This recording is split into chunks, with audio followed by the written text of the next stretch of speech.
Chapter 1590.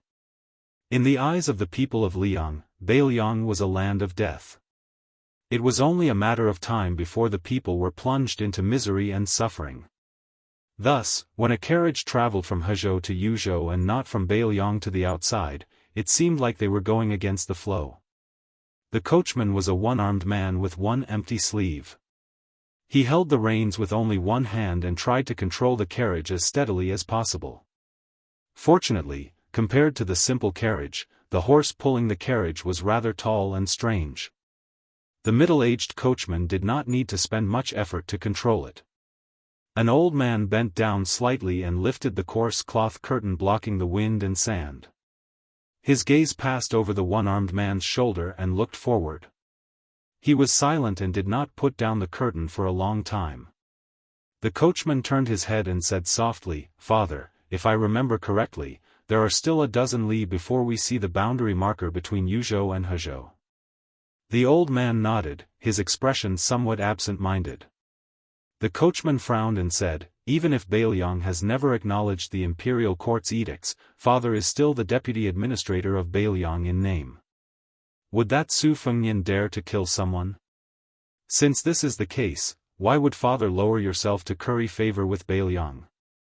If word gets to the capital..." The old man left the carriage and sat behind his son. He waved his hand and interrupted the temporary coachman's words. He smiled and said, "So what if some rumors get to Great Peace City? The foundation of the Yang family has never been in the center of the imperial court. Ever since the defeat of Guangling Taoism and your father went to the capital as a criminal, from His Majesty the Emperor to a little 6th or 7th rank official of the Ministry of War, who has treated Father well? Other things aside, the tens of thousands of old soldiers of Ji province that Father raised were taken away by the imperial court just like that. When you go to Ji province as a deputy general, you are only allowed to bring 3,000 soldiers and horses.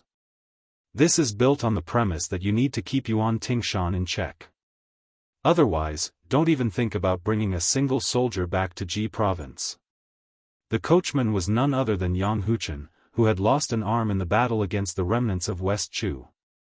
Now, together with Han Fang, the descendant of valiant bravery, whose family had their grievances redressed, he was the deputy general of Jizhou.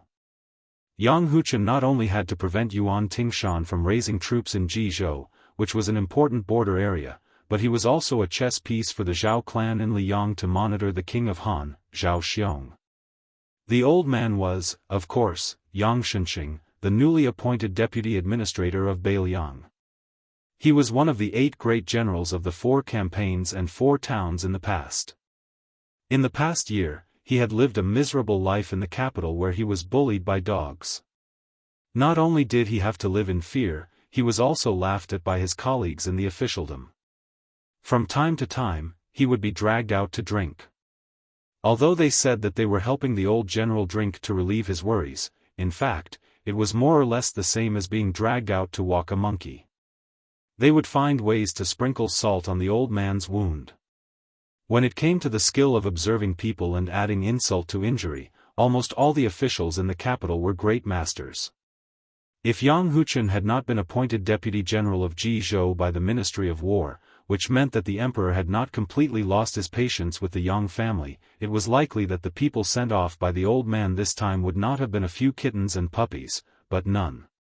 This time, the old man passed through Jingji, West Ji, and Ji River. Although the old man did not have the intention of forming relationships with people, the fact that no one showed any interest along the way still made Yang Huchen, as his son, feel bitterly disappointed. Thinking back to the year when the Yang family sent troops from Jizhou to Guangling, what a grand occasion it was. At that time, if one was not at the level of county chief, one could not even think about getting a seat at the Yang family's private banquet. Probably sensing Yang Huchen's anger, the old man patted his son's shoulder and laughed softly. "Huchen, you can't blame the world for being so cold. Ever since I became a general, the Yang family has been used to doing whatever they want in Jizhou. We are not good people. The Yang family has bullied men and women many times. Now that we have suffered retribution, it is normal." Yang Shenxing looked around. The scenery in Hezhou was not very different from Jizhou. After all, they were both at the northwest border. After autumn, the grass was yellow like dirt. It could not compare to the beautiful scenery in Jiangnan where half of the city was green. The old man slowly closed his eyes and took a deep breath. On the other hand, retribution comes early, which is a good thing. If it comes too late, perhaps the court won't even give you the chance to be deputy general of Jizhou to make up for your mistakes. Besides, compared to that old man Yan Zhenchuan who has already died on the battlefield, I am much luckier. Don't look at how Zhao Kuei is only second to Lu Shengxiang in the southern expedition. Right now, that old man is like an ant on a hot pan. I dare to bet with you that if he loses the battle, he may not even be able to compare to Yan Zhenchuan, much less me. That is because the favor the court has given us old generals has been used up on me and Yan Zhenchuan. Thus, father's mood when he left the capital this time was not as bad as others thought. In truth, after leaving that great peace city that made people tread on thin ice, father's mood was much better. Along the way, I thought through many things. Yang Huchen was relieved of a great burden. No matter what, as long as his father did not have too many worries in his heart, it was a good thing. He was confident that he could lead the Yang family to rise again. Yang Xianxia smiled. This time, I had someone send a secret letter to Mount Qingliang in private, pleading Beiliang to send an envoy to the Yuzhou border to receive me. As long as I don't see them, I, Yang Xianxia, will not take a step into Beiliang. I will just wait at the border. I, Yang Xianxia, was once a general.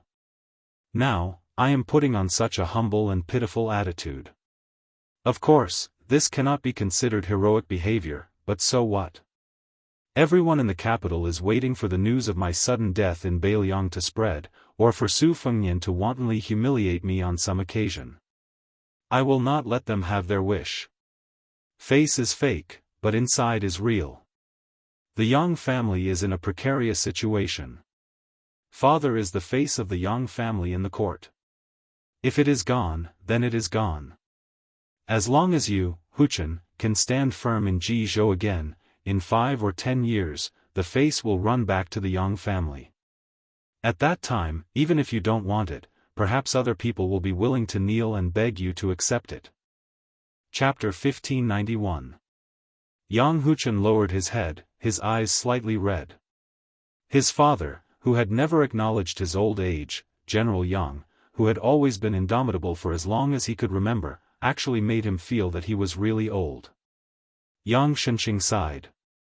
I'm just afraid that the young king of Beiliang will take his anger out on the Yang family because of the court. He will be dissatisfied with you because father is the deputy provincial governor. After all, Jizhou is not far from Beiliang.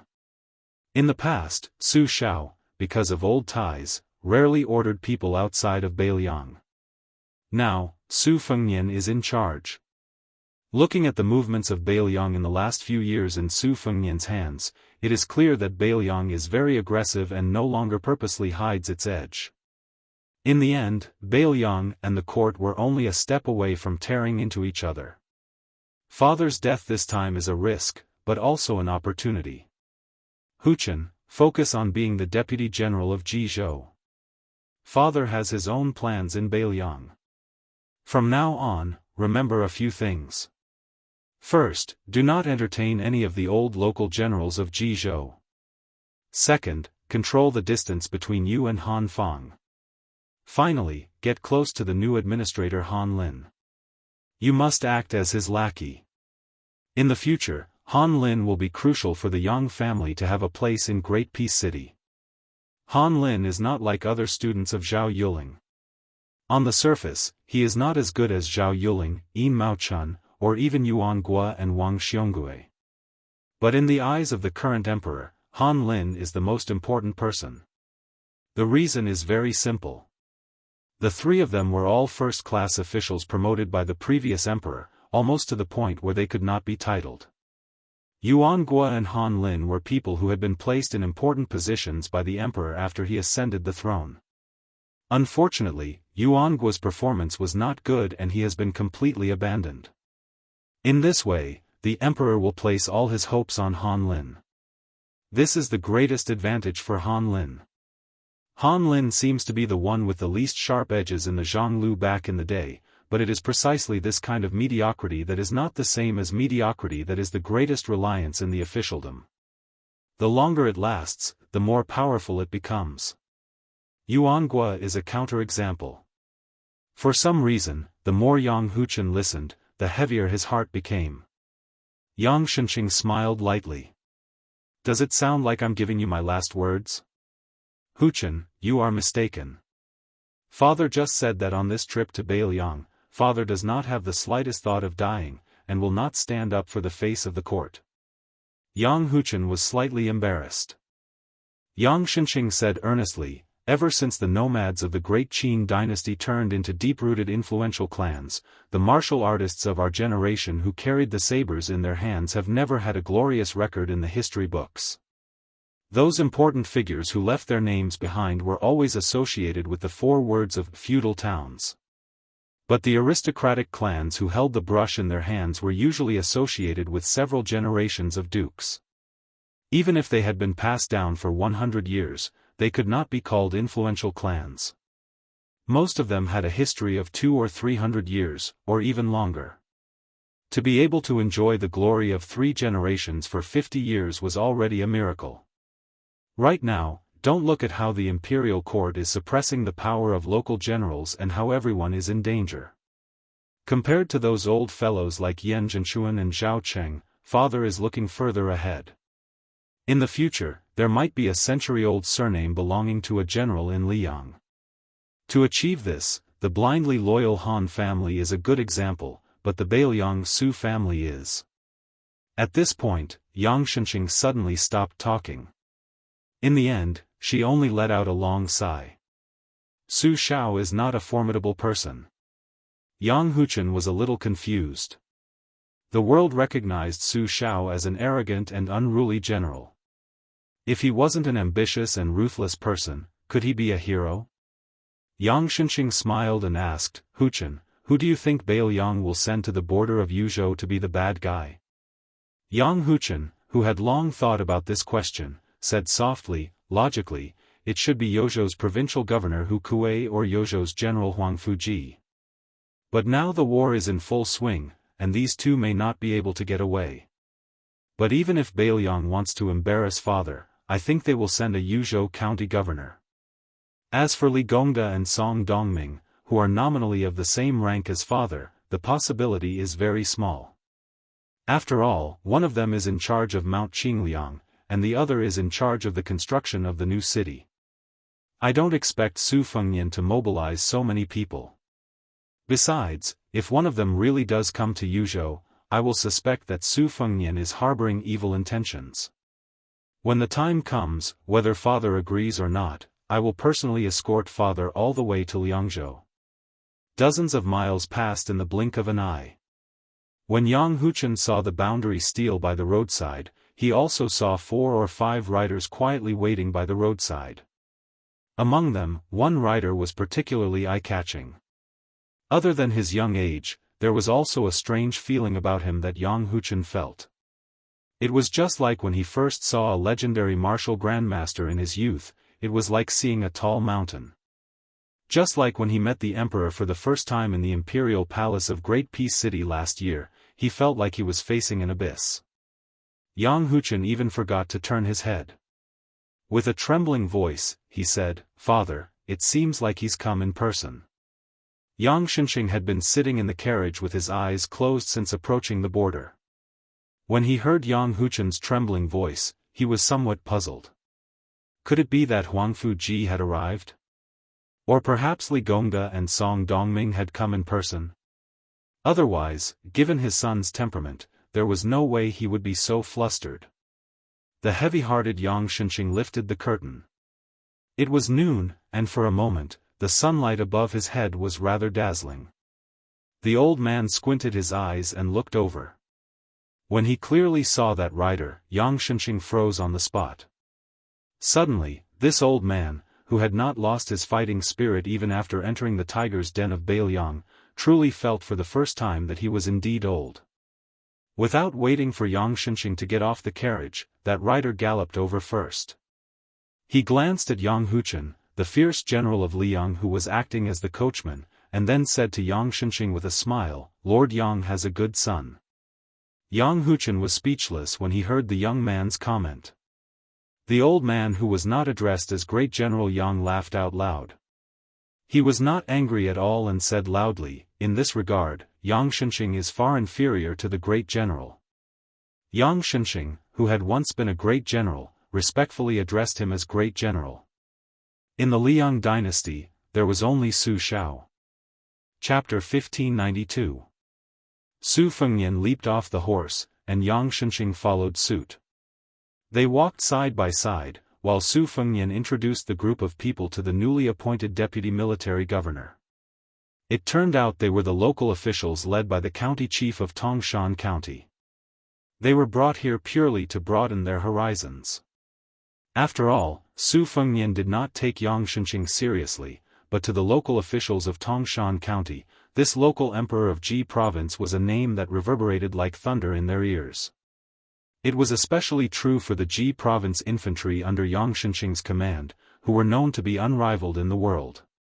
It had been a long time since they had the intention to compete with Yan Wenluan's Yuzhou army.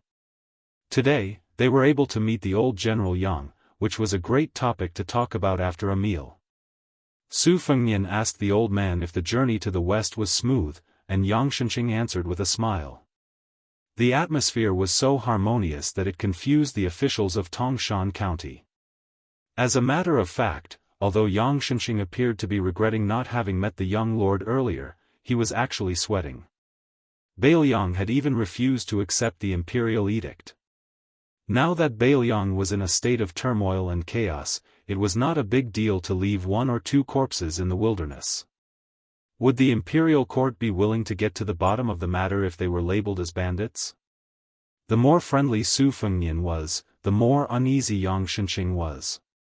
Just as Yang Huchen had speculated, given Yang Jialong's difficult situation, it was already a great honor for him to be welcomed by the Yuzhou provincial governor. Yang Shenxing was not arrogant enough to think that he was qualified enough for the king of Bailiang to leave the front line to welcome him.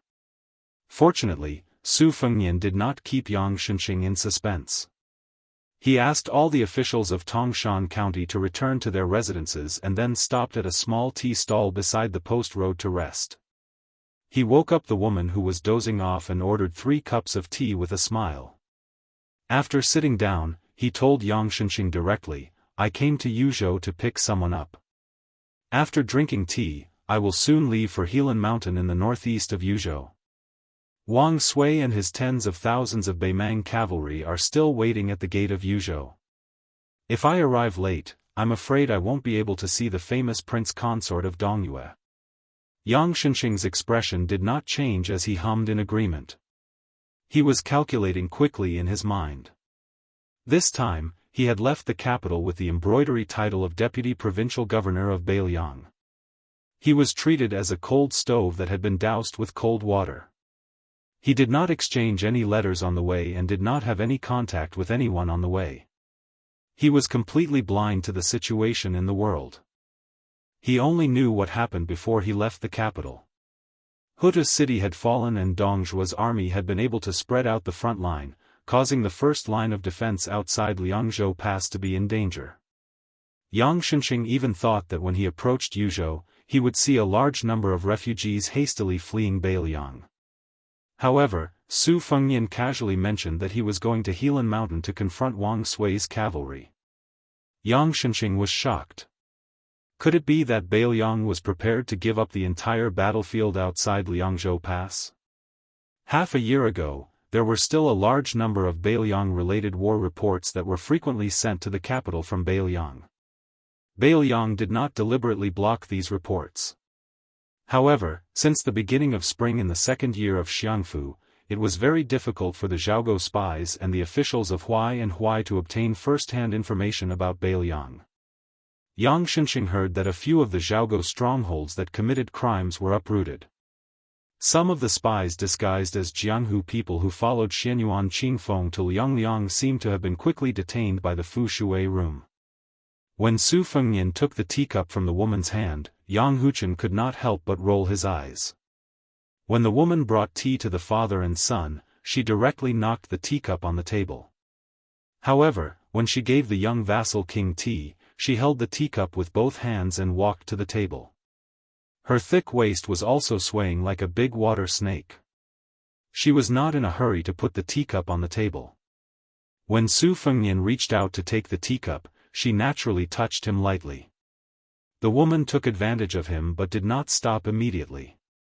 She laughed and teased him, "Handsome young man, do you have a wife? If not, there is a beautiful girl in our village. Auntie will be your matchmaker." This shocked Yang Huchen to the core. Were all women in Bailiang so fierce? What was even more strange was that Su Fengnian did not get angry. Instead, he smiled and teased him a few times. His skin was as thin as the skin of a scoundrel in the marketplace. However, his words made the woman embarrassed for the first time. Yang Huchen suddenly felt a little unhappy. As a first-class general who had been on the battlefield for a long time, Yang Huchen did not have a good impression of this new Prince Liang. Now that he saw Su Fengnian's frivolous words and actions with his own eyes, Yang Huchen frowned even more. But for some reason, Yang Huchen saw the smile on his father's face from the corner of his eyes. It did not seem to be fake. It was quite like a veteran who saw a rising star. Yang Huchen was a little confused. Su Fengnian took a sip of tea. His next word scared Yang Huchen so much that he almost dropped the bowl. On the central front, Dong Zhuo's army has been attacking Huaiyang Pass for a long time without success and has retreated. The situation at Liuzhou is the most tragic. Less than a tenth of the 30,000 Long Xiang army survived. Lu Gui led the remnants of his army and fled to Longyao province. As for outside gourd mouth of Yuzhou, Yang Yuanzan is dead. Zhong Tan and Hong Jingyan have disappeared without a trace. Yang Xianxia lowered his head to drink the tea. His expression could not be seen clearly, but the ripples on the surface of the teacup continued to ripple. Yang Huchen subconsciously blurted out, "That's impossible." Yang Xianxia suddenly raised his head and angrily said, "Huchen, do not be impudent." Yang Xianxia put down the teacup and turned to Su Fengnian and said apologetically, "Your Highness, Huchen has been extremely rude. Please forgive me." Su Fengnian said playfully, "Forgive what? I, Su Fengnian, am not the Emperor of Liang. How can I punish a deputy general of Ji province?" Yang Xianxia's forehead was covered with sweat. Yang Huchen clenched his fist and pressed it against his knee under the table. He did not care about being scolded by the old man. He stared into Su Fengnian's eyes and asked, "Bailiang really defeated Beimang's 1 million iron cavalry?" Su Fengnian did not answer the question and slowly said, "Bailiang has lost a lot of people." Yang Xianxia said sternly, "Yang Huchen, you shut up." After meeting the emperor, Yang Huchen received a wonderful evaluation of loyalty and filial piety. At this time, the veins on his neck were bulging. He turned a deaf ear to the old man's reproach and stared with his eyes wide open. It was as if he was willing to risk his life to compete with the young king. Su Fengnian smiled and said, "Whether it is you, Yang Huchen, or your father, is it worth lying to me?" The one-track-minded Yang Huchen asked, "Dare I ask Wang Yi, how did Bailiang win 3 battles at the same time?" Without waiting for Su Fengnian to speak, Yang Xianxia stood up and slapped his son's head. "Bastard, no one will think you are mute if you don't speak." The man, who was the deputy general of Jizhou, was hit by his own father until his hair was disheveled, but he still did not give up. He gritted his teeth and asked, "Wang Yi, Bailiang really defeated the Beimang barbarians?" Su Fengnian nodded and said, "They won." Yang Xianxia almost sent this bastard flying with a kick. Su Fengnian waved his hand at the old man, "Official Yang, it's fine." Yang Xianxia stomped his foot and said bitterly, "Wang Yi, it's not that I'm boasting, but if it wasn't for Huchen's stubbornness, with his ability to lead troops, he would have been able to go to Great Peace City and become one of the 4 generals with real power. I really don't trust him to deal with the officials of Great Peace City. Wang Yi, look at him, when his bad temper comes up, he doesn't even know what's important in front of you. If he went to Jing, it would be terrible. Don't talk about losing his position, he might even lose his head. Su Fengnian smiled and said, General Yang is only suitable to lead troops in a local area. If he became an official at the foot of the emperor, he wouldn't be as good as those people who have already become shrewd. Even if General Yang became one of the 4 generals, he wouldn't be happy. Chapter 1593. Yang Xianxia sighed, that's right. That's why Huchen volunteered to go back to Jizhou. I didn't stop him. I couldn't have stopped him anyway. Yang Huchen muttered in a daze, 1? Really 1? Su Fengnian joked, what? General Yang doesn't want Bailiang to win? Aren't you afraid that your father will come all the way to Bailiang only to find the road filled with Beimang cavalry? Yang Huchen, who had finally returned to life with great difficulty, subconsciously reached out a hand to touch his empty sleeve. Losing an arm is something that I, Yang Huchen, have never thought of as much. It is just that in the end, it is still a bit regretful that it was cut down by our own people on the battlefield, and not outside the Great Wall, lost under the blades of the northern Mang barbarians. Yang Huchen grinned and suddenly stood up, scaring the old man to the point that he trembled. Yang Xianxia was afraid that this guy would contradict Su Fengnian again. He raised his hand and pressed on his son's shoulder, sit down and talk. Yang Huchen shook his head and raised his teacup. He said to Su Fengnian in a serious tone, Prince, there's no wine. Let Yang Huchen be so bold as to use tea instead of wine to toast you and all Bailiang soldiers. Northern Liang had achieved the biggest wish of Yang Huchen in this life. No matter what kind of bullshit situation Liang and Northern Liang would face in the future, I, Yang Huchen, would owe you a bowl of wine. If you were to die on the battlefield of Liangmang one day, I would lead my troops to the battlefield where you died and offer you a toast. If Su Fengnian dies at the hands of the Liang imperial court in the future, I will go to the execution ground alone to toast you with a bowl of wine. Yang Xianxia closed his eyes. Huchen, this child, really wanted to die. How could he say such rebellious and unlucky words? But unexpectedly, Su Fengnian also raised his teacup and stood up. He smiled, I have to drink this bowl of tea instead of wine.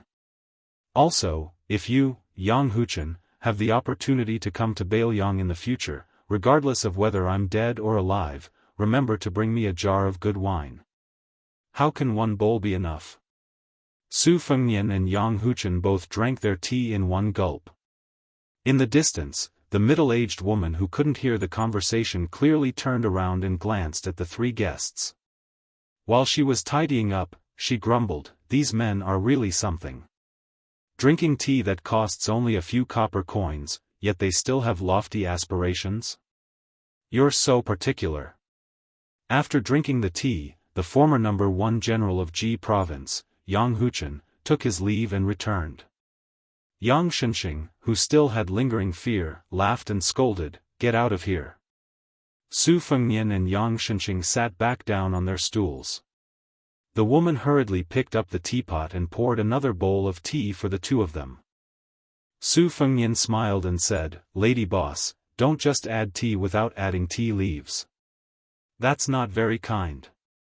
Earlier, a bowl of tea cost 2 copper coins. Now, these 2 bowls are only 1 copper coin per bowl. The woman pinched Su Fengnian's arm lightly with 2 fingers and laughed angrily, fine, fine, fine. 1 copper coin it is. Just take it as Auntie taking advantage of you. It's not that Auntie wants to criticize you, but you're quite handsome. Judging from your accent, you're also from Bailiang. Why are you not straightforward at all? Auntie may think you're pleasing to the eye, but if I really have to choose a man to spend my days with, I'd still choose that rough man from my family. Su Fengnian smiled evilly and said, yes, yes, yes.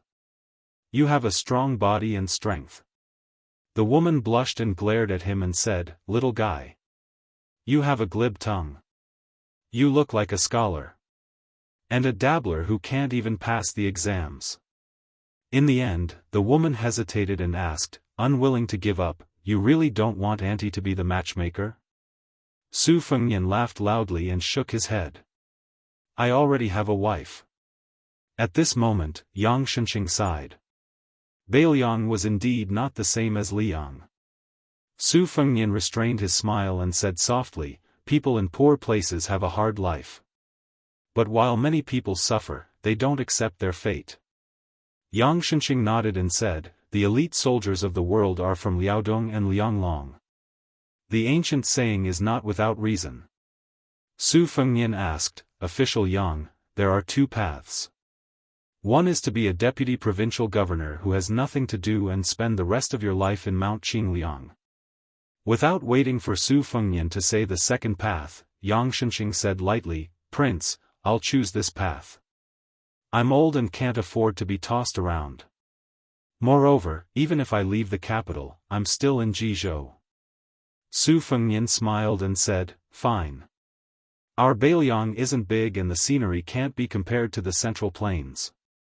But in any case, Mount Wudong can avoid the summer heat. Outside the Great Wall, Lingzhou is also a good place to spend the winter. Whenever you feel bored in Mount Qingliang, you can walk around." Yang Shenxing wanted to say something but stopped. The old man didn't dare to believe that Su Fengnian would be so magnanimous. To be able to tolerate Yang Huchen's offense and even allow Yang Shenxing to enjoy life in Bailiang. If it were someone else who came to Bailiang to be a deputy provincial governor, they wouldn't be able to enter Yuzhou. Su Fengnian looked into the distance and said softly, "Yang Huchen has a father who makes him willing to be a driver." Su Fengnian, didn't jump out of a stone. "Of course, I have my own reasons. My father, Su Shao, has old debts in this life. Some of the debts he owes him have been repaid, some of them have not been repaid. There are also those he owes others, some of which he has repaid, some of which he is destined to never be able to repay." Su Fengnian glanced at the old man who had clearly forgotten a certain part of the past and smiled. Back then, there was a Liang commandant who, after losing to the king of Dongyue in succession, had saved up some money, but no one was willing to sell him several hundred soldiers. At the time, there was only one general called Yang Shenxing. Although he was also unwilling to sell his men, he was the only one who didn't make sarcastic remarks. One time, on the way to the Ministry of War's Yamen, he even took the initiative to chat with him. Many years later, that old man, who was no longer a junior commandant, told his son that one should hold a grudge, but one should also remember the good of others. Among them, he mentioned a general called Yang Shenxing who led soldiers into battle. He wasn't good, but he was passable as a person. Yang Shenxing said sadly, "So there was such an old story. I've already forgotten about it. I didn't expect the great general to still remember and even tell your highness about it." Afterwards, the old man stroked his snow-white beard and chuckled. "I, Yang Shenxing, should be content to have the great general personally say that I'm passable. Of course, as a general, I, Yang Shenxing, am still somewhat unconvinced that I'm not good at war, even if it was the great general who said it." Su Fengnian didn't comment on this. He smiled and said, "In a moment, there will be people escorting official Yang to Liangzhou. I won't be seeing you off." Yang Shenxing nodded and said, "As it should be. I wouldn't dare delay your highness's journey." Su Fengnian paid the bill. Very quickly, dozens of horses galloped over from the post house. Among them, there was a large horse with no rider. Yang Shenxing mounted the horse and cupped his fist to Su Fengnian. "Your highness, farewell." Su Fengnian made a sound of acknowledgement. "Let's meet again in Liangzhou." The woman from the tea stall, who had been shocked by the dozens of horses, opened her mouth wide. She carefully pricked up her ears when she heard the title of Your Highness. After the cavalry was far away, she moved closer to Su Fengnian and asked curiously, "Young man, your name is quite strange. Your surname is Wang and your name is Yi. Your parents are really generous with their names. However, from the looks of it, your father is a general of Bailiang, right? How about you take the money for the tea back? Su Fengnian, who was actually going to Lingzhou and not the Helan Mountains, shook his head and said with a smile, if in another 2 years, proprietress, you can still sell tea here peacefully and I happen to come here to drink tea, can you give me a discount? How about it? The woman smiled and said, sure, it's just a few copper coins. At most, I'll just scold my husband for being a wastrel. Sigh, it's a pity that when the time comes, I won't dare to touch you anymore. Su Fengnian said helplessly, you're still the one with a big heart. Strands of sunlight shone through the shade of the trees and fell on the small table, benches, and teacups. It was quiet and peaceful. Yang Xianxia, who was on horseback, looked back and vaguely saw the scene. For some reason, the old man in Bailiang had a thought. It was the Central Plains. Chapter 1594. Su Fengnian led a dark cavalry warhorse along the edge of the posthouse. Just like how Yang Xianxia had many reservations in his words, Su Fengnian naturally would not reveal everything to Yang Xianxia. The place he was going to next was not the Helan Mountains, where the army was pressing down on the border, but Lingzhou, which supported more than half of Bailiang's tax revenue. Even more secretive was that Su Fengnian had already met Wang Sui. At the time, Su Fengnian had only brought 800 White Horse loyalists with him, while Wang Sui had led Beimang's winter imprisonment, Wang Jingchong, and several hundred personal soldiers to separate from the main army and meet in secret. Su Fengnian was in no hurry to Lingzhou. He sank into deep thought. Even though he had met with the commander of Beimang's eastern front, he still did not understand what Wang Sui was planning. It was clearly Wang Sui who had asked for this secret meeting, but when they actually met, Wang Sui did not say anything serious. In their conversation, other than talking about old friends and old matters, it was more like an elder meeting a somewhat promising nephew. However, while implicitly praising the younger generation, the old man did not forget to boast about his past glory. This made Su Fengnian feel very helpless, and he very easily thought of Su Shao, who had retired in Mount Qingliang. During this time, Wang Sui mocked the situation in Liang, saying that each crab was worse than the last. Whether it was the talents of the court officials or the knowledge of the scholars, they were declining with each generation. He even cursed the 2 emperors of Liang as cowards, saying that they could only beat domestic dogs if they couldn't beat a wild wolf. They didn't dare to fight to the death with Beimang, so they could only deal with the remnants of West Chu. Although Su Fengnian did not agree, it did feel rather good to hear. In the end, Wang Sui took advantage of his seniority to pat Su Fengnian on the shoulder. Without another word, he swaggered off. From the beginning to the end, Wang Sui had only said one thing that hit the nail on the head. Since Wang Sui hadn't been able to reap any benefits from his hunting trip to the west, no one on the eastern front would be willing to make things difficult for Bailiang. Su Fengnian understood what the old man was implying.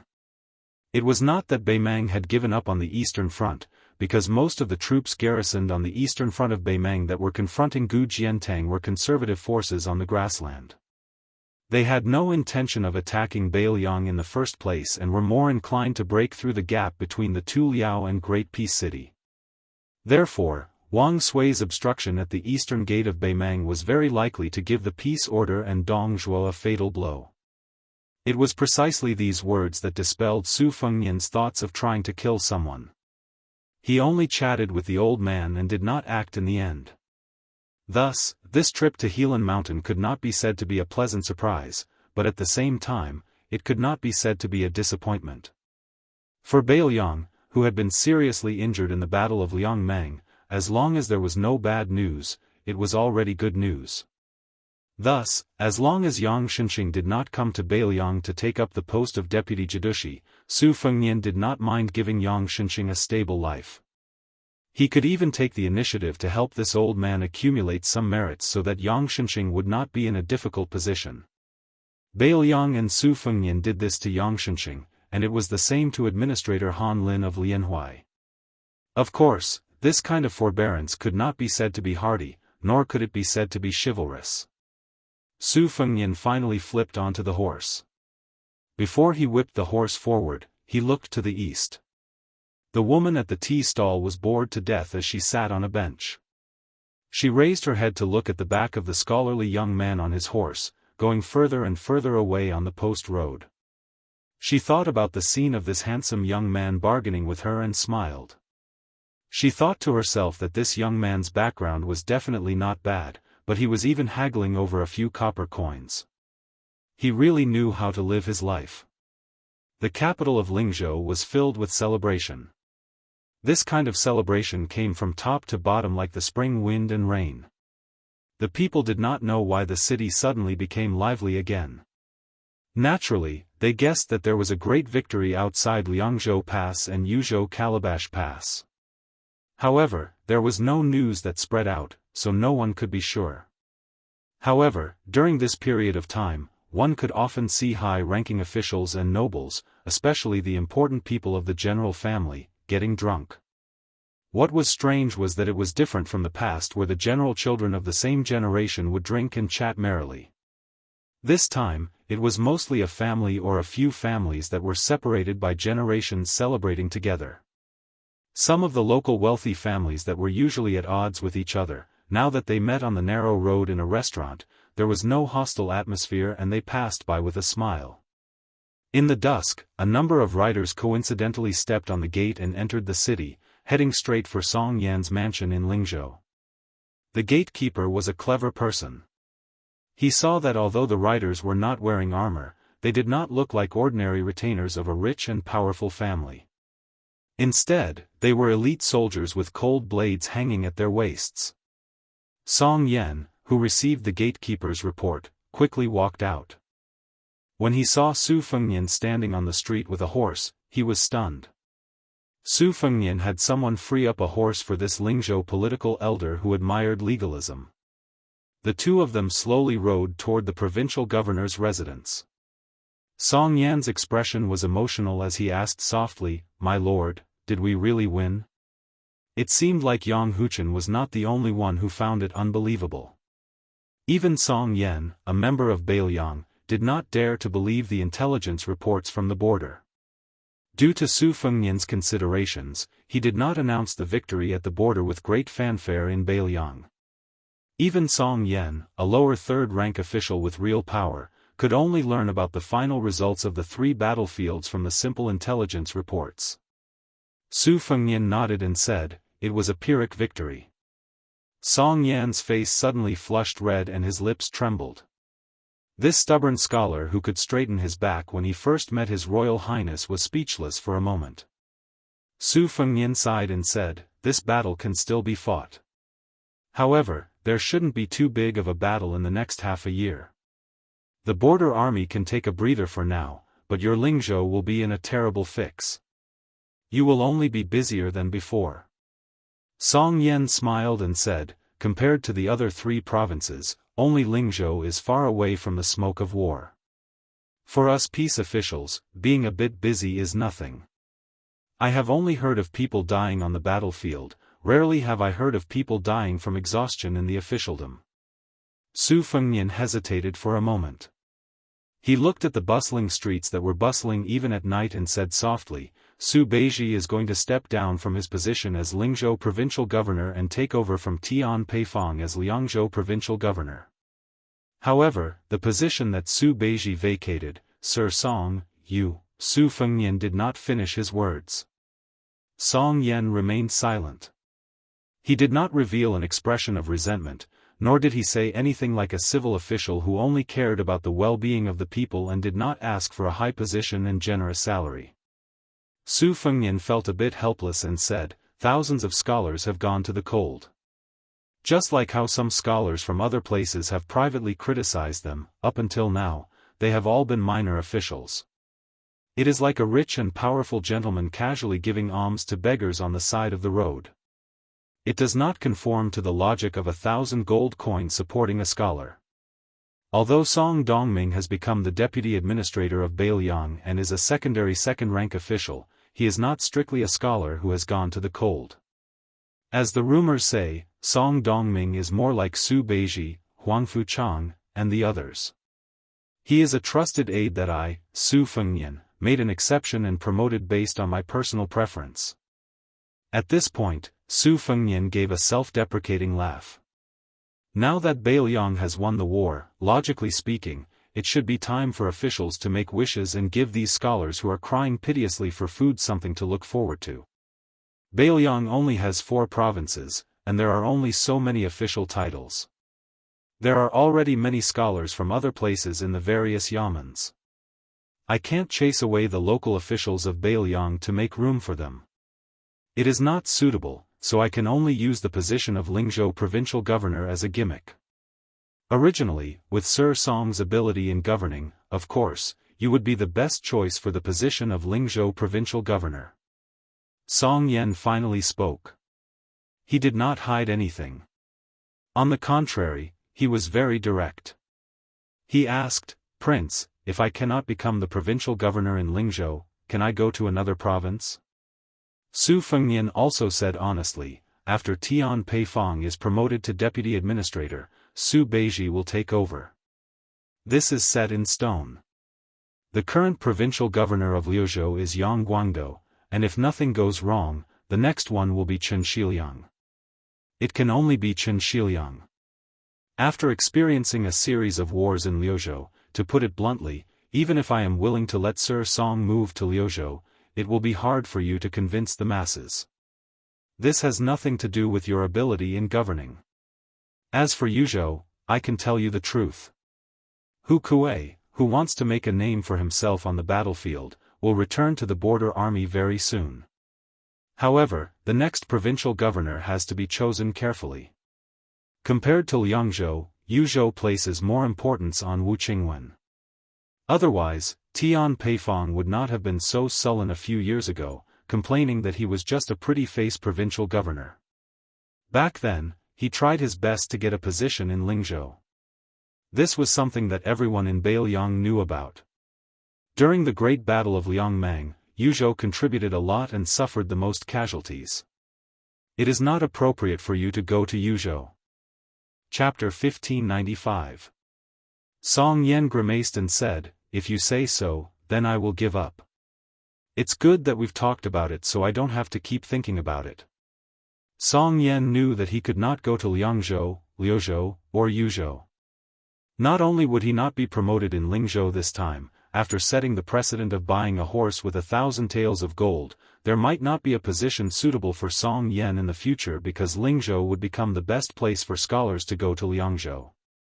The Jiangnan beyond the Great Wall that did not hear war drums and smoke was naturally suited for scholars. Bailiang might be able to form a stable situation of North Minister and South Minister. Thus, Song Yan was particularly worried. He was not a pedantic scholar. Although he was not the kind of official who was overly obsessed with fame and fortune, he was not blindly loyal to anyone. After all, one's ambition was directly linked to the size of the official's hat on one's head. Think about it, if Zhang Julu was a low-ranking official in a yamen, how could he have single-handedly created the power of Liang today? Su Fengnian gently exhaled. He did not turn his head to look at Song Yan. 3 years. If you can last 3 years, I can only do what I promised you in the beginning. If you feel wronged, I can let you leave Bailiang's officialdom and head to Great Peace City while Yangshan's apricot has cooled down. Su Fengnian said calmly, "This is not me testing you." Ever since Su Xiao, Bailiang has not had the habit of playing with the schemes of the court. On this land, there are not many scholars. How can they withstand the torment? If one can come out, it is one.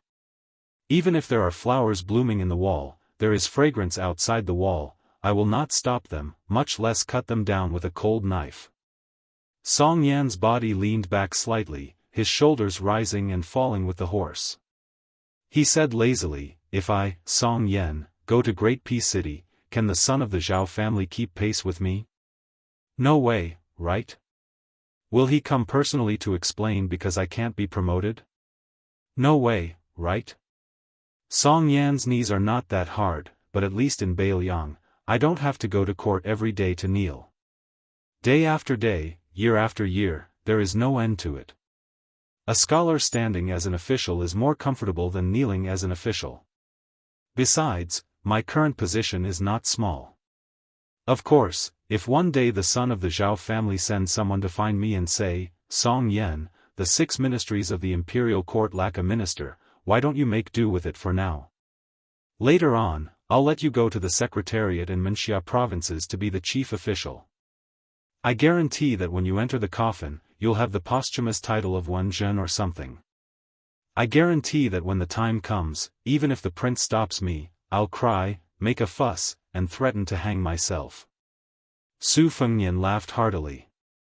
Lord Song, oh Lord Song, don't even think about it. Miss Song's appearance is not bad, but it's not to the point of bringing disaster to the country and its people. Not to mention her knowledge and ability, Secretary Yan is better than you when it comes to giving birth to a daughter. Song Yan very rudely snorted coldly. When they arrived at the provincial governor's residence, Su Beiji was still as haughty as ever. After learning that the Prince of Northern Liang had come in person, he didn't even bother to show his face, let alone mustering a large force to open the gate. Su Fengnian could only head to the study with Song Yan. The frightened steward carefully pushed open the door to the study, only to see the provincial governor, who had yet to take off his official robes, sitting on a chair and handling government affairs. The study was in a mess and books were scattered all over the floor. Su Fengnian bent down to pick up the books. Song Yan smiled as he walked to the window and opened it for some fresh air. When Su Fengnian was almost done tidying up the study, only then did Su Beiji put down his brush. Rubbing his wrist, he raised his head to glance at Su Fengnian. The latter smiled and said, right now, Song Dongming and Bai Yuxian are fighting on Mount Qingliang. Although they are both cultured scholars with status, so they won't cause too much trouble, I still don't feel at ease. Isn't that why I want you to go to Liangzhou to be a peacemaker, using your identity as provincial governor of Liangzhou to help me keep an eye on them? Su Beiji said calmly, let's not talk about whether or not those two will have a knot in their hearts. Let's talk about the mess in Lingzhou. You don't let Song Biejia, who is familiar with the area, be the provincial governor just to appease the scholars going to Liangzhou. Do you really think there won't be any mistakes when the time comes? Su Fengnian smiled and said, then what do you think we should do? Su Beiji went straight to the point and said, did Li Gongda say that he wanted to resign as administrator and have Song Dongming take his place? Su Fengnian nodded and said, he did say that. What he meant was that he didn't want to be the administrator and only wanted to keep the empty title of governor of the construction of the new city outside Liangzhou. However, I didn't agree to that. Su Beiji smiled coldly and said, what, are you afraid that people will say that you are getting rid of the donkey after it has outlived its usefulness? That it will chill the hearts of the old officials of Beiliang? Or are you worried that Li Hanlin's side won't be able to justify it? Su Fengnian smiled but didn't say anything. Su Beiji was faintly angry and said in a low voice, it's just Lingzhou. That's not small at all. Su Fengnian shook his head and said, it's not small, but it's not big enough either. Su Beiji said, then let Sir Song be the provincial governor of Liangzhou. I'll just take up an idle position in Mount Qingliang. I can still help you keep things in check. Su Fengnian still shook his head and threw a glance at Song Yan, who was watching the fire from the other side. Song Yan rejoiced in Su Beiji's misfortune and said, Your Highness, who in the world would be unwilling to be the provincial governor and only be an official of another person? Isn't this making things difficult for Song Yan? Besides, the provincial governor of Liangzhou is much more precious than our provincial governor of Lingzhou. I can't say such words that go against my heart. Besides, provincial governor Su clearly wants to rise up. If I get involved, I'll lose the provincial governor and go to Liangzhou to sit on the cold bench. My position will become lower and lower. When provincial governor Su comes to his senses one day, then the relationship that I've worked so hard to build up over the past few days will be gone. Whether it's for public or private reasons, I won't help your highness persuade provincial governor. After Song Yan's interruption, the atmosphere in the study room was no longer as tense as before. Su Beiji had probably vented all the resentment that had been building up for a long time. He quickly regained his composure and said, "Do you not trust Song Dongming or Baiyu? Or do you not trust both of them?" Su Fengnian moved a chair and sat down. "It's not that I'm suspicious of anyone, but with Zhu Zi at Mount Qingliang, I'll feel more at ease outside Beiliang Pass." Seeing Su Beiji stare at him without blinking, Su Fengnian felt a little guilty. Chen Shiliang won't leave Liangzhou no matter what. It's clear that he wants to take root there. I really can't do anything about it. Su Beiji smiled slightly. Your Highness really knows how to take advantage of soft persimmons. Su Fengnian resentfully did not reply. Song Yan's expression was strange. The relationship between His Highness and Su Beiji and Chen Shiliang was really worth pondering. Otherwise, why would Provincial Governor Su's tone sound like a woman fighting for the position of head wife? Su Beiji's expression suddenly warmed up. Liangzhou is not easy. In that great battle where victory and defeat were on the line, both sides brought out their trump cards. This was especially true for Beiliang, who was at a disadvantage in terms of military strength. Not only did the 30,000 Long Xiang army enter the battlefield, but the two towns in Liangzhou, other than Qingcang, and the Liangzhou cavalry that had rushed over as reinforcements, even the 4,000 Western Region private soldiers that Lu Wenbao and Chai Dongdi of the Sima clan had temporarily gathered, as well as the 20,000 monk soldiers of Mount Lantua that the Six-Pearl Bodhisattva had urgently mobilized. Even Chao Wei's 10,000 hidden elite cavalry had no choice but to turn around and reinforce Liangzhou. Only then did they manage to win this bloody battle by a hair's breadth. It could be said that the loss of any troop would have led to the fall of Liangzhou. Not to mention the fact that they were able to send a few thousand cavalry to the central battlefield after the battle to coordinate with the cavalry outside Beiliang's pass. In the end, they successfully forced Dong Zhuo to give up on his plan to destroy the jade and common stone. If it was just Beiliang's army that was wiped out at the mouth of the gourd, Dong Zhuo, who had already pulled out the nail in Huda City, could completely ignore it and continue to advance south. Thus, it could be said that Liangzhou, which originally did not have much to do with the overall situation, was the true decisive factor in the Battle of Liangmang in the second year of Xiangfu. Su Beiji stood up and stared at Su Fengnian. You should know that even if I stored up grain on a large scale before the battle and used various methods to borrow grain from the surrounding areas of Beiliang, even Western Shu, if we want to win the next battle, let alone the imperial court restricting the transport of grain, as long as the transport of grain from Liang does not fully support Beiliang, then the result is that it is not impossible to fight the war, but many of our people will die in Beiliang. Perhaps 30,000, perhaps 50,000, perhaps even more. Beiliang, what should we do? Su Fengnian sat quietly on the chair. After a long silence, he finally opened his mouth and said, "After I leave this study, I will make a trip to Great Peace City." Song Yan's expression changed dramatically. Su Beiji suddenly slammed his fist on the table and said angrily, "You, Su Fengnian, can afford to lose this face, but my Beiliang cannot. Lu Jinu of Huda City. Wang Lingbao of Liuzhou. Tian Heng of Yuzhou. My Beiliang cannot afford to lose the tens of thousands of heroic souls that died in battle." Su Fengnian silently stood up and silently walked out of the study. Song Yan wanted to speak but stopped. In the end, he only sighed. Su Beiji roared angrily at that figure, "The Beiliang cavalry can even stop 1,000,000 soldiers of Beimang. Is it very difficult to take down the two rivers of Liang?" He did not stop walking.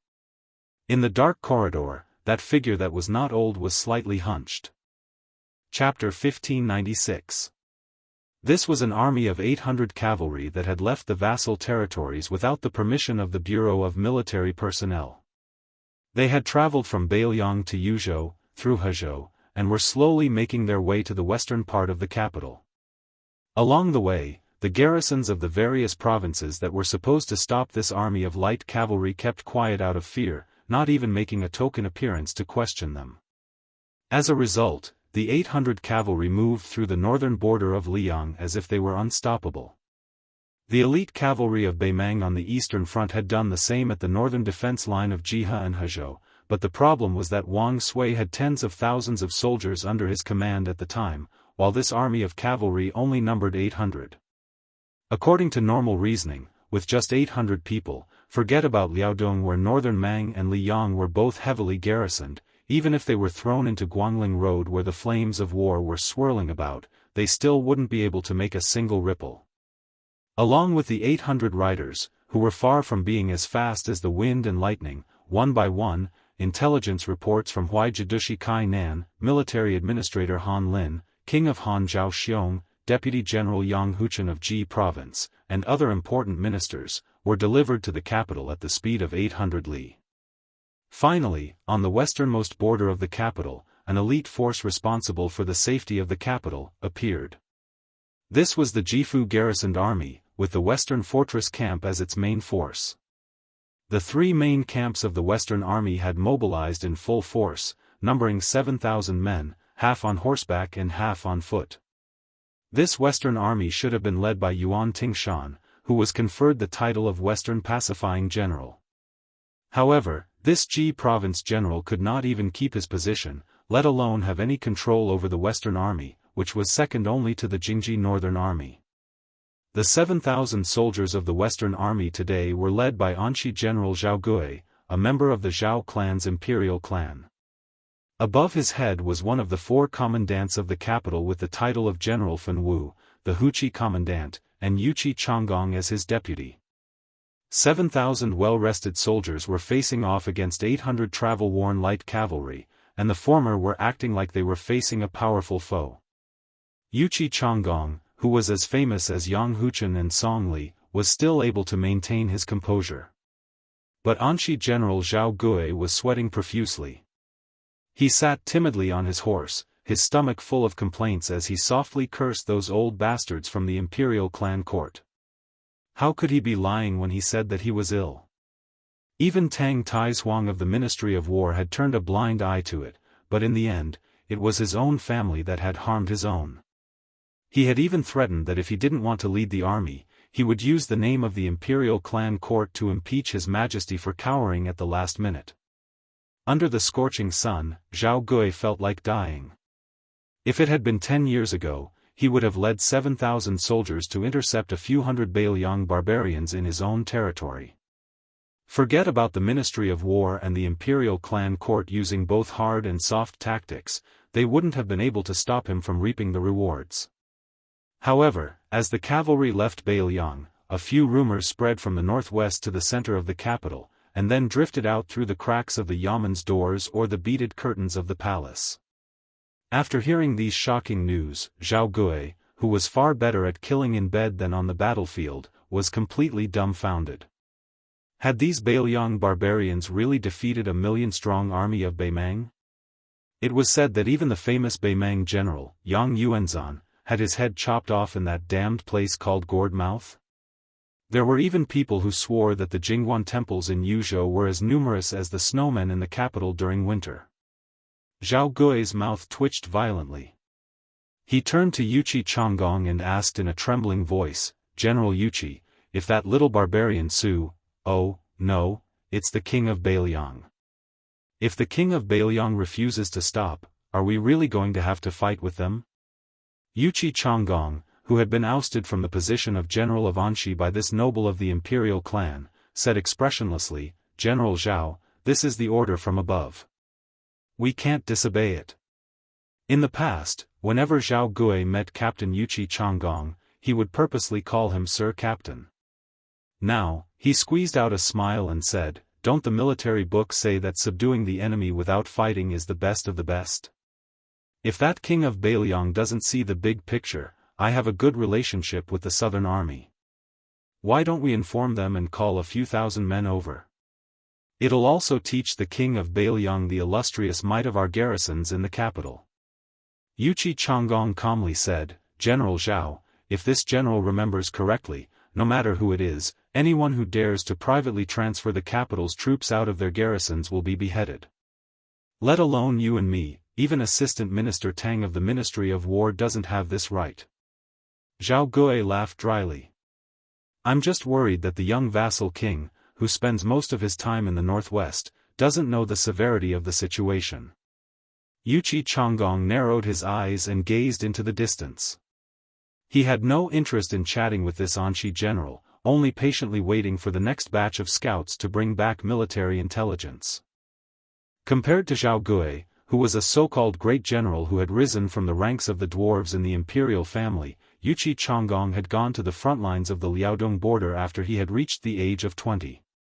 He had worked hard to become a military officer at the border, and only then had he returned to the capital after his family had opened up some connections. He had risen step by step to his current position. Yuqi Chonggong was naturally not an idiot like Zhao Gui, who had relied on his family name to reach his position. The number of people in the capital who truly knew the details of the battle in Beiliang could be counted on two hands. Even in the Ministry of War, the position of minister was currently vacant. Assistant Minister Su Gong was patrolling the border. Perhaps only Assistant Minister Tang Taizhuang, who controlled the Ministry of War in the capital, knew the inside story. Because Yuqi Chonggong had once trained in Liaodong, he had a valuable personal relationship with Assistant Minister Tang. As a result, he knew more about the truth of the Northwest than Zhao Gui. Not only did he know that Beiliang had repelled Bei Mang's million-man army on 3 fronts, he even had a rough estimate of the losses on Liang Mang's side. Yuqi Chonggong had personally experienced the astonishing strength of the Bei Mang cavalry on the border. The more this was the case, the more shocked Yuqi Chonggong felt. Although he appeared to be more composed than Zhao Gui, Yuqi Chonggong's right hand had never left the saber at his waist. His knuckles had already turned white.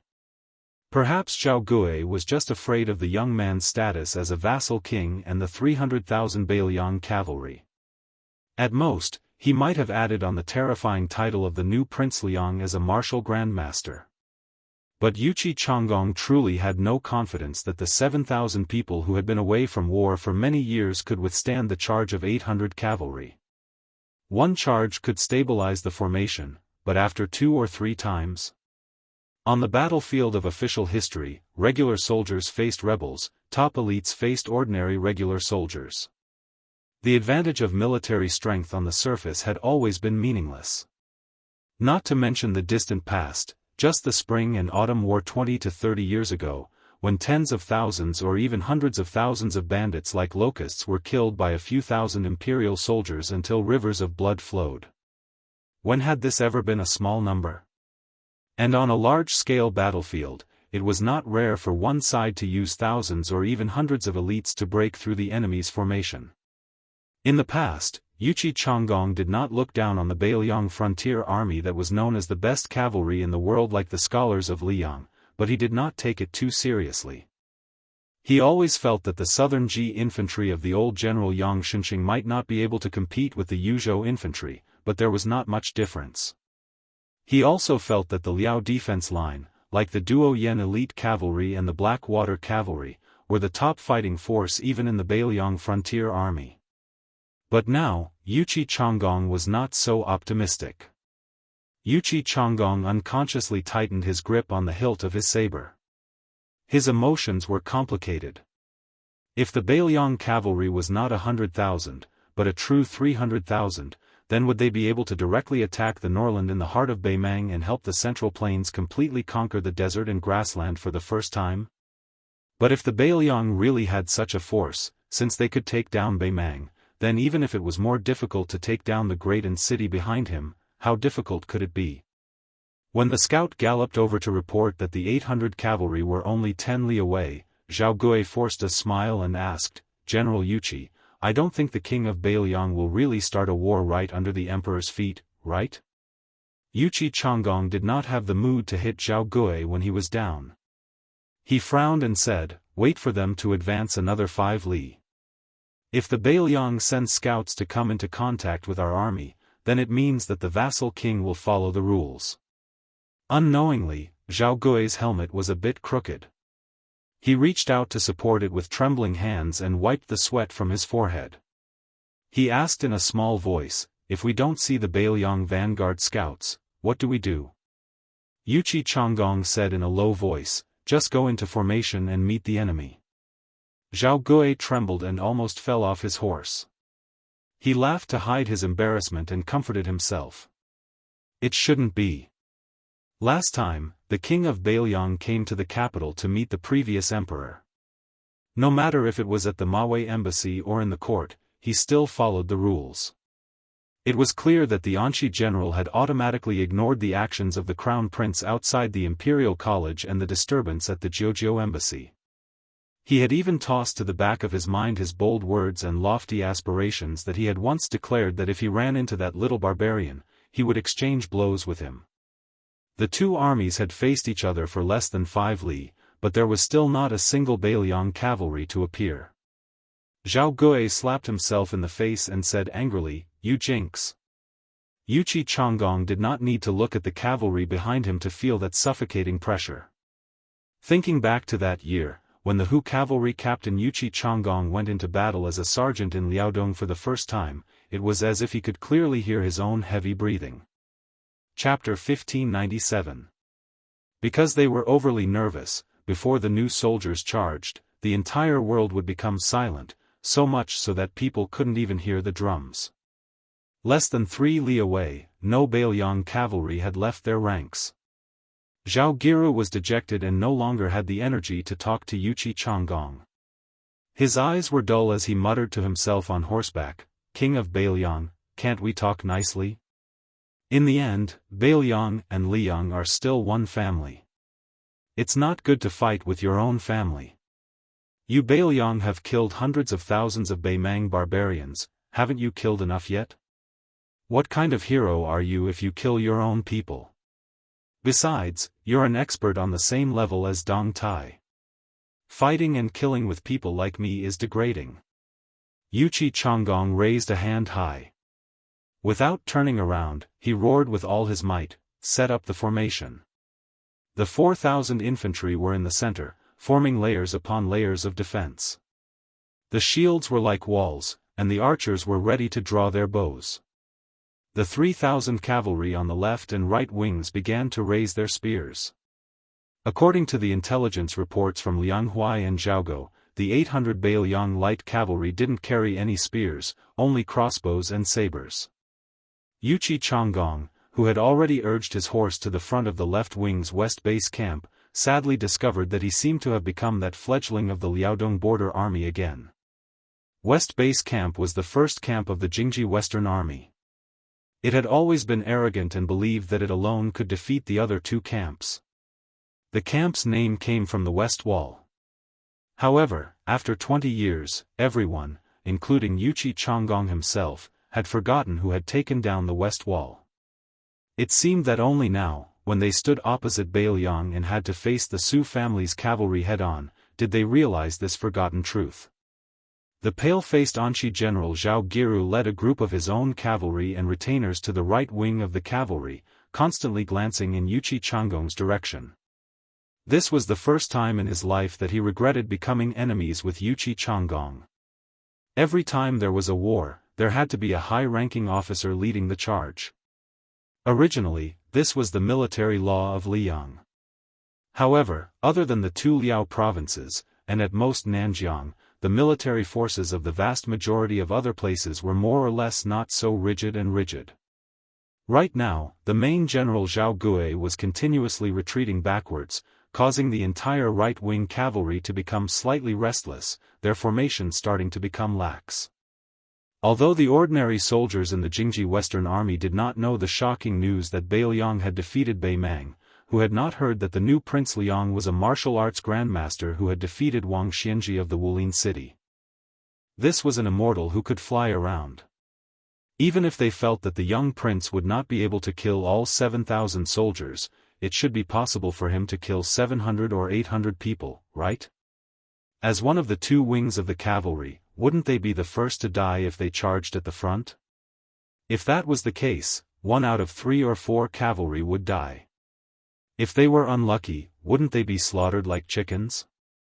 Even if they were lucky enough to survive, the young vassal king led by 300,000 Bailiang cavalry had died in this place, causing the Bailiang army to attack Great Peace City. Who would be responsible for this?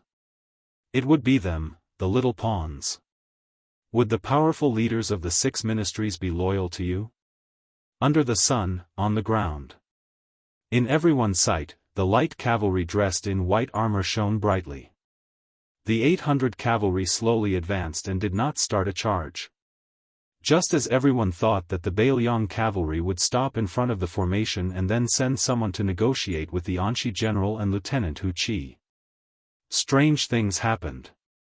The 800 cavalry formed a charging formation in the blink of an eye. There were no spears. But the 800 white-armored cavalry all gripped the Bailiang sabers at their waists. It was clear that this Bailiang cavalry, who were at an absolute disadvantage in numbers, could still pull out their sabers at any moment and start a charge at any moment against the 7,000 soldiers of the imperial court waiting for them to tire out. The Anshi general Zhao Gui started to gallop his horse, but he did not charge in to kill the enemy. Instead, he displayed astounding riding skills and circled to the back of the right-wing cavalry. Lieutenant Hu Qi Changgong knew that as long as the Bailiang cavalry started to charge, whether they won or lost, it would be a small matter. Once the imperial court and Bailiang had a falling out, Yuqi Changgong and the entire Yuqi family would not be able to bear the blame. But at the same time, he could not retreat, not even a step. If he were to retire today, then his official career in this lifetime would be completely over. Not only would he, Yuqi Changgong, suffer a calamity, but his entire family could forget about having a comfortable day in Li Yang's officialdom.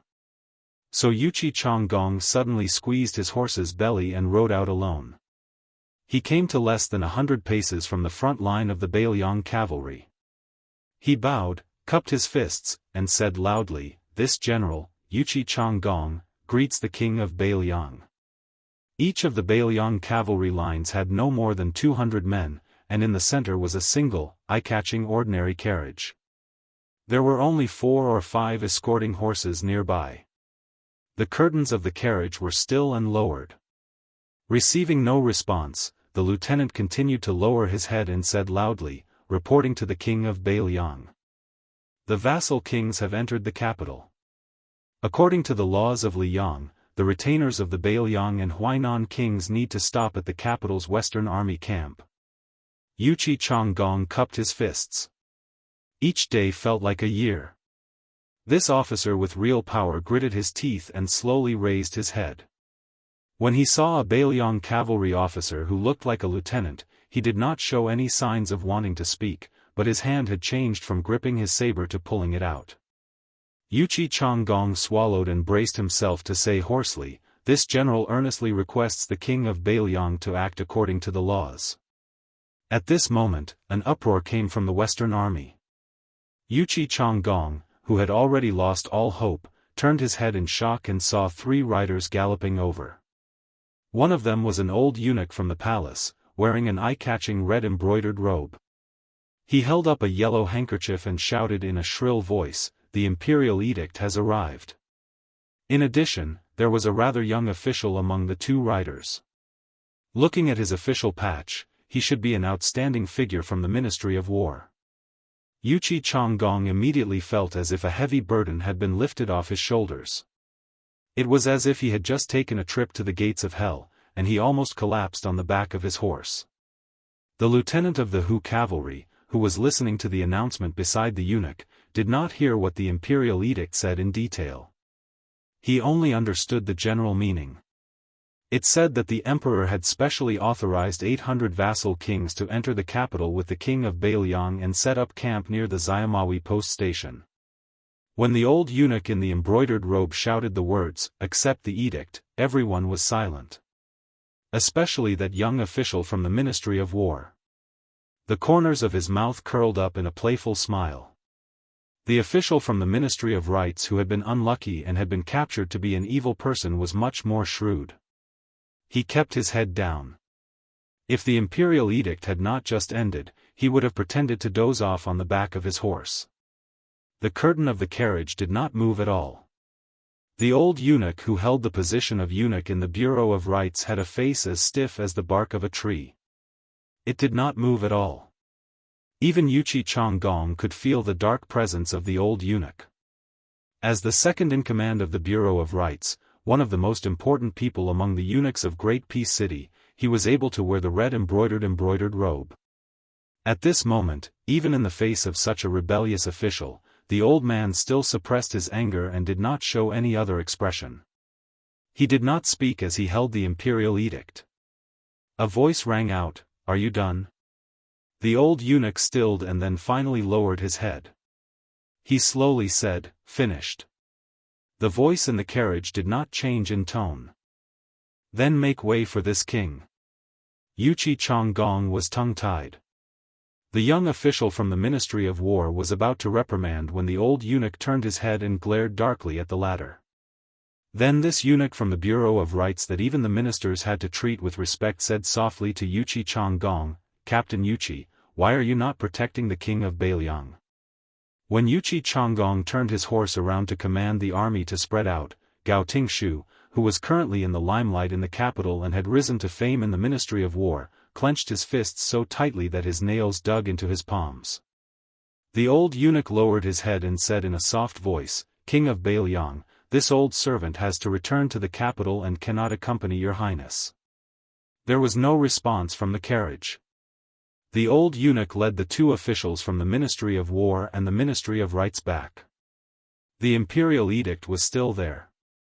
Since Li Yang unified the world, from the first year of Yonghui to the second year of Xiangfu, only 2 imperial edicts had been rejected. And the person who had rejected the imperial edict was the same person. It was that king of Beiliang who didn't even bother to lift the curtain of the carriage. The official from the Ministry of Rights carefully glanced at the eunuch from the Bureau of Rights. There was no change in the old man's expression. Gao Tingshu turned his head to look at the 800 cavalry passing through the center of the infantry formation of the Western Army. He sneered, "Such arrogance." The official from the Ministry of Rights clearly did not see how the eunuch opened his mouth, but he could hear a soft laugh coming from his throat. This made his hairs stand on end. Gao Tingshu's lips curled up again. Previously, he had intentionally or unintentionally slowed down, and the eunuch had not raised any objections. Gao Tingshu knew that a good show was about to begin. Because this was Great Peace City, not Beiliang. When the walls of Great Peace City slowly entered the sight of the Beiliang cavalry, they appeared even taller and more majestic. Su Fengnian finally lifted a corner of the curtain and looked over. He wore the embroidered robe that had been sewn by the Beiliang Bureau of Gold Thread Weaving. He smiled at the carriage driver and said, "The last time I came here, I felt that the walls were very tall. Looking at it now, it does not seem as tall as the Jing temples at the mouth of our gorge." Su Yanbing, who was acting as the carriage driver, jerked his lips but did not speak. In the second year of Xiangfu, late autumn, the king of Beiliang entered the capital. Chapter 1598. It was said that there was no wall in the world that didn't have a crack. Although the city walls of Graydon were high, the wind was also strong, and there were countless whispers. Therefore, gossip could always spread to every corner at an astonishing speed. Not long after the new Prince Liang stayed at the Mawei post house, the conflict between Beiliang's cavalry and the Jingji Western Army spread like wildfire. As a result, the minister of the Ministry of Rights personally welcoming the prince into the city gave people an unusual feeling. Most people, while praising the emperor's magnanimity, spared no effort in cursing the young prince's rudeness and unreasonableness. They thought that the court should have left this northwest barbarian outside the city until he suddenly came to his senses and learned to submit a memorial to the emperor to ask for forgiveness. Only then would he be allowed to enter the city. Compared to the common people who didn't know the depth of the water, the civil and military officials of Graydon City, especially those who were qualified to participate in the morning court and had entered the Liang officialdom, should have been the most confident group of people who could order Beiliang around. This time, for the first time, they were all silent. It was rare to see a grand occasion where one dog barked and hundreds of dogs barked. For example, the censorate censor and the 6 branches censors, who were not high officials but had noble statuses, after privately communicating with each other, they all gave up the idea of impeaching the young prince. The reason was simple. As the carriage entered Greaton City, in addition to the confrontation between Bailiang's light cavalry and the 2 generals, Zhao Guiwei and Qi Changgong, the shocking news of Bailiang defeating Bei Mang was also brought to the capital. At this sensitive time, it was useless to impeach the number 1 warrior of the new dynasty, no matter how many reasons you came up with. On the other hand, how many enemies had the Liang border army, which was built with half the country's taxes, killed in 20 years? Was it 100,000? According to the military law of Liang, seizing 80 heads of northern Mang was enough for a low-level soldier to be promoted to a military officer of the border army. It was said that this time, not only did northern Liang kill countless enemies, they even took the head of northern Mang's great general Yang Yuanzhan. If they were to be rewarded based on merit, how great of a military merit would this be?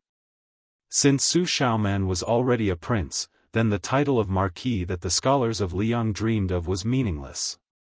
Could it be that the previous emperor had just taken away the old Prince Liang's title, and in the blink of an eye, he was going to take it back from the hands of the current emperor?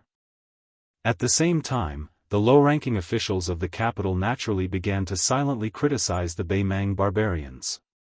Previously, the army on the eastern front had aggressively advanced all the way to Gord, Xiaoguang city. Bailiang's 300,000 border army could drive Bei Mang's million-strong army back to their homeland, and the Liang border army was not small either. Don't talk about loud thunder but small raindrops. Your Liang border army hadn't even had a decent thunder in 20 years. Su Fengnian only took Su Yanbing to the Mawei post house. The 800 White Horse Guards were all arranged by the Ministry of War's Ministry of Rights to appropriate accommodations near the post house. After Su Fengnian got off the carriage, he found that the many officials of the post house were different from the last time he came to the capital. They were all younger and unfamiliar faces. When they saw the king of Bailiang in his black and gold embroidered robe, their eyes were filled with deep fear. Su Fengnian raised his head to look at the dragon claw locust tree outside the post house. It was still there, but the people had changed. The Mawei post house had always been a post house that belonged exclusively to the Bailiang road. It was also one of the few post houses that could be built in the capital. Because the old prince of Liang, Su Shao, rarely came to the capital to meet the emperor after he was made king, it had always been a gloomy scene. The officials of the Ministry of War and the Ministry of Revenue had suggested countless times that the post house should be dismantled. As a result, when the officials of the 2 ministries joined the Ministry of War and the Ministry of Revenue a few years ago, repeating the same old tune became a custom. It was like a pledge of allegiance. If anyone dared to not submit a memorial to the emperor regarding this matter, it was inevitable that they would be ostracized and pinched by their senior colleagues. However, the late emperor and the current son of heaven both had a subtle attitude toward this matter, so much so that there were old foxes in the officialdom who joked that if one day the Demoyai hostel was really demolished, it would be very boring. Su Fengnian was very familiar with the post house. He asked for a room in the back courtyard from the post house officer Hong. After the trembling post house officer slowly left with his body bowed, Su Fengnian moved 2 rattan chairs under the eaves. He and Su Yanbing each sat down.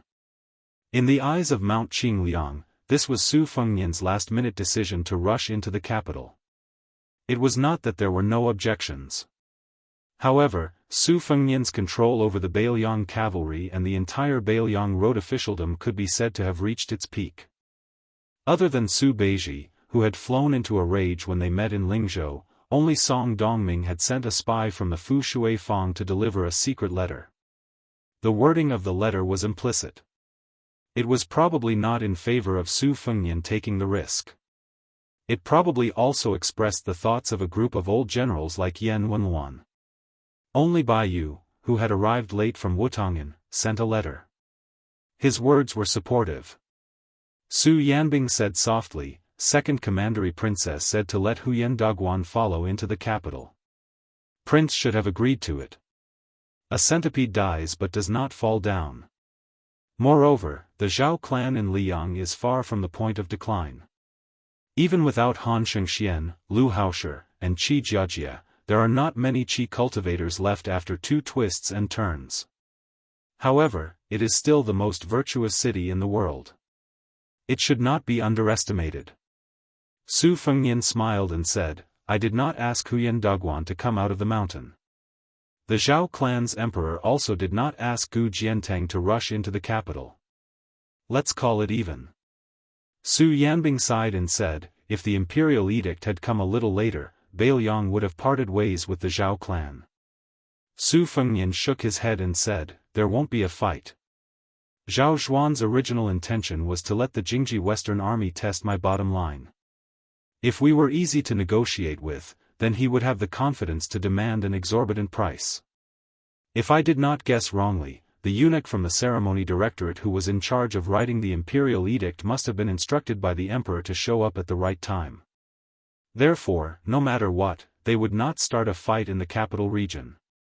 If they really fought, a total of 7,000 elites would be scared witless by 800 cavalry.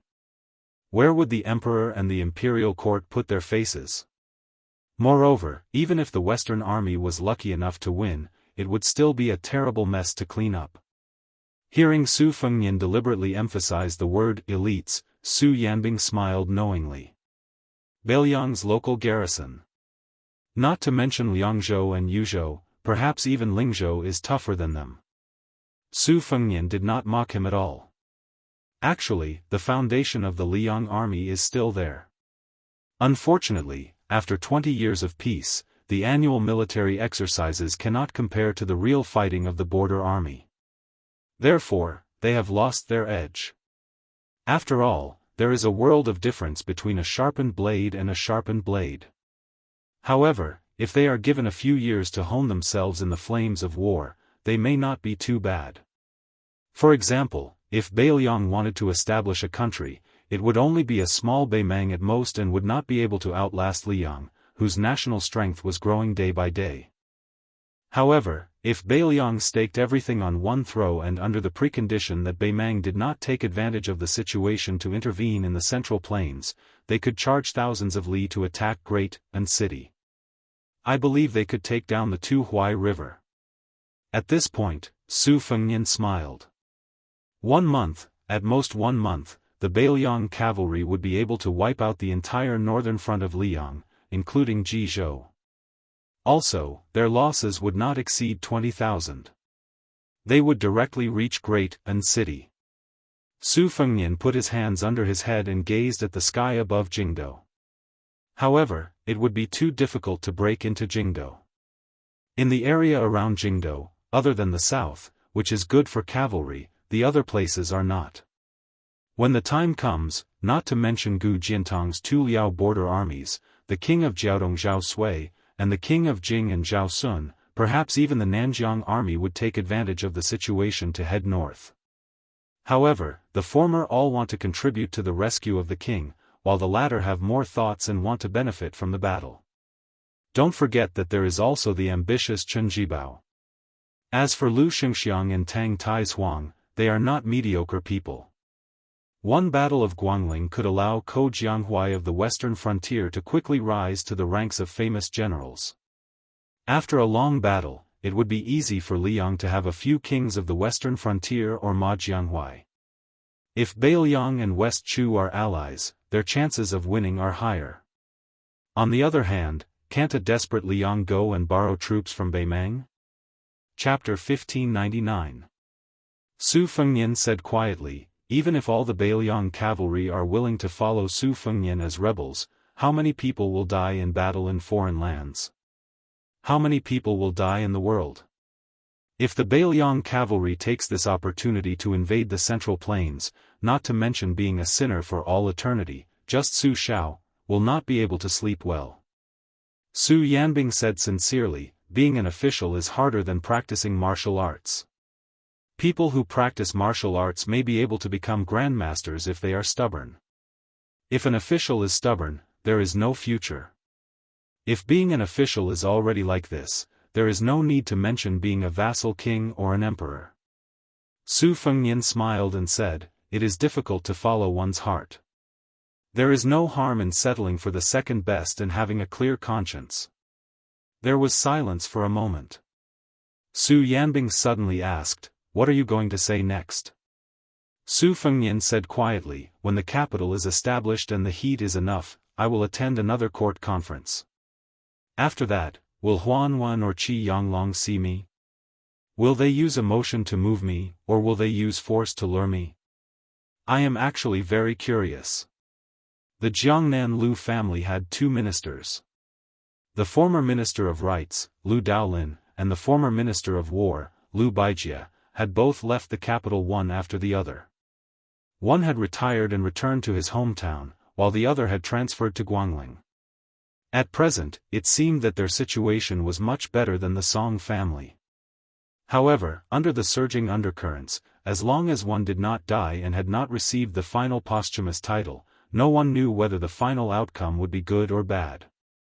Kong Zhenrong of the Ministry of War, Yan Qiji of the Hanlin Academy. Chen Wang, Sun Yin, Lu Su. The scholar Yan Jieshi, Assistant Minister of Rights Jean Lanting. There were also two groups of nobles led by Yin Changgang and Wang Yuanran. It seemed that Su Fengnian knew more people than expected. Su Yanbing's expression was worried. But what if the court refuses to let go of the transport? Su Fengnian's answer shocked even Su Yanbing. Liang Mang won't have any war for a short period of time. You, Li Yang, have the best Bailiang cavalry in the world, but you don't use them. You just watch as West Chu wins one battle after another. Isn't that too outrageous? I, Su Fengnian, am still willing to help the imperial court solve their problems. The bottom line is that the imperial court is stingy and doesn't want to give Bailiang food. But that's fine, Bailiang is still willing to send troops. Not only do we have to dispatch troops, we have to have the Great Snow Dragon cavalry rush to Guangling Road. Su Yanbing rubbed his chin. If I were sitting on the dragon throne, I would have a headache. Su Fengnian sat up and squinted his eyes as he smiled. Not only do I have a headache, but even Li Yang's crotch hurts. At this moment, Su Yanbing glanced at the courtyard wall, a cold smile on his lips. Su Fengnian sighed. It reminds me of Qi Jiaj from Escape Summer Town. His entrance posture is carved from the same mold. He wants nothing more than to be closer to the sword than to Huang Qing. The post-house officer surnamed Hong walked into the courtyard with a sullen face. He said carefully, Your Highness, there is a guest outside the post-house. Su Fengnian nodded. I know. Go back and tell him that I told him to get lost. The post-house officer's face visibly twitched, but he still respectfully left the courtyard. Not long after, someone spoke in a clear voice that could be heard even from 2 streets away. I am Qi Jiaj's first disciple, Li Haoran. I invite the king of Bailiang to a battle to the death. Su Fengnian didn't know whether to laugh or cry. Su Yanbing was the same. He clicked his tongue and said, Is this guy's brain flooded with water? A battle to the death? Coincidentally, right after the famous swordsman of the capital, Li Haoran's challenge, another loud voice anxiously shouted, Motherf *****. I don't care whose disciple you are. I came to the Maui post house first. If I didn't go to the latrine just now, you wouldn't have had a chance. If I want to fight with the king of Bailiang, I'll be the first one. King of Bailiang, don't listen to the nonsense of this guy next to me. I'll go first, I'll go first. I am Wu Laifu, a hero from Jinzhou in Liaodong. Today, I would like to challenge your highness to a battle. I would like to challenge your highness. Soon, the hero from the post house, who had almost been intercepted by Li Haoran, added, Your highness, we're actually from the same hometown. Su Fengnian, who was sitting on a rattan chair, held his forehead. Su Yanbing asked, Should I just send him away? Su Fengnian stood up and joked, It's fine. I'm going to see my fellow countrymen. But when Su Fengnian walked out of the post house, he saw that the street was deserted. There was only a handsome young swordsman standing there, and countless heads poking out of the windows of the restaurants and tea houses on both sides of the street. Su Fengnian was somewhat puzzled. He turned to the post house officer and asked, "That guy from Jianghu in Liaodong?" The post house officer had a strange expression on his face as he whispered, "Reporting to your highness, for some reason, that person didn't even see your highness figure when he yelled, 'Killing intent,' and then he ran away like a wisp of smoke." Su Fengnian was speechless. This guy was a talent. He had the style of a certain person back in the day. Li Haoran, who had lost all of his momentum because of that guy's antics, had a gloomy expression. But when he saw the king of Bailiang in his embroidered robe appear, he felt an inexplicable surge of emotions. His sword heart was instantly covered in dust, and it was no longer as bright and clear as when he first appeared. What was even more frustrating was that the bastard surnamed Wu from Liaodong had returned. He trotted all the way to Li Haoran's side, with a rusty iron saber in a black scabbard at his waist. He grinned foolishly and said, "King of Bailiang, as usual, I'll go first. I had something to do just now, so I went to the neighboring street. Today, I, Wu Laifu, don't dare to disturb your highness too much. As long as your highness can take one saber strike from me, just one saber strike, I'll leave without another word. How about it?" Su Fengnian smiled playfully and nodded, "Okay." Countless onlookers behind the windows on both sides of the street saw that guy step out and shout angrily. He suddenly pulled out his saber, but didn't move forward. Then. There was no then. Li Haoran took a deep breath and looked up at the sky. The street was dead silent. After a long wait, the saberman put his saber back into its scabbard, stood still, and cupped his fists. He said, "King of Bailiang, you've reached the mysterious realm of having a saber in your heart even without a saber in your hand. This time, we've exchanged blows at the peak, and I've lost. The mountains will not change, and the rivers will flow forever. We'll meet again someday." The swordsman turned around, shook his head, and strode away. He fully displayed the demeanor of a master. "Son of a bitch, I've been waiting for you for a long time. You should at least give me a saber strike. Bastard, you still want to exchange blows at the peak? Peek your ass. You're called Wu Laifu, right? I'll remember you. I'll find someone to beat you to death later." Countless curses were hurled on the street. Some extremely angry onlookers not only threw teacups and wine bowls out of the window, but the hot-tempered ones even smashed chairs on the street. There were even a few groups of people who couldn't bear it anymore. They had already rushed to the street, wanting to teach that guy a lesson. Unfortunately, that guy quickly disappeared. The crowd couldn't help but sigh. Not to mention how good his martial arts were, he ran very fast. The green-robed swordsman, Li Haoran, who had finally recovered his calm state of mind, said in a deep voice, "King of Bailiang, can we fight now?" The crowd thought that the good show had finally begun. As the first disciple of Mr. Qi, Li Haoran was also one of the top swordsmen in the capital.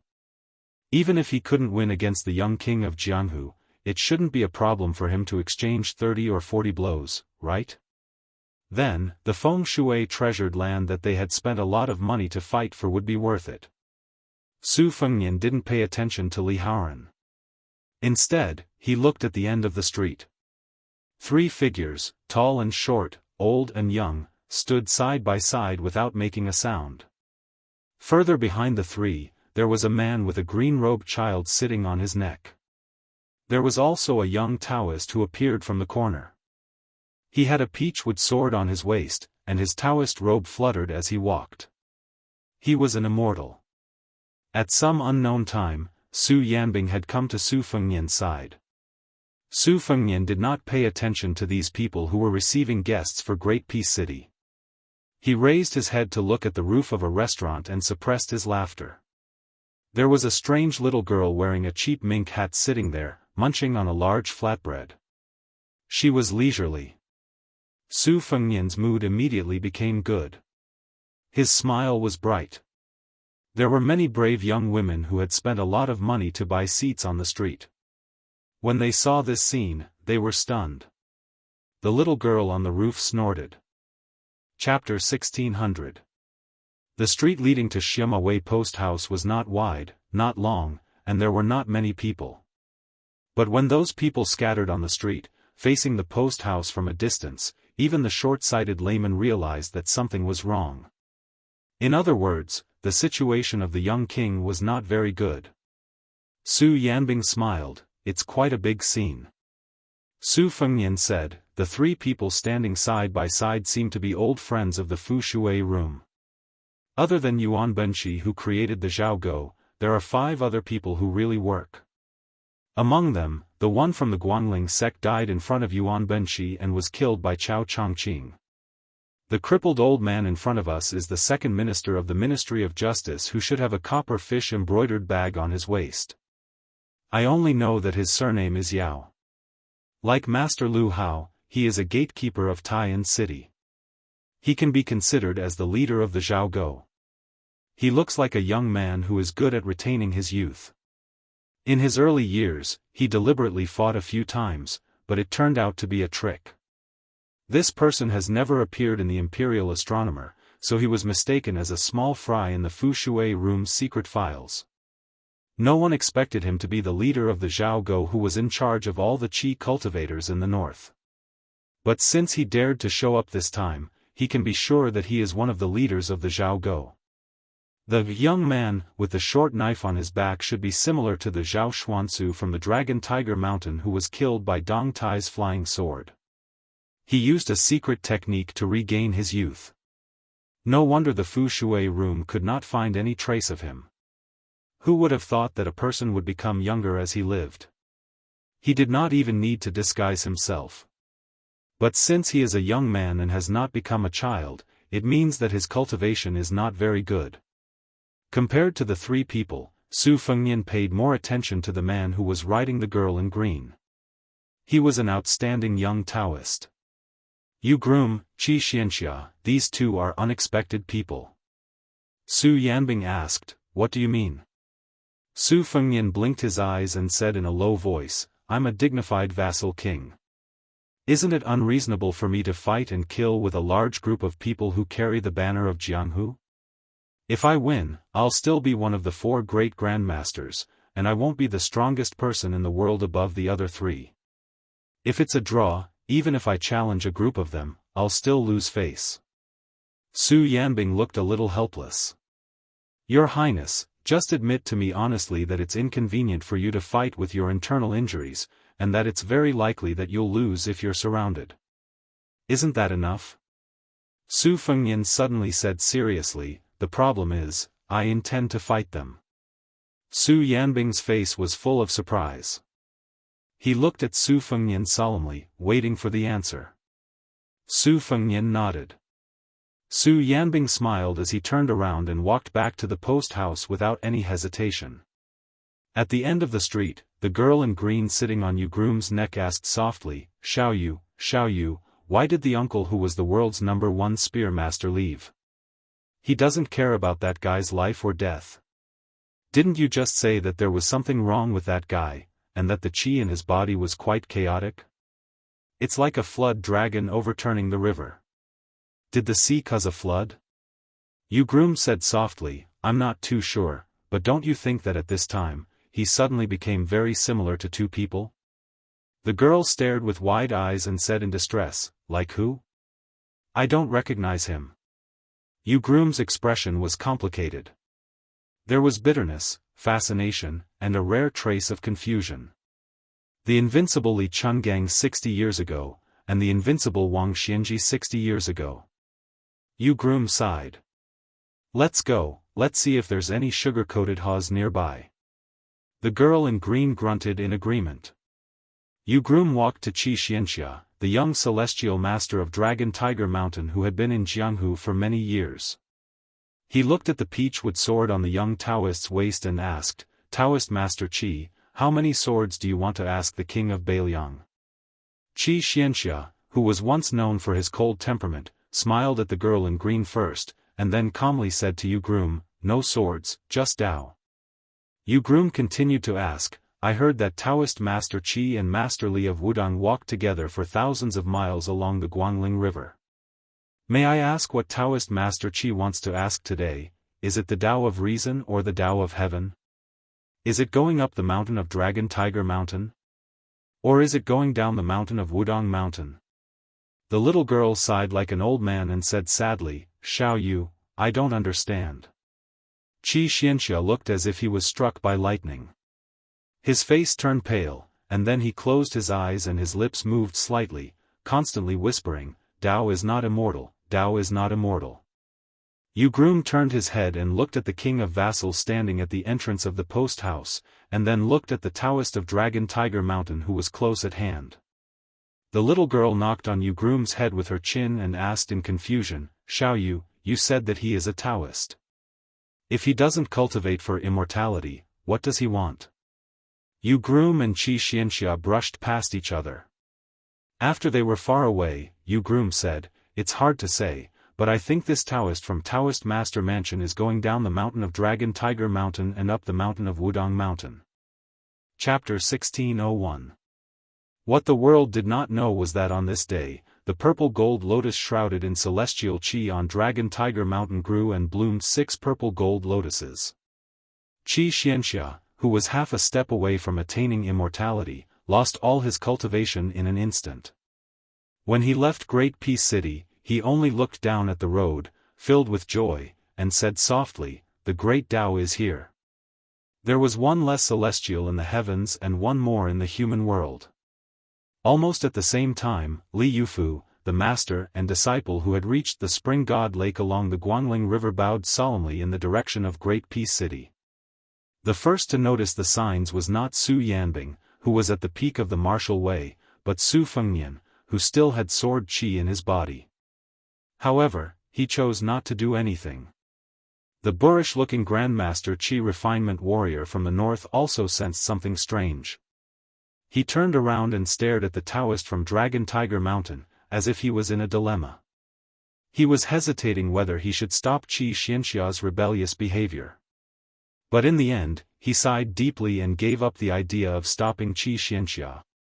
Regardless of whether Wuxia Xianxia had attained Tao or not, from this moment on, Zhao Go, who followed his heart and chose to support the dragon instead of mending the hole in the heavenly way, knew that he had no hope of attaining the unity of heaven and man in this life. Regret flashed across his face and he laughed, "Earth Celestial." What a Earth Celestial! In an instant, the middle-aged Qi refinement warrior turned into an old man past his prime. However, as he aged at a visible rate, the martial way of the number 1 Qi cultivator in the north advanced rapidly. He climbed from the mysterious celestial realm to the great celestial realm before stabilizing. However, most of the people on the streets weren't even at Master Realm, much less Grade 1. They couldn't sense the aura at all and just felt like they had seen a ghost in broad daylight. Apart from being shocked, they exchanged glances with one another and saw the confusion in each other's eyes. The crippled old man said in a low voice, "What happened?" The Qi cultivator smiled, "It's half good and half bad. In the future, he might be able to become an Earth Celestial." The young man, with the saber behind him was both gratified and jealous. He said in a bad mood, "Does our previous plan not work anymore? Let's take a big gamble." The crippled old man shook his head. They had come here today because the palace's intentions were clear. They were not going to kill anyone. It would be best if they could injure someone, but if they couldn't, they shouldn't lose too badly either. He just needed to let Great Peace City know that one of the so-called 4 great grandmasters was just SOSO, and could easily challenge a few nameless people. Of course, the 3 of them were well aware that even if they really wanted to kill someone, it would be no different from a fool's dream. Su Fengnian and Su Yanbing, how could they kill them? However, the situation was very different now because there was a great celestial stage master who was only 1 step away from becoming an Earth Immortal. That was why the youth with the saber had made such a suggestion. The crippled old man lowered his voice and said, "Sir is dead, but don't forget that his child is still alive." The youth's eyes darkened. "We're really useless." The Qi refinement warrior, whose cultivation level had improved by leaps and bounds, frowned. "Something is not right. Qi Xianxia and groom you have left, but I am currently," the youth mocked, "isn't it obvious?" In Su Yanbing's eyes, the current you cannot compare to groom Qi Xianxia. The Qi refinement warrior was not angry at his colleague's sarcasm.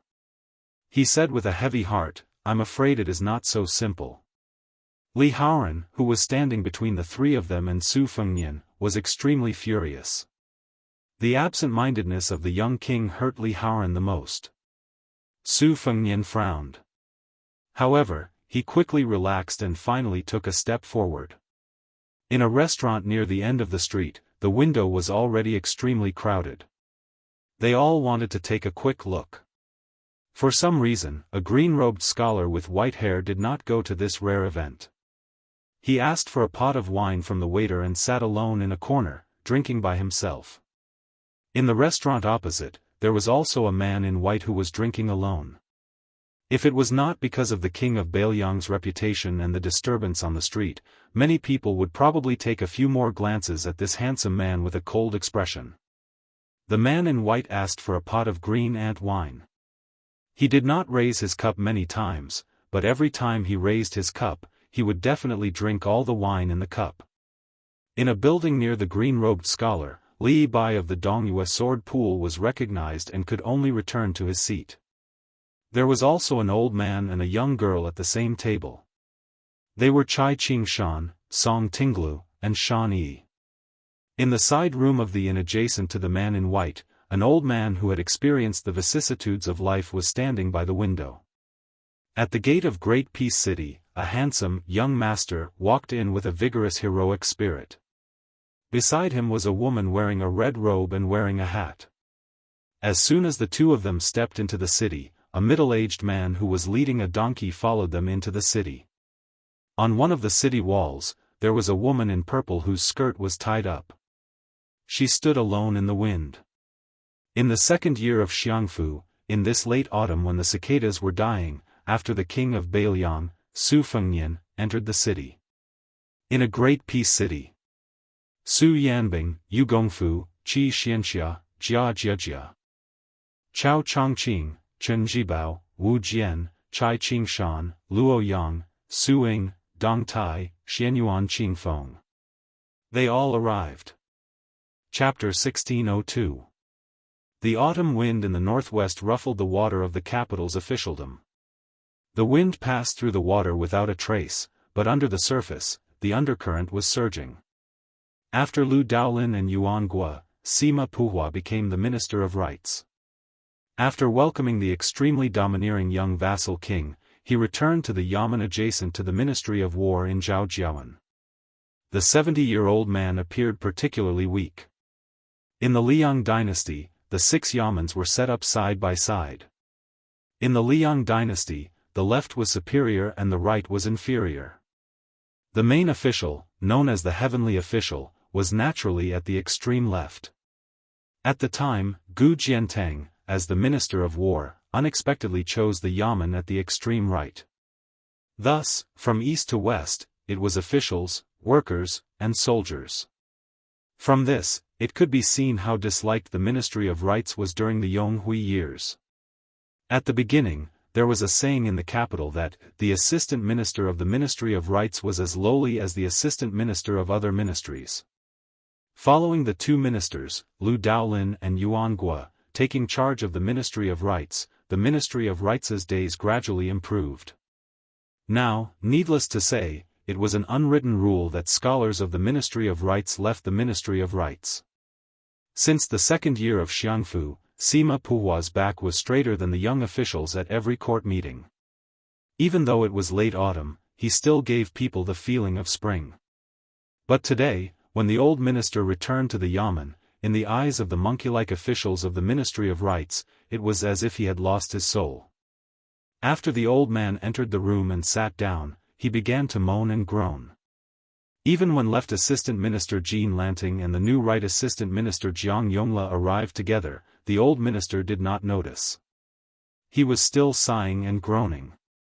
Seeing this scene, Jiang Yongla's heart immediately chilled.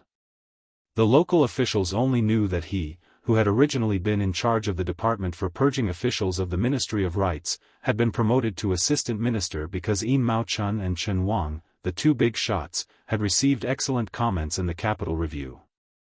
This was how he had stood out from a group of colleagues of similar rank in the Ministry of Rights.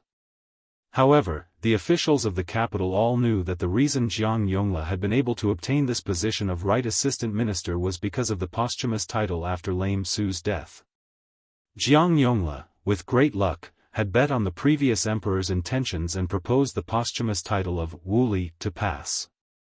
The so-called excellent performance in the Capital Review was nothing more than a fig leaf for the court. Some of the high-ranking officials in the capital who looked down on Jiang Yongla directly called him Daoist assistant minister. Previously, Jiang Yongla was too lazy to make a fuss about anything. He had been an official in the capital for many years and did not have a deep foundation. Otherwise, he would not have been involved in the disaster of the posthumous title. In Jiang Yongla's view, the position of assistant minister was the real deal. If they were not convinced, they could also step on Daoist. Could it make their official posts become embroidered peacocks? However, when the assistant minister suddenly heard that the son of the posthumous title of Wu Li, the new prince of Liang, Su Fengnian, had charged into the capital without warning, Jiang Yongla was scared silly. Originally, he had some thoughts of secretly competing with Jean Lanting, hoping that if he accidentally stepped on Daoist again, he might actually become the minister of the Ministry of Rights. Now, how could he dare to be so arrogant? The position of Minister of Rights was coveted, but his little life was more important. Thus, on this trip, Jiang Yongla's attitude was even lower than that of a sixth-rank official. He thought that today, he had to ask the left assistant minister for advice on how to compete with Bailiang and still be successful in his official career. The old minister finally came back to his senses and gestured for his two assistants to take a seat. Looking at these two assistant ministers, Sima Puhua was not very comfortable in the past. One was old enough to be his son, and the other was even more outrageous, old enough to be his grandson. However, there was only a difference of one rank between their official ranks. Once he retired and returned to his hometown, one of them would have his official post changed to a second-rank golden pheasant. However, the old man did not have such thoughts today. Instead, he felt that they were in the same boat. The old minister glanced at the door and coughed. After moistening his throat, he slowly said, "Today, I suddenly received an imperial edict to welcome Prince Liang into the capital. I believe that both of you know about this." Jiang Yongla nodded furiously like a chick pecking at rice. Jean Lanting, who had become a legend in Great Peace City because of the incident of growing a beard to show his ambition, did not change his expression. No wonder he was the third junior Jean who was praised as a great beauty. Next, Sima Puhua said some ordinary words of officialdom. With such an official tone, if it was a normal yamen meeting, this old man could talk for 2 to 4 hours without panting. This was the cultivation of an official. However, today, the old minister did not chatter endlessly. He stopped talking and reached out to stroke a yellow paperweight bestowed by the emperor. After a moment of silence, he seemed to use a great deal of effort to say, "Before we parted, that vassal king told me that he would come visit our Ministry of Rights when he had time." Jean Lanting was unperturbed. Jiang Yongla gaped. He did not know if it was an illusion, but he felt that after the minister finished speaking, he looked at him with pity, as though he was looking at a pitiful creature about to be executed. Sima Puhua's eyelids drooped and he calmly added, "That person also said that he wanted to talk about the past." Jean Lanting narrowed his eyes and stroked his well-maintained beard. He said with a slight smile, "Oh." Jiang Yongla was sweating profusely. To talk about the past, was he looking for Jean Lanting? Or was he looking for himself? Or was he looking for all the officials of the Ministry of Rights? The old minister's two dry fingers subconsciously rubbed the warm and moist Tianhuang Ruishi lion paperweight. No one knew if it was because it was similar to the skin of the new concubine or because he was feeling the great kindness of the emperor. It was true that the young king said that he wanted to come to the Ministry of Rites to sit down and talk about the past. However, Sima Puhua missed a part. In fact, other than this, the new Prince Liang had exchanged many pleasantries with him, a second-level official. Now, Gao Tingshu, Fan Changho, and the other auspicious new officials probably did not know. Only the more experienced old officials of Yonghui knew that there was a big joke in the officialdom of Tai and city in the early years. It was that Bailiang had offered a group of warhorses from the Xianli ranch as a tribute. Sima Puhua was the vice-director of the Ministry of Rites at the time. When he saw the memorial that said that the Bailiang warhorses were nearly 6 feet tall, he could not help but laugh. He immediately shared this anecdote with a large group of colleagues in the Ministry of Rites. Sima Puhua did not forget to comment, "Bailiang's warhorses are really big. They are comparable to our Tai and city's mules. The world is so big, there really are all kinds of strange things, and this Bailiang is the strangest." In the end, when the cold horses entered the capital, Sima Puhua, who had never held a blade in his life, finally understood that the height of a warhorse was not measured by the head of the horse, but only up to the back of the horse. Such a big joke caused Sima Puhua to be unable to raise his head for many years. However, as Sima Daren's official rank became higher and higher, he was rarely mentioned. He didn't expect that today, the young vassal king would open this scar again. He smiled and said to Minister Xianxia, "Minister Xianxia, I don't know if there is a 6-foot-tall dung mule in the capital. This king must see it, then this trip will not be in vain, right?" At the time, how could Sima Puhua reply? He could only lower his head and laugh dryly without speaking. Was he supposed to nod and say yes? The more the minister thought about it, the more sullen he felt. The old man, who had always thought of himself as good at maintaining his composure, unconsciously tightened his grip on the paperweight. Jiang Yongla had already started to consider whether or not he should ask for a leave of absence. If it really did not work, he would grit his teeth and fall down until his face was bruised and swollen. Jean Lanting finally spoke, but his words confused Jiang Yongla. "Minister Daren, this official's manor has just received a few cages of autumn crabs from the spring god lake. They are at their most plump and delicious. No matter if it is steamed or the locust tree salt, they are all good. When Daren is free, would you like to have a taste with this official?" The old minister made a sound of acknowledgement, and a smile appeared on his face. "I've heard that the high-ranking scholar, who is known as a genius in poetry, has recently composed a masterpiece of crab tasting that has spread throughout the capital. It can be called a masterpiece. There's wine, crab, and poetry. 3 or 2 good friends, how beautiful." Jiang Yongla became the right assistant minister of the Ministry of Rites due to luck. However, he had been in the Ministry of Rites Yamen for a long time, where everyone beat around the bush and spoke in riddles. His cultivation was actually not bad. He was only slightly slower than the minister when he heard the hidden meaning behind Jean Lanting's words. In the poem that the old minister had mentioned about the new second-ranking scholar, Gao Tingshu, there was a line, "But I will coldly watch the crab, and see how long you can rampage." However, Jiang Yongla immediately became worried again. This was the truth, but the urgent matter at hand was that the arrogant Northwest Big Crab was about to charge into the Ministry of Rites Yamen. "Sima Puhua, you have deep roots in Great Peace City, and you have the status of a minister. Jean Lanting was a favorite that the previous emperor had given to the current son of heaven. With the support of the emperor, the two of you can survive. But I, Jiang Yongla, am just a mediocre right assistant minister. If that vassal king really wants to fight, who else will they find if not me? I don't know how long that Sioux person can rampage, but I know that I will very likely have to leave the Ministry of Rites Yamen horizontally." Jean Lanting was the first to bid farewell and leave. Jiang Yongla wanted to speak but stopped. The old minister had already waved his hand at the right assistant minister to send him away. The dazed Jiang Yongla didn't even know how he left the room. He was in a daze in the corridor of the courtyard. It was different from the piercing sound of cicadas that filled the city in the summer. As autumn entered, the sound of cicadas gradually faded. According to the law, the Zhao family yamen did not plant tall trees. At this time, it was late autumn, and not a single cicada sound could be heard in this courtyard.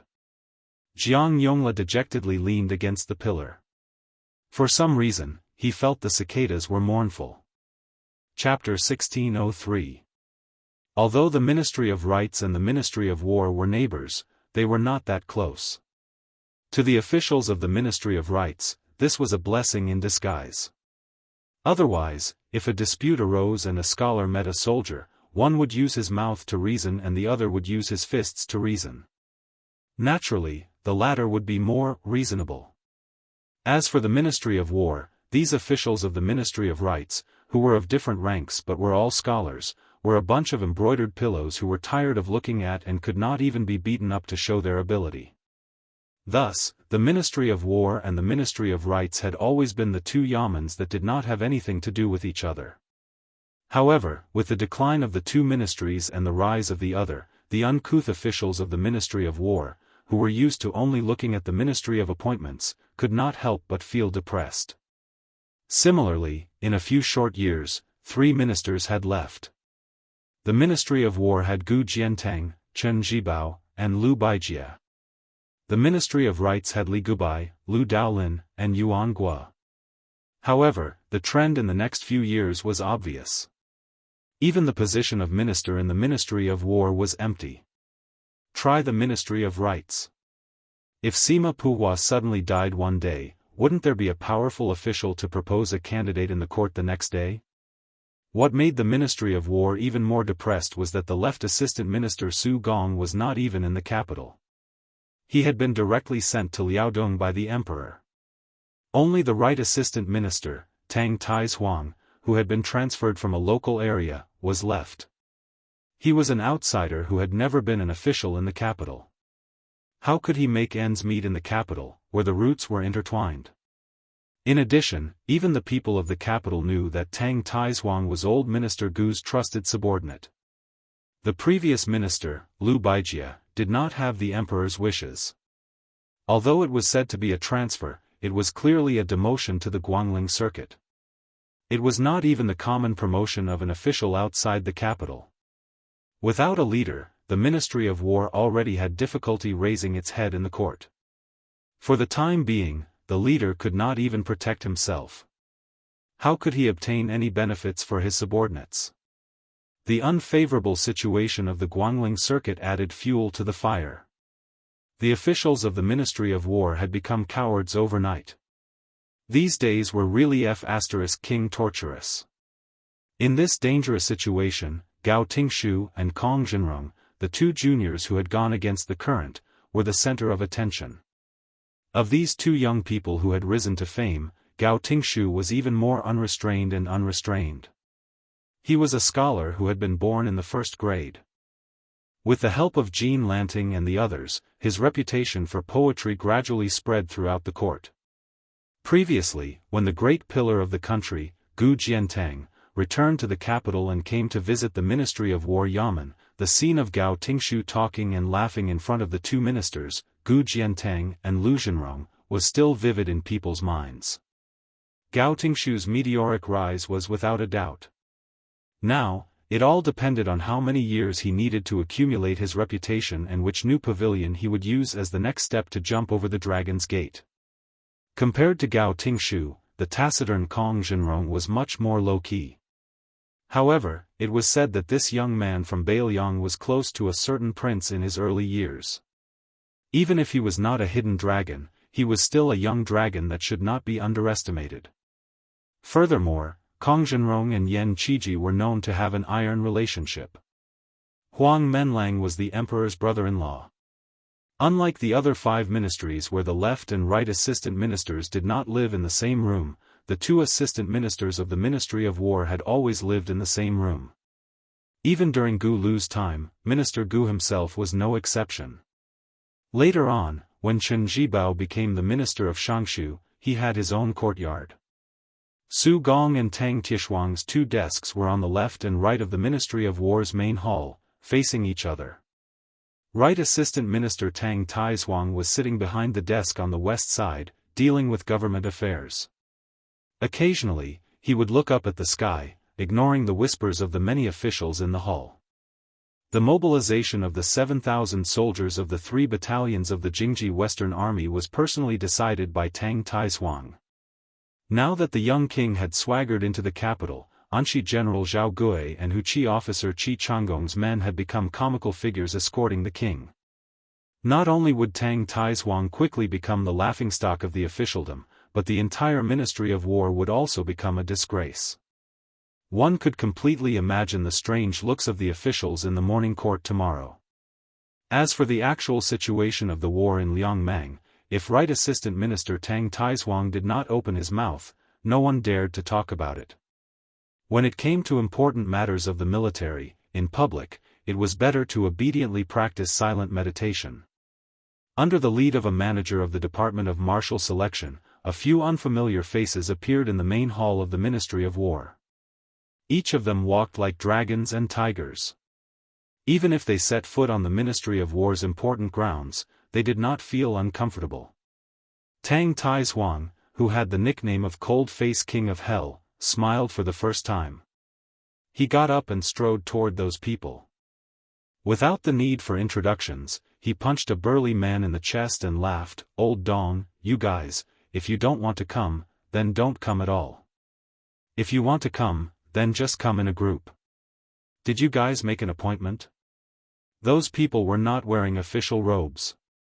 The middle-aged man called Old Dong by the Right Assistant Minister curled his lips. "I know you are a poor ghost. If we came one by one to find you, can you afford to treat us to wine?" A burly man next to the man surnamed Dong joked, "Assistant Minister, your Ministry of War's yamen is really hard to enter. It's like guarding against thieves." Tang Taishuang glared at the man who spoke without thinking, and then smiled, "Let's talk outside. I'll take you guys around." The officials in the room were all confused. They had never heard of the Ministry of War's transfer order to promote people from the Liao border army to become officials in the capital. The assistant minister of the Department of Carriage, Kong Zhenrong, was not working in the main hall of the Ministry of War. He just happened to be looking for a doctor to report on a military matter. After seeing this scene, he was only a little surprised, but he did not think too much about it. He waited for Assistant Minister Tang to take his people away before walking out of the hall. Suddenly being called, Kong Zhenrong stopped and turned his head to look. It was Gao Tingshu, who had just been promoted from manager of the Department of Martial Selection to Assistant Minister. The two of them had never interacted before. Kong Zhenrong did not know what this person of the same age who was more famous than many assistant ministers in the capital wanted. He asked calmly, "Sir Gao, is something the matter?" The imposing Gao Tingshu smiled and said, "I heard that Brother Kong likes to collect military books. Not long ago, I happened to pick up a copy of the Tiger Seal Classic.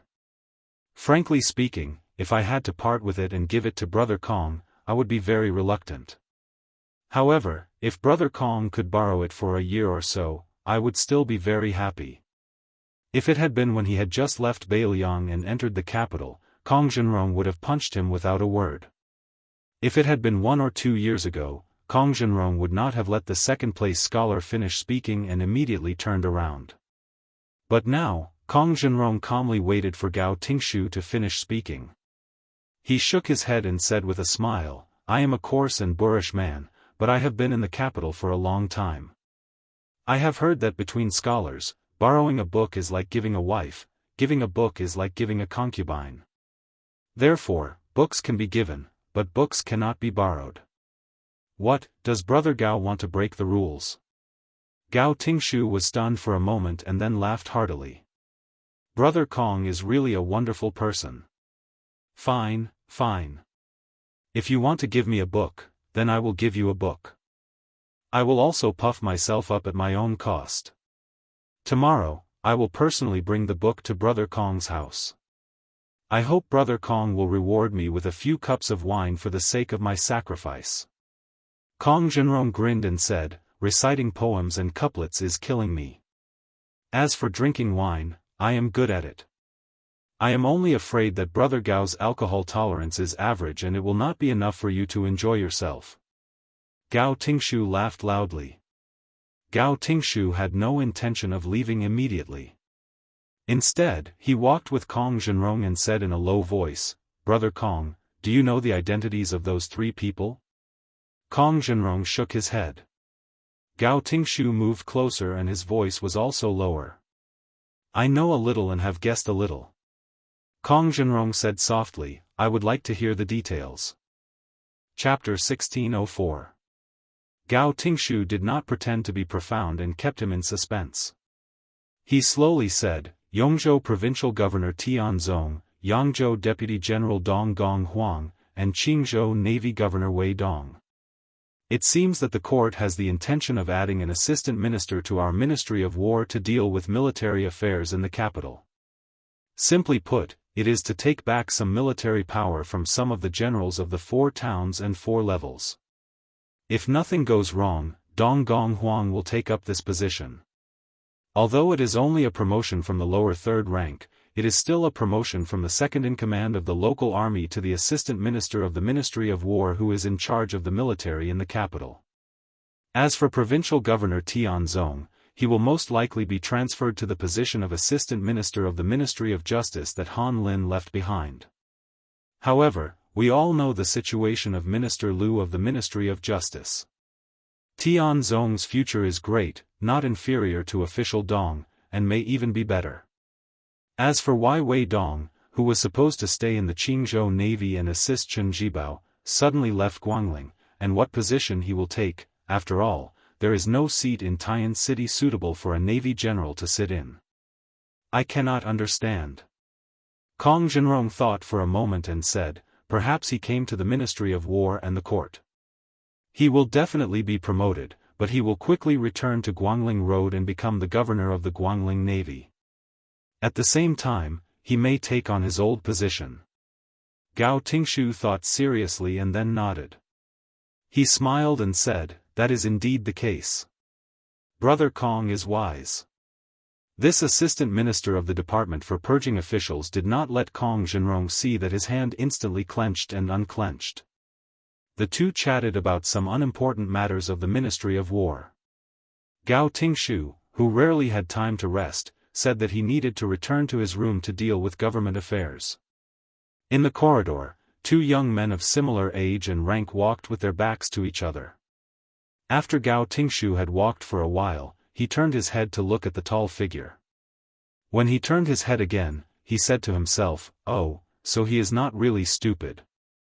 Kong Zhenrong did not turn around, his face expressionless. This young man, who had been sternly reprimanded by his father last night and was not allowed to go to the Demoyai post station, the assistant minister of the Department of Transportation with a bright future, rubbed his face hard. Brother Nyen. The 4 brothers of the past. Yen had become the uncle of the emperor. Just as he had wished when he was young, he had peacefully started to study. I, Kong Wuchi, will also be an official. He and I are still brothers. Li Hanlin, who used to be the most afraid of death, was now the commandant of the crossbowmen outside the Liangzhou Pass. I'll follow you into battle to kill the enemy. You're still brothers. I just want to know, are we still brothers with you? Brother Nyen, I've collected more than 60 sets of military books for you in Great Peace City, are you still willing to take them? Just as Gao Tingshu and Kong Zhenrong had said and thought, Tianzong, Wei Dong, Dong Gong, and Huang Rong had bypassed the Ministry of War's review and quietly entered the capital. Their path of promotion in the officialdom was just like that. Tang Taizhuang took the 3 of them for a stroll. He didn't talk about any national affairs or military affairs. He only talked about some trivial local customs. He didn't even mention their mutual benefactor, the great pillar of the country, Gu Jiantang. The Yongzhou provincial governor, Tianzong. Back then, when the old southern Tang was destroyed, he took the first credit for crossing the river. The deputy general of Yang province, Dong Gong Huang, was the same as Tian Zong. He did not follow the general into the capital, but stayed in the local area. When he took office, he beat the third young master of the Gumu Su family to death and married the daughter of the Jiangnan family. Wei Dong, who had become in-laws with the current Qingzhou provincial governor, had a close relationship with the assistant minister of the Ministry of Personnel, Wen Tai, and the Qingzhou general, Hong Lingshu, who had entered the capital earlier than them. If one added on Kai Nan, who was already the Huai provincial governor, and the assistant minister of the Ministry of War, Tang Taizhuang, who stood beside the three of them, it was enough to make the officials of the capital, who saw this scene and thought of this, feel a thick chill. Gu Lu was gone, but Gu Jiantang still controlled the largest Liang border army in the Liang dynasty. Unlike Su Shao, Gu Jiantang had entered the Ministry of War alone. His old subordinates had been scattered long ago. But other than these four people with high authority, there were many other trusted subordinates who had not surfaced. Tang Taizhuang suddenly fell silent. The previous emperor of Liang had scattered the Gu generals. The current emperor had gathered the old Gu generals and brought them into the capital. It could not be said which of the two emperors was more skillful. It just depended on the time. Solving the problem of Bailiang was equivalent to completing half of the great cause of removing the vassals. Then, after cleaning up the forces left behind by the Gu generals, wouldn't it also complete half of the task of suppressing the local generals? What really made Tang Taizhuang sad but would not reveal anything was not that the emperor wanted to use them to control the old civil officials of Jianghu, nor was it the emperor's intention to use them to intimidate and, to a certain extent, cut off the old officials of Yonghui and the new officials of Xiangfu. It was that in the early years, they could exchange lives on the battlefield. Among the old brothers, perhaps other than Old Dong, Tian Zong and Wei Dong were all pleasantly surprised by this promotion. They were far more worried about the general situation. Tang Taizhuang quickly returned to normal and smiled. This was the imperial court. This was the human heart. They knew that it was lonely at the top, but people still walked to the top. The many generals on the territory of Liang, from Yang Shenxing and Yan Zhenchuan, to him, Tang Taizhuang, had become chess pieces casually played by someone. The civil officials did not have it easy either. Zhang Jiulu's departure and Qi Yanglong's arrival was a complete change. Following Liu Baijia, who had vaguely become the leader of the Gongnamdu scholars, went south, Su Gong was also hidden at the border. The northern scholars, led by the Peng family of Liaodong, began to rise.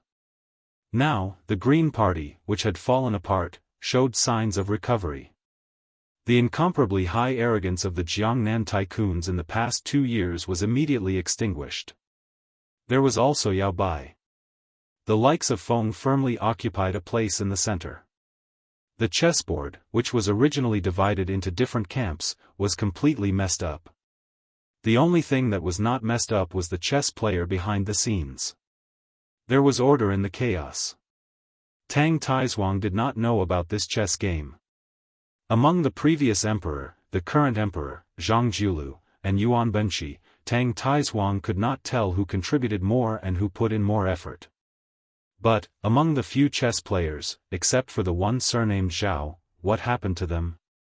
Then, Tang Taizhuang thought of a young man and smiled happily. A chess piece that was placed in a tight position could actually disgust the chess player one day. Strange, strange. How delightful. The lobby of the Ministry of War, where Tang Taizhuang was temporarily absent, was completely in an uproar after hearing a piece of news. There was a confrontation at the Demoyai post house. Gao Tingshu muttered, "It's a pity that we can't kill people." But, a king who relied on his strength accidentally drowned in Jianghu. It's reasonable, right? As time went by, the Ministry of Rights, Ministry of Works, Ministry of Justice, Ministry of Revenue, Ministry of Appointments, and Zhao Jiawen were all boiling with excitement. Then, there were the 2 provinces under the Hall of Governmental Affairs, the Imperial College, the Hanlin Academy, and the 6 post houses. Among them, Huanwen and Zhao Yuling coincidentally gave the word nonsense. However, Tantanon said that the young king's behavior did not match his status, while Master Zhao was annoyed that his youngest son, Zhao Wenwei, went to the Demoyai post to watch the show. Only the head of the Hall of Governmental Affairs, Qi Yonglong, was indifferent and turned a deaf ear to it. The old man held the poetry book that was listed as a forbidden book by the imperial court in one hand, and read it with great interest. From time to time, he grabbed a few peanuts from the small plate on the table and ate them with great interest.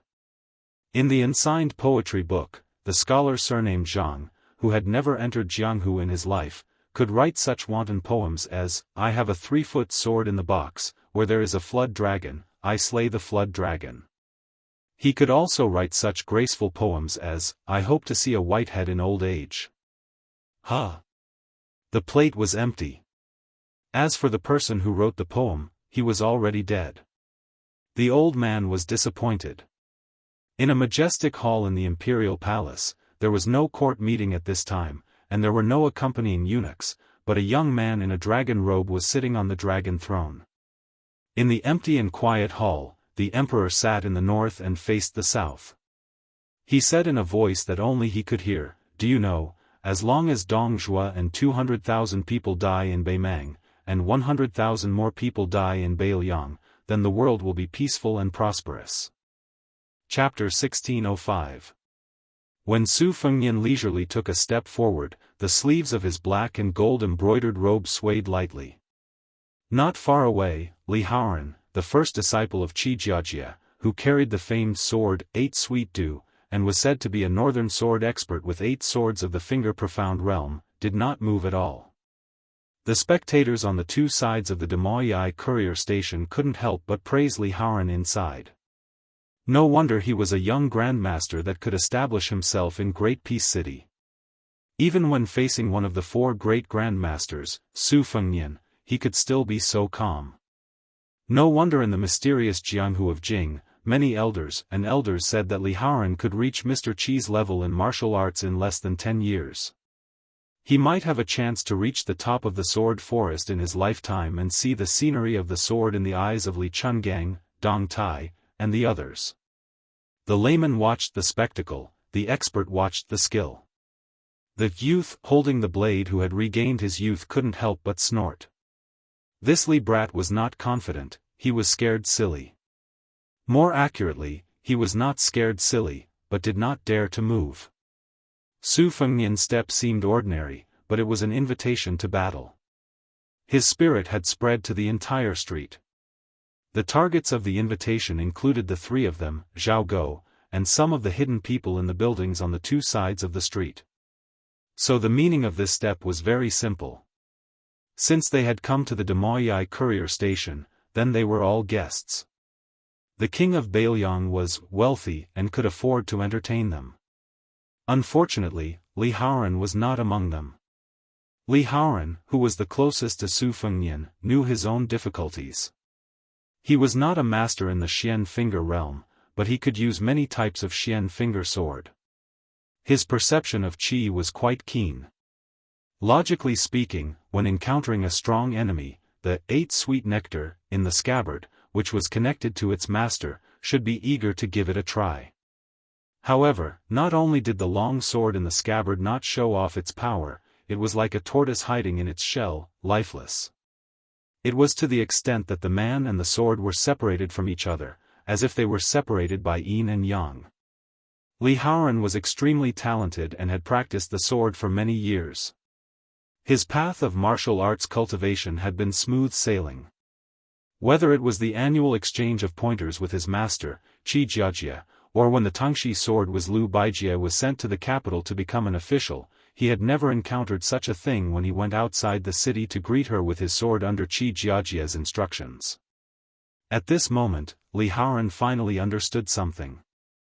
Whether it was his master, who had high hopes for him, or the Tangxi sword fairy, Liu Baijie, who had an extraordinary bearing, they both took pity on the junior swordsman, so they never did their best. The crippled old man's face was solemn. He asked the Qi Refinement Grandmaster, other than Chai Qing-shan of the Dongyue Sword Pool, are there other experts nearby?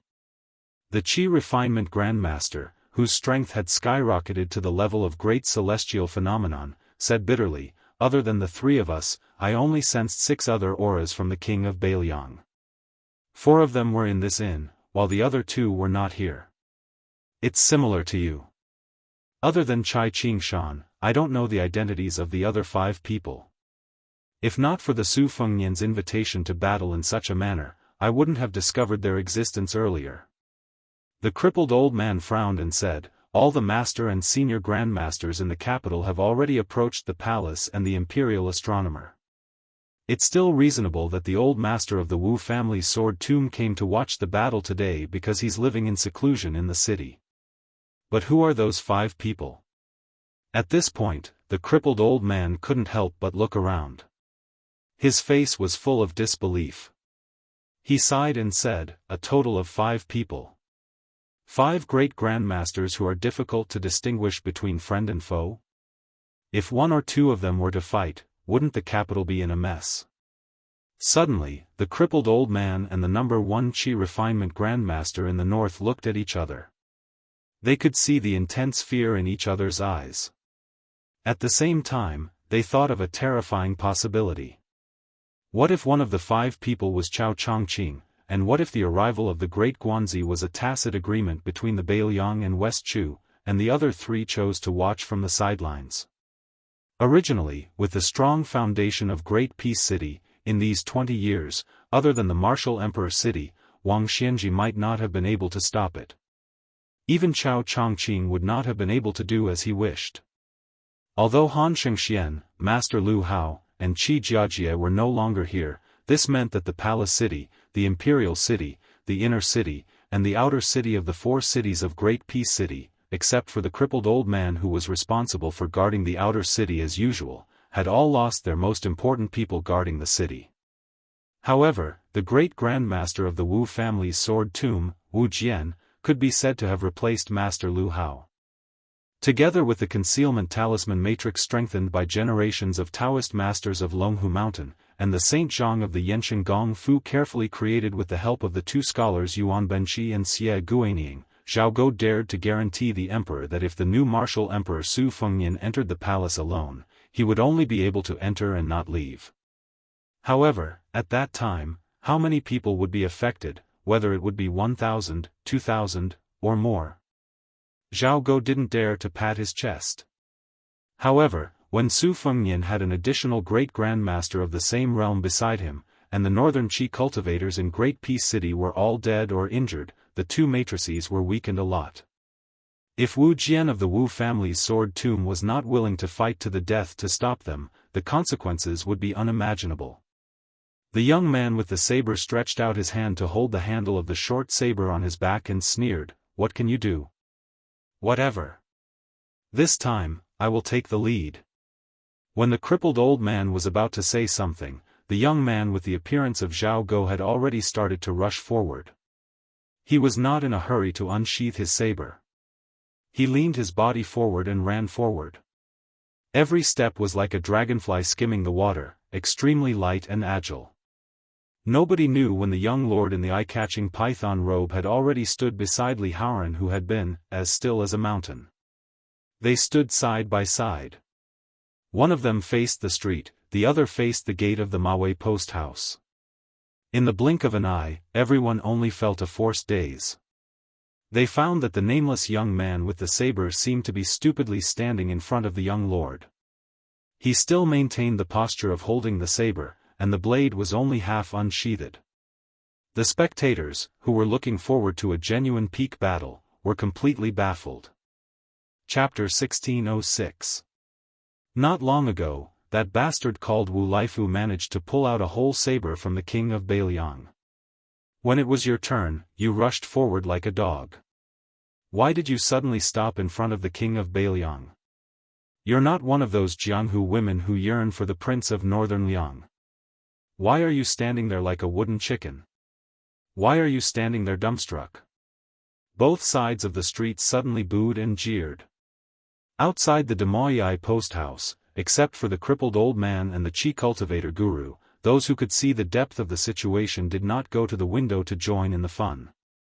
As for those brave women who snatched the feng shui treasure and wanted to take a look, what they wanted to see was the kind of exciting fight that could turn the world upside down. Almost no one noticed that the hand of the handsome young man holding the saber was already badly mutilated. Especially the palm that was close to the hilt, the white bones could be seen. The sleeve of the arm holding the saber was also torn to pieces. Zhao Go, who was facing the young king, had blood oozing out of the corner of his mouth.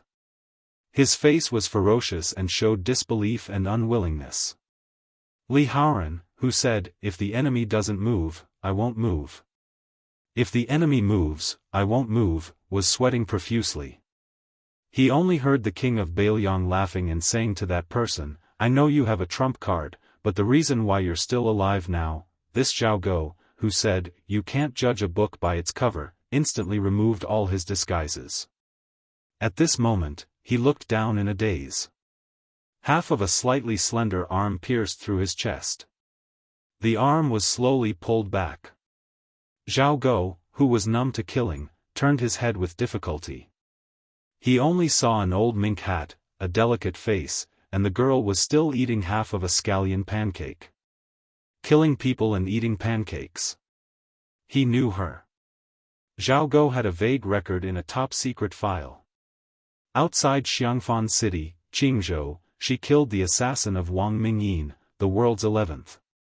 She was a lunatic who had blocked Wang Xianji from entering the cold several times alone.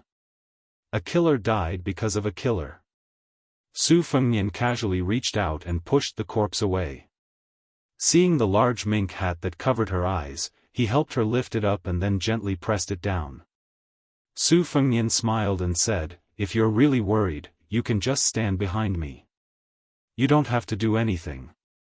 "Yes, just a little further away." She didn't say anything. She walked 10 steps behind Su Fengnian with a straight face. Su Fengnian turned to look at the girl helplessly. She reluctantly flew toward the dragon claw scholar outside the post house and sat on a branch, rubbing her arm against the branch. Su Fengnian exhaled softly, looked into the distance, and said in a clear voice, "Chao Chongqing, Chen Jibao, Dong Tai, Xianyuan Qingfeng, which one of you wants to go first?" Half of the city could hear it. Li Haoran swallowed his saliva and asked carefully, "Your Highness, should I move aside?" Su Fengnian smiled and said, "It's fine. You just have to stand behind me." The crippled old man said in a low voice, "We can go now." The Qi Refinement Grandmaster nodded with some regret. The two of them disappeared in a flash. They couldn't afford to get involved in this mess. There were only a handful of people in the world who could. The fact that Zhao Go's colleague didn't draw his saber was equivalent to Su Fengnian telling them a cruel truth. Below heavenly phenomenon, one move was all it took. The Qi Refinement Grandmaster didn't want to use his life to prove that, below land immortals, one move was all it took. In a certain restaurant, a green-robed Confucian smiled and poured himself a cup of wine. The white-robed man across the street frowned.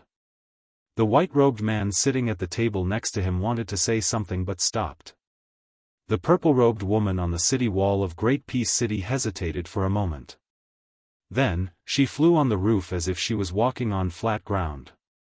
From the south of the city to the Xiamawi post house, there was a sudden clap of thunder. The youth from the Dongyue sword pool, Song Tinglu, blushed and said angrily, "Master, this guy is too arrogant. Why didn't he include you?" The young girl with many swords on her back covered her mouth and laughed. She was siding with the outsiders.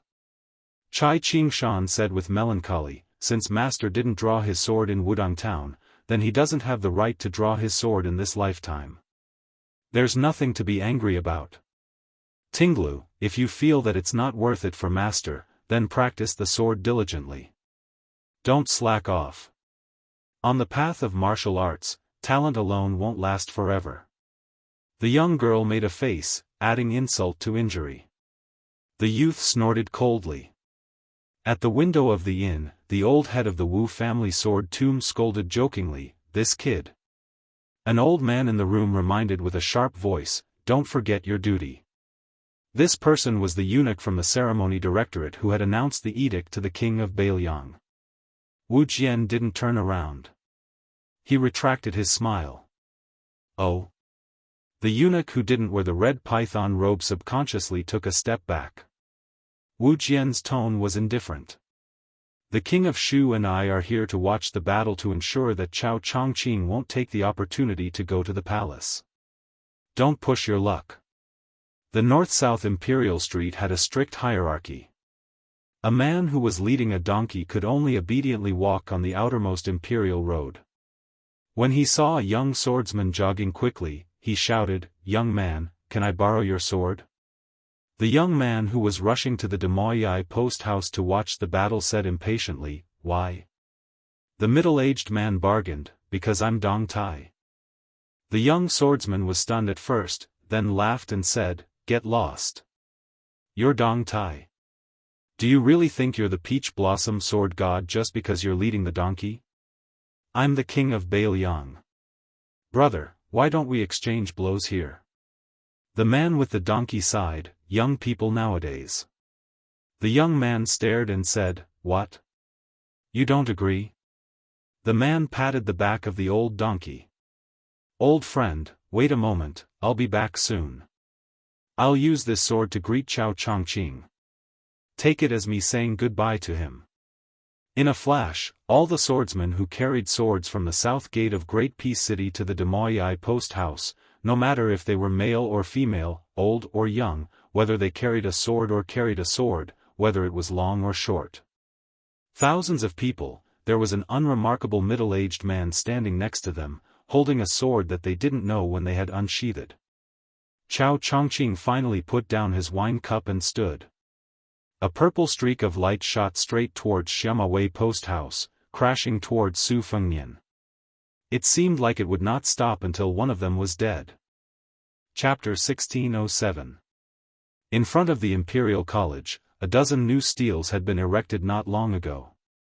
The steels were engraved with the Confucian classics that had been hand-copied by the Hanlin Academy recently.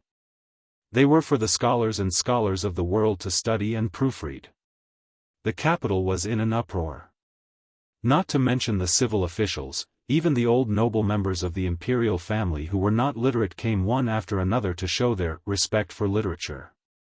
Two middle-aged Confucians rode a carriage to the Imperial College's memorial arch probably because the sun was high in the sky. There were not many students who came to copy the classics. However, when the two squeezed in front of a stone stele, they still had to wait for almost an hour. They looked at each other and smiled. A young man squatted under the stele with a small table in front of him. His clothes were shabby. It was unknown whether he was a scholar from outside the city or a scholar who had failed the imperial examinations and stayed in the capital to wait for the next spring examination of the Ministry of Rites. The set of 4 treasures of the study on the table must have cost him a lot of traveling expenses. One of the middle-aged Confucian scholars bent down to look at the young scholar with great interest, admiring the young scholar who was bending over the table and writing at a rapid speed. The young man dipped a little in the ink each time and wrote very quickly, presumably to save money. However, his strokes were still meticulous and beautiful. The bent Confucian nodded slightly. His companion did not look at the stele or the person. He reached out to cover his forehead and looked at the distant sky. The young scholar was not distracted. Occasionally, he would put down his brush and rub his wrist. He never raised his head, so he did not notice the 2 senior scholars beside him. However, even if the young man looked carefully, he would not be able to recognize them. After lowering his head and staring for a long time, the Confucian with a mutton-fat jade pendant at his waist finally straightened his back. He moved lightly and walked behind the young man. Intentionally or unintentionally, he blocked the poor scholar's white clothes from the scorching sun. Then he asked softly, "Mr. Xie, are they all here?" The man called Mr. Xie did not stop until he was shocked to death. He nodded and said, "They are all here." However, there are not many who truly stand on Su Fengnian's side. Other than Su Yanbing, there are only the white-clothed Luo Yang and the red-robed woman. Dong Tai only wanted to take advantage of the fact that Chao Chongqing was courting his own death. Both sides would definitely not overdo it. As for Chao Chongqing's trip to the capital this time, it was probably to say a few last words to Su Fengnian. Otherwise, given Chao Chongqing's temper in the past, he would not have quietly entered the capital. Therefore, the emperor had respectfully invited the sage duke to come.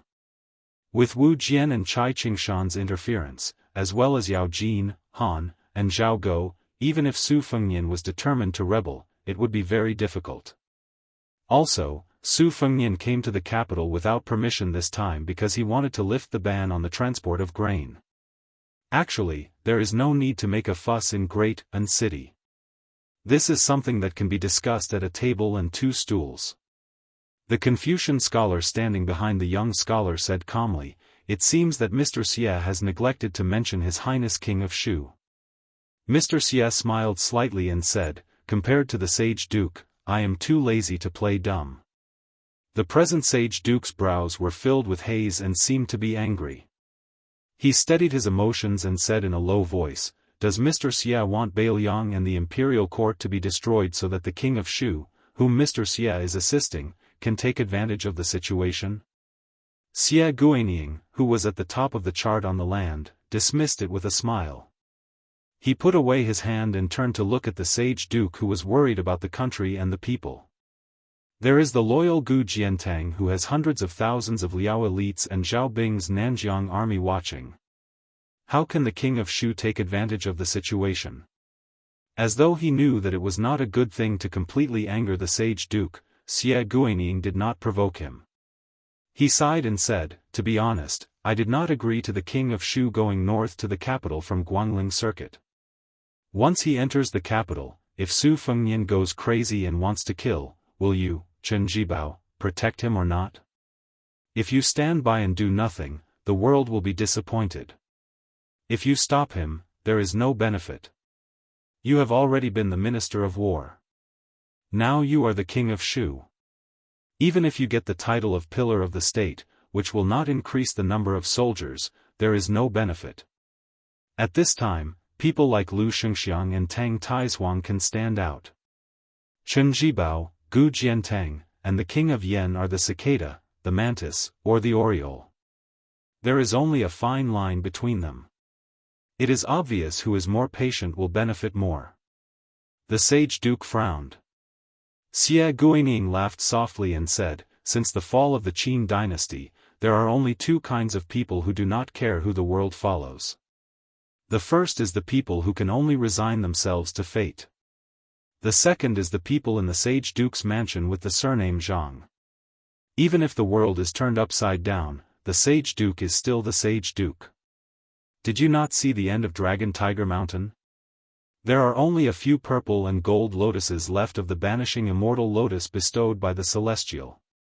The sage duke said with emotion, "The change of prosperity and decline is the general trend. But in between, I hope fewer people will die, especially fewer scholars." Xie Guanying said with slight sarcasm, "So you went to Guangling River to see Chao Chongqing? So what? Did Chao Guanzi listen to you?"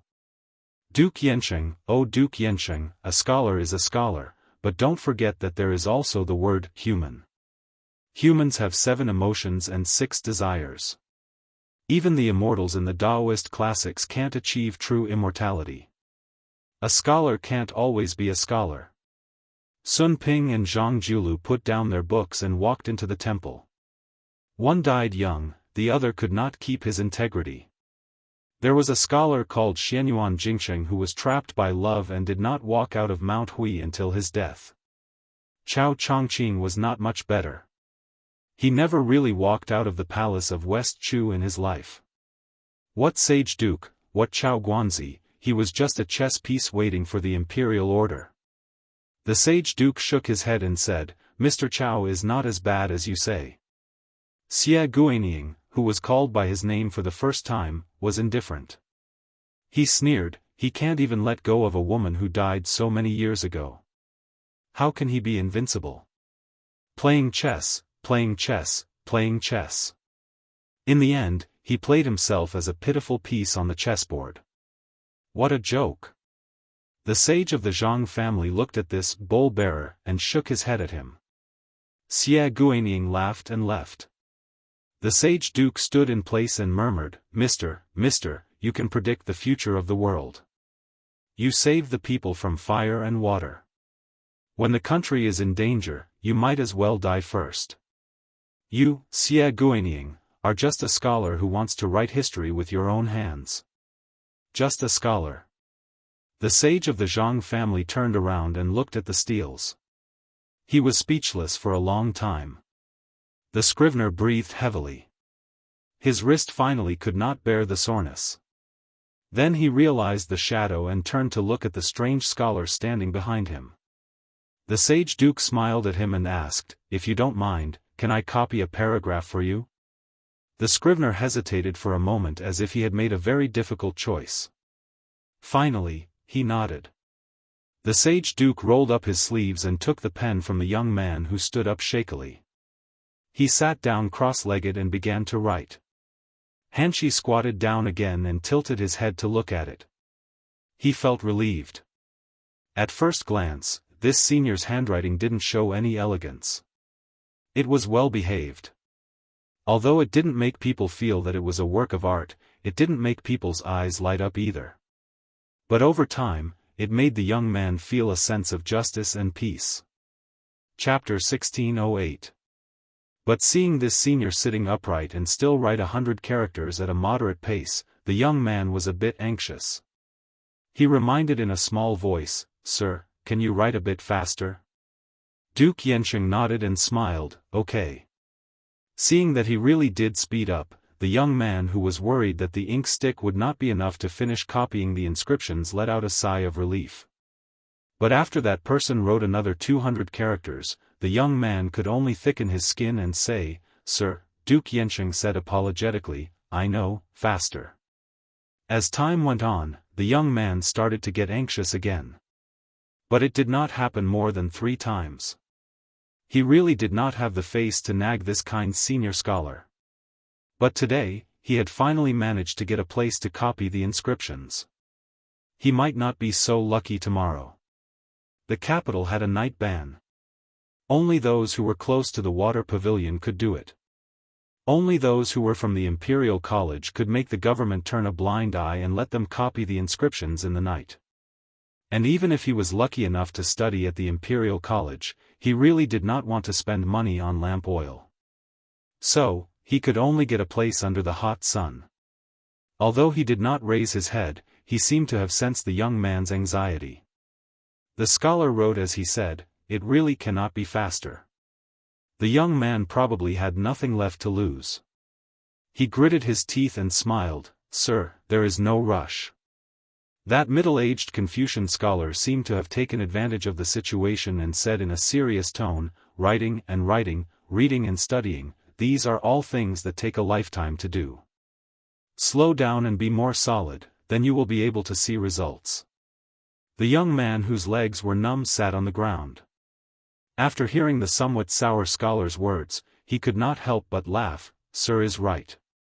Duke Yansheng did not take his eyes off the inscriptions. As he wrote, he smiled and asked, Listening to your accent, you are from Beiliang? The young man made a sound of acknowledgement and said softly, I come from Yanji County in Yuzhou. I failed the examination. Duke Yansheng continued to ask, What, you did not find Sir Chen or Sir Yen of Dongyuan Pavilion? Or you can find the Imperial College's left chancellor, Sir Yao. These are all important figures from Beiliang. It is said that they have taken great care of the scholars of Beiliang. The young man said frankly, It's not that I haven't thought about it. It's just that I can't enter the Imperial College. As for the Grand Secretary's mansion and Chen Xiaobao's home, it would probably be even more difficult. Everyone in the capital said that the Prime Minister's concierge was a 7th-ranked official. I was a thin-skinned person. I was afraid that I wouldn't even dare to knock on the door after walking for more than a dozen li. Besides, if I have the time to go back and forth, I might as well copy more scriptures. Duke Yencheng smiled and said, from what you said, he doesn't seem to be an impatient person. Why? The young man said awkwardly, I'm always thinking that I can write faster so that I can use less ink. We are not like you scholars in the capital who pay attention to thick ink, thin ink, withered brush and thirsty brush. Like my fellow countrymen who study hard in Beiliang, they dip their fingers in the water by the stream and write on the limestone. To the ground with a reed pole to write. In the winter, in the snow, holding a broom can also be used to write. Hey, in the capital, even if it is snowing, at my place, there is still some snow in front of the door. Early in the morning, every house has to clean it up. Duke Yencheng smiled knowingly and half-jokingly said, you said that the people in the capital pay attention to a lot of things. Then I really have to tell you something. No matter if it is the metropolitan examination or the palace examination, writing requires a lot of knowledge. For example, when the Song father and son presided over the imperial examination in the early years, there was a difference in the rankings between articles written in the Song style or not. As for the next imperial examination in the spring, if nothing goes wrong, the Minister of Rights, Sima Pihua, and the left assistant minister, Jean Lanting, will be in charge. Among them, Sima Pihua's writing was previously ignored. After he became the Minister of Rights, naturally, it became more widespread. Although it is not easy to copy, it is not too difficult either. Remember, there is no big mistake in using regular script. As to that Jean Third Lang, he is proud and arrogant. He is not interested in writing at all. Even a hawker selling tanghulu in the capital dared to say that he had seen 7 or 8 of them.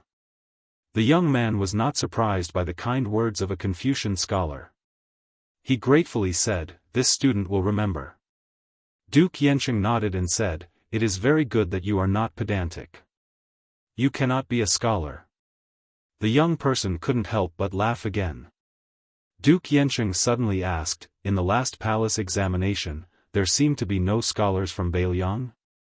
The young person made a sound of acknowledgement and did not speak. Great Peace City was well aware of the inside story. One reason was that the Liang imperial court had limited the number of scholars from Beiliang in the imperial examination. The other reason was that in the last imperial examination, the new king of Liang had succeeded in inheriting the throne. The refusal to accept the imperial edict had made things difficult for the imperial court. If the scholars of Beiliang wanted to stand out, they did not have the right time, place, and people. The young person thought and grimaced. Of the 5 people who came to Jing together, 4 of them went back at the beginning of this spring. The lower Maji post station will give travel expenses for the scholars of Beiliang who have fallen behind. So the 4 of them gave the rest of their money to me. In reality, their morals are not any worse than mine. Duke Yencheng was puzzled. Why did they go back? You will have a much smoother time in the next imperial examination. Even if you did not know this, the 5 of you came thousands of li to Jing, why didn't you try? Also, wasn't Beiliang going to war at the time? The young person grinned and said, that is why we went back. Duke Yencheng stopped writing and was deep in thought. He turned and asked, if I may ask, how is your king of Beiliang? The young person said self-mockingly, I am a poor scholar.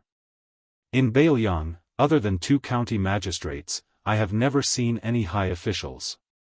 I do not dare to comment on the good or bad of the king. Duke Yencheng returned the brush to the scholar of Beiliang. The 2 switched places. This time, the young person was not in a hurry to write. He looked at the stone stele close to him and then turned to the scholar whose identity he could not guess. Teacher, do you know how many stone steles we have in Beiliang? Maybe one day, there will be more than all the stone steles in the Imperial College. I am staying here not because I am afraid of death, but because I am afraid that there will only be Beiliang people like Jean Lanting in the imperial court. I am afraid that all of Liang will think that we Beiliang scholars are all as bad as Jean Lanting. I have been weak and sickly since I was young. If I go to the battlefield to kill the enemy, I am afraid that I will only become a Beimang barbarian. But if I stay here, maybe I can only say this to you today, but maybe one day, even if Beiliang is gone, I can still say this to 100 or 1,000 teachers. Duke Yansheng did not say anything else. He stood up and walked a few steps. He turned to look at the thin back of the young Beiliang scholar. This young person who had urged the scholar twice to write faster would never have thought that there could be a few or even a dozen emperors in the world at the same time. But for 800 years, or even 1,000 years later, there was only one saint of the Zhang family, Duke Yansheng, from generation to generation. At this time, the young person who was focused on copying the book did not notice that there were thousands of students gathered at the gate of the Imperial College. They were all staring dumbfoundedly at him chatting with the unknown scholar. Under the restrictions of the officials of the Imperial College, no one dared to cross the gate and disturb Duke Yansheng. On this day, the current Duke Yansheng left the capital. Chapter 1609. Thank you for your monthly tickets. Let's end this together. Thank you again for chasing me all the way to this day, because you have it even harder than me. Xianyuan Qingfeng came so quickly that when she crashed into Su Fengnian, many of the Jianghu people watching from the rooftop seemed to see a purple line stretching from the south of the city to the street of Xiamawi Post Station. The purple line started out faintly and then deepened until it was a thick purple. This female leader of the Jianghu world also caused a great commotion when she flew past a small part of Great Peace City. She flew so quickly that she created a long string of thunder on the rooftops of the tall buildings. Everyone first saw the purple, then heard the thunder. Huishan Zi on the large planes quickly fell from the roof of a restaurant into the street, heading straight for the black gold embroidered robe with 9 pythons and 5 claws. There was a loud bang on the street. With the embroidered robe and Zi as the center, the fallen leaves that had not been swept clean in time did not drift to the sides of the street as everyone expected. Instead, they went against common sense and first spun on the ground. Then they were suddenly pulled up and flew towards the two people who had crashed into each other. Then, they instantly turned to dust when they were 30 to 40 feet away from the center of the circle. On the street, there was a withered yellow parasol leaf that had just fallen from a high branch that was particularly eye-catching. For some reason, it was not torn apart by the two powerful energies. Instead, it circled around the two people like a yellow butterfly, spinning rapidly and dazzling everyone's eyes.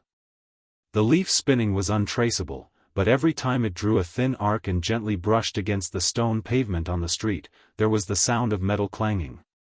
Inside the restaurant, Li Bai of the Dongyue sword pool had already brought his junior brother and sister to the window. Li Bai had traveled the Jianghu for many years with a sword and was extremely famous. He was not inferior to the first disciple of Qi Jiajie in the capital. Busybodies even gave them a saying that there were 2 Lis in the north and south sword forests. However, Li Bai knew the depths of the Jianghu better than the narrow-minded Li Haoran, so Li Haoran could not compare to him. Li Bai had asked for 3 excellent seats to watch the battle from the window, and the people in the restaurant were willing to give him face. After all, it was clear which was more important, to take a few more glances at the Demoyai post house or to do Li Bai a favor. The girl in white, Shan Yi, pulled on Li Bai's sleeve and whispered, "Why is the battle so intense? Even if that Xianyuan woman is slightly better than Qi Jiajie, she can't fight with the king of Beiliang for so long, right?"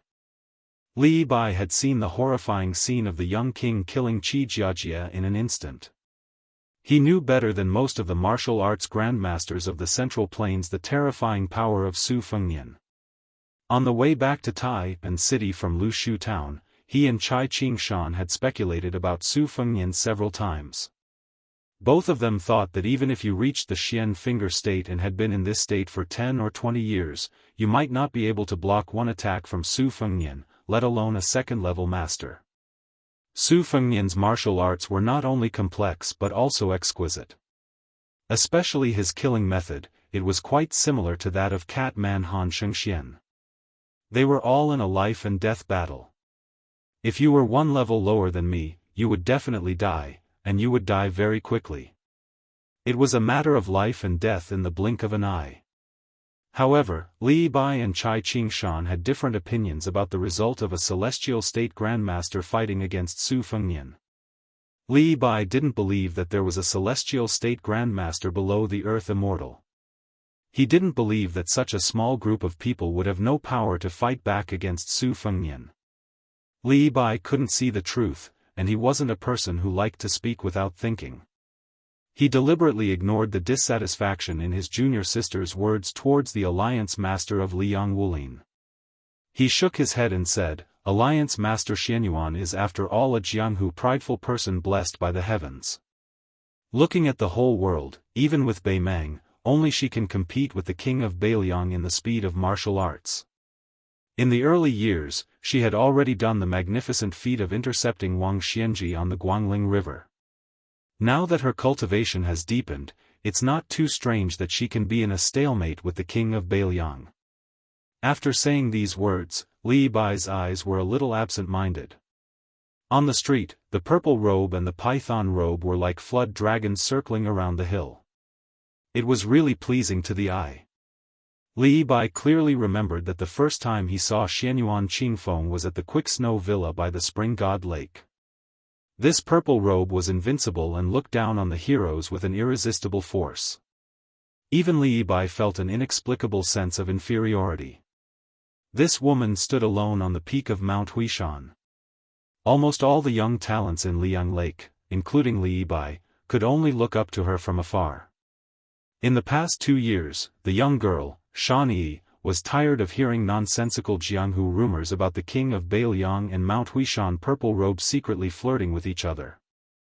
Although it was a fact that Su Fengnian had given most of the secret manuals in the Tide Listening Pavilion's arsenal to the Moonless House on the Great Snow Plateau, in the heart of a young girl like Shan Yi, she did not believe that the king of Beiliang would have any unclear relationship with Xianyuan Qingfeng. A woman who was always gloomy, even if her martial arts were a little better, her face was a little prettier, and her figure was a little more graceful, she was still not likable. The young girl in white asked with a smile, "Senior Marshal Brotherly, do you think that the king of Beiliang purposely went easy on that woman to prevent her from losing too badly? If she loses all her face in Great Peace City, how can she still be the Wulin Alliance leader? Isn't that reasonable?" Song Tinglu rolled her eyes and said, "Master said it himself that Xianyuan Qingfeng is a true great celestial phenomenon realm cultivator. His cultivation is not inferior to Xianyuan Great Pans, who proved his Tao through strength. This kind of martial artist, whether in terms of physique or state of mind, is not something that ordinary martial arts grandmasters can compare to. Junior martial sister, do you really think that Su is invincible? Our Liyang still has 2 grandmasters, Chao Guanzi and the Peach Blossom Sword God. It's one thing to show off in Beiliang, but it's another thing to leave Beiliang. Just wait and see.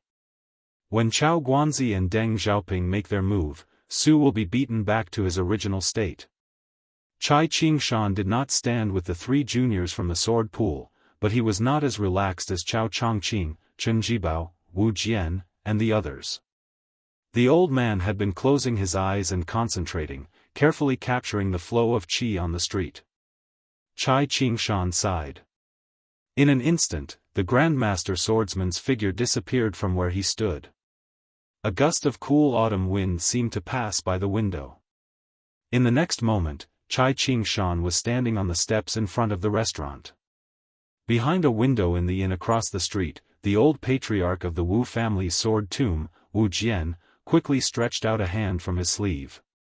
2 of his fingers lightly tapped on the windowsill.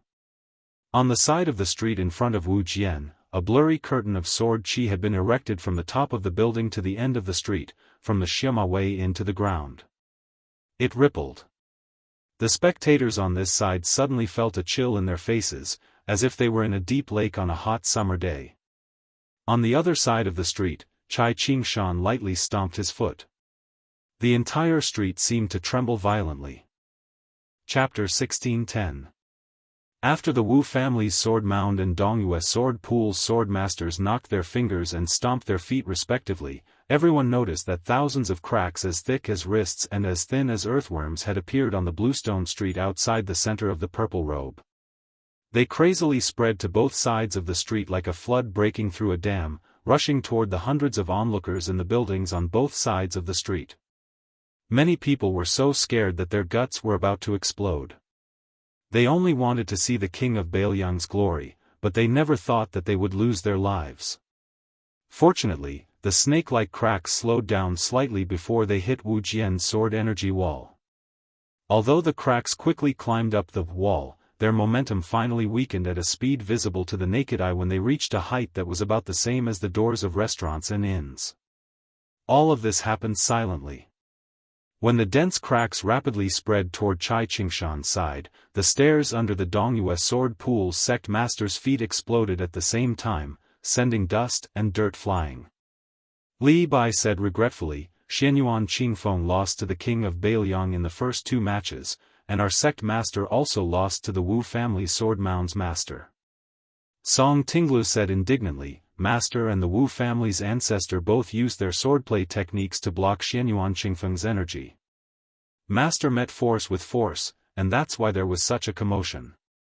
The Wu family's ancestor was much more cunning. Not only did he use fancy moves, but he also seemed to have won against Master. In fact, Master only needed to use one of the 7 swords of our sect's secret technique, high mountains, deep waters, long sword energy, and he won. The girl didn't have such a strong sense of honor for her sect.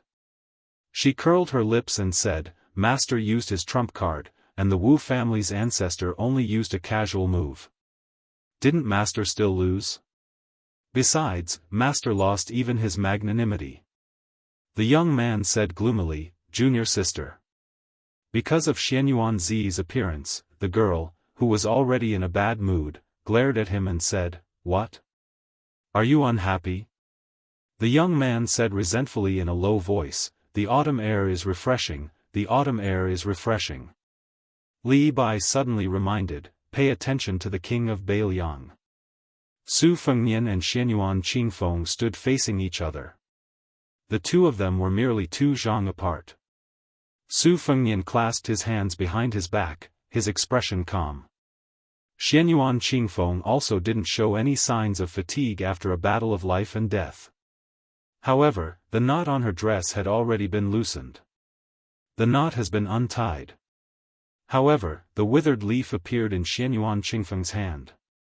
He said indifferently, 3 years later, I will become an earth immortal. We will fight to the death in the great snowfield. Su Fengnian smiled and said, If I'm not dead by then, regardless of whether you become an earth immortal or not, I will go to Mount Hui to take a look. Xianyuan Qingfeng twirled the wudong leaf with his fingers. He narrowed his eyes and looked gloomy. Su Fengnian's lips moved slightly, but he didn't say anything. However, Xianyuan Qingfeng knew what he was talking about. Su Fengnian's meaning was very simple. It was too early to use him as a whetstone and defeat him to reach the peak of martial arts. Currently, in Great Peace City, Chao Chongqing, Dong Tai, Su Yanbing, Chen Jibao, and Luo Yang, these great grandmasters were all watching this place. It wasn't Xianyuan Qingfeng's turn to take the lead. Xianyuan Qingfeng didn't say anything. On the Dragon Claw Pagoda tree, Lady Hehe frowned. The branches under her but trembled slightly. However, she hesitated for a moment and still chose to sit quietly where she was. The corpse that was supposed to be dead on the street suddenly stood up, and this time, it finally made a complete strike. The corpse was like a tornado. The blade emitted a dazzling snow-white light. It was like a ball of light, tearing a trench in the ground. Shattered limestone flew everywhere. The momentum of the rolling blade was somewhat similar to when Xianyuan Qingfeng appeared. Moreover, unlike Xianyuan Qingfeng who appeared in the open, this person's sudden attack was especially treacherous and ferocious. Li Bai and the other people of Jianghu who were able to notice the abnormality at the first moment all thought that it would be a bloody close combat. However, the next moment, they felt that the scene was extremely absurd. The seemingly desperate swordsman suddenly changed direction when he was about 5 steps away from the young king. Then, with a tap of his foot, he was about to leap over the tall building. Was he planning to escape? Su Fengnian didn't even look at the leader Zhao Go. Instead, he looked at the entrance of a restaurant. That person who was moving with shocking momentum suddenly quietly hovered in the air. He didn't rise or fall. He just hung there. Li Haoran suddenly realized that this youth was like a piece of porcelain that had been hit thousands of times with a small hammer. The porcelain itself was actually already shattered, but it just didn't break apart. Leader Zhao Go, who used a secret technique to return to his youth and successfully played dead, was really dead this time. Xianyuan Qingfeng rose from the ground and flew away in a purple streak. While almost everyone was looking at the still youth or Xianyuan Qingfeng's departing figure, a middle-aged Confucian with white hair on his temples stepped over the threshold and slowly walked down the stairs. Under the sunlight, the Confucian in green robes didn't turn around to face the young king. Su Fengnian had a smile on his face. His hands were hanging by his side as he lightly shook his sleeves. At the end of the street, an ordinary-looking middle-aged swordsman first came into view, followed by a second and a third. Everyone's appearance and aura were exactly the same. However, no one was holding a sword, so it was slightly different. The leading swordsman was the famous, inverted Tai E of the Peach Blossom Sword God. He, or rather, they, kept stepping on the bluestone road that led to the Xiamawi post house. The same person, different swords. At the same time, the Confucian in green robes pinched a chess piece between 2 fingers. He gently released it and let it slowly fall to the ground. After the chess piece fell more than half a foot, he began to turn his back to the group of swordsmen and strode toward Su Fengnian. After the chess piece fell to the ground, the dozens of swordsmen who had already appeared on the street all began to bend their swords, regardless of their holding posture. The tip of the sword didn't move, but the body of the sword without exception began to bend downward. However, this was not the end of the strange phenomenon.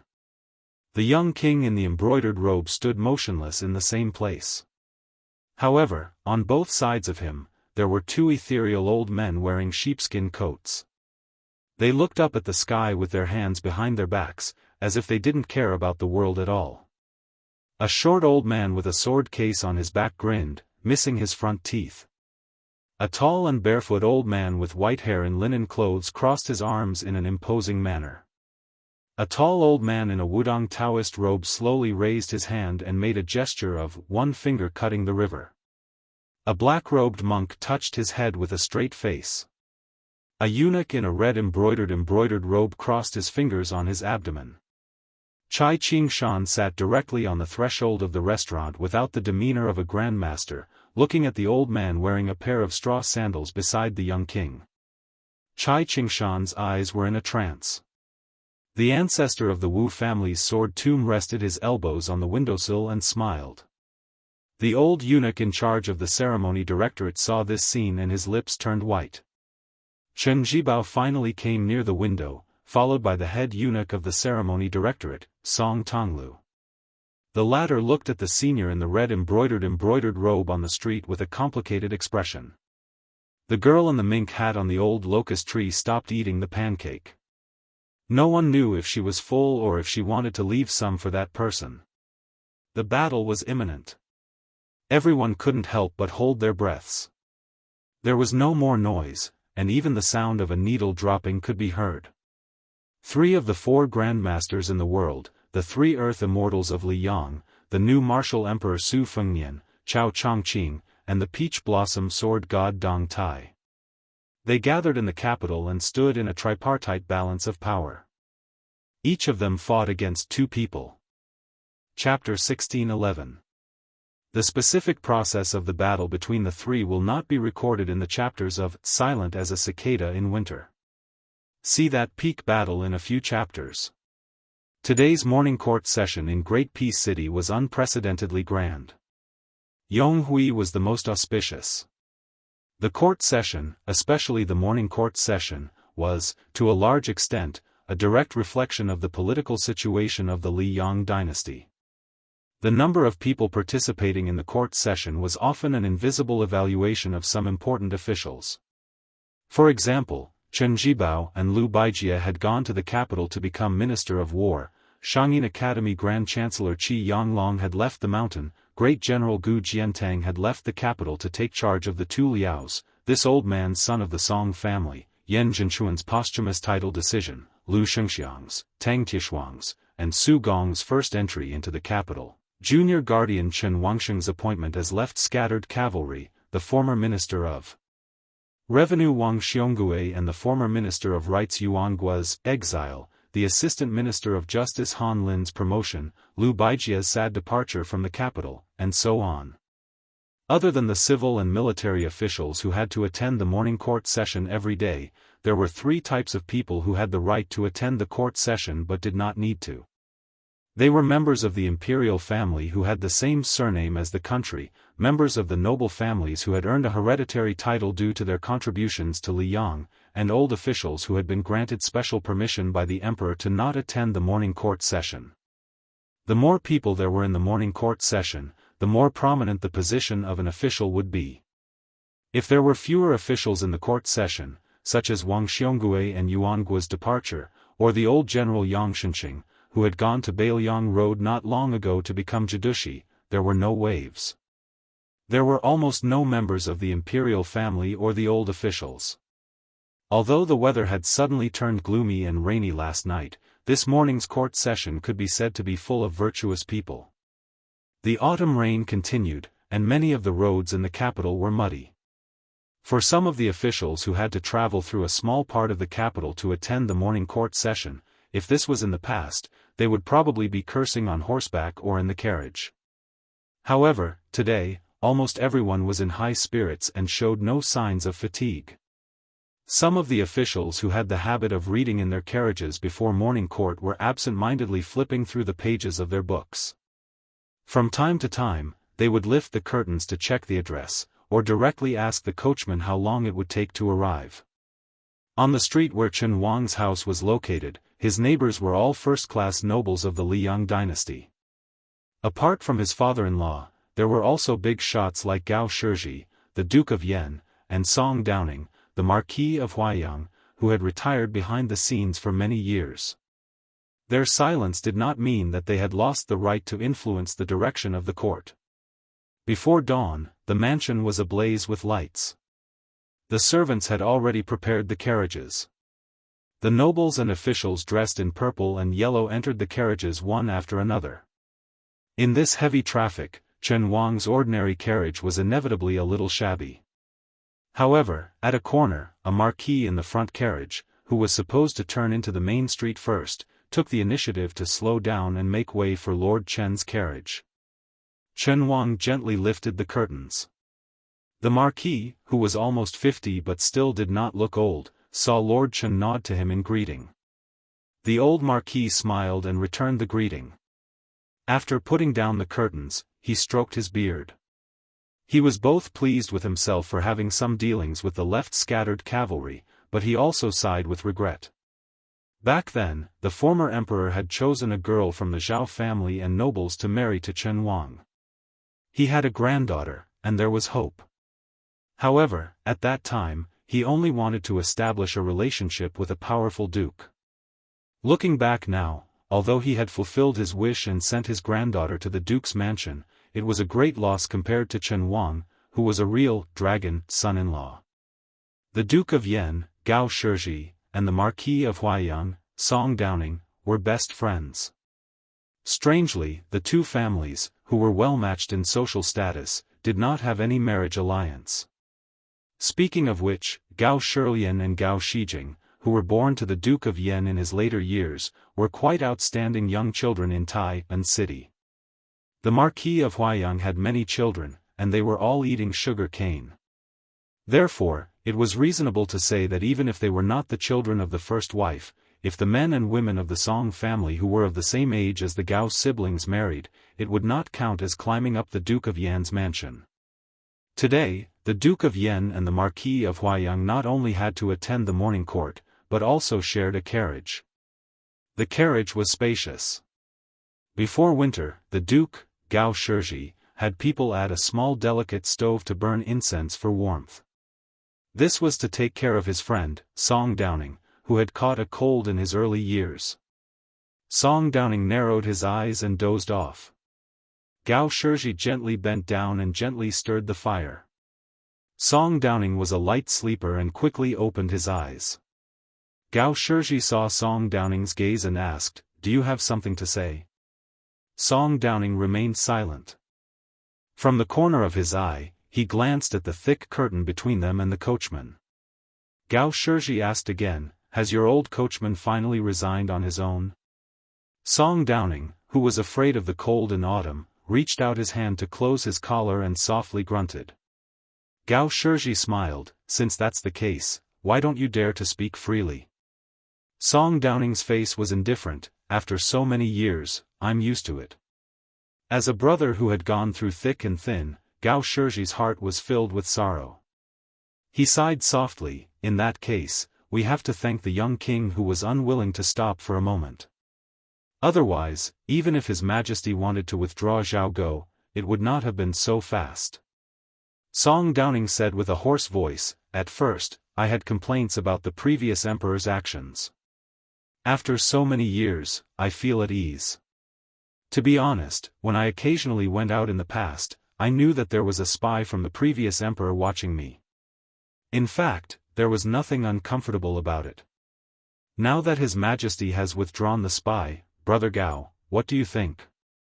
Gao Shizhi smiled coldly and said, "Brother Song, I, Gao Shizhi, am not an inexperienced official. Of course, I feel the same as you, uncomfortable, very uncomfortable.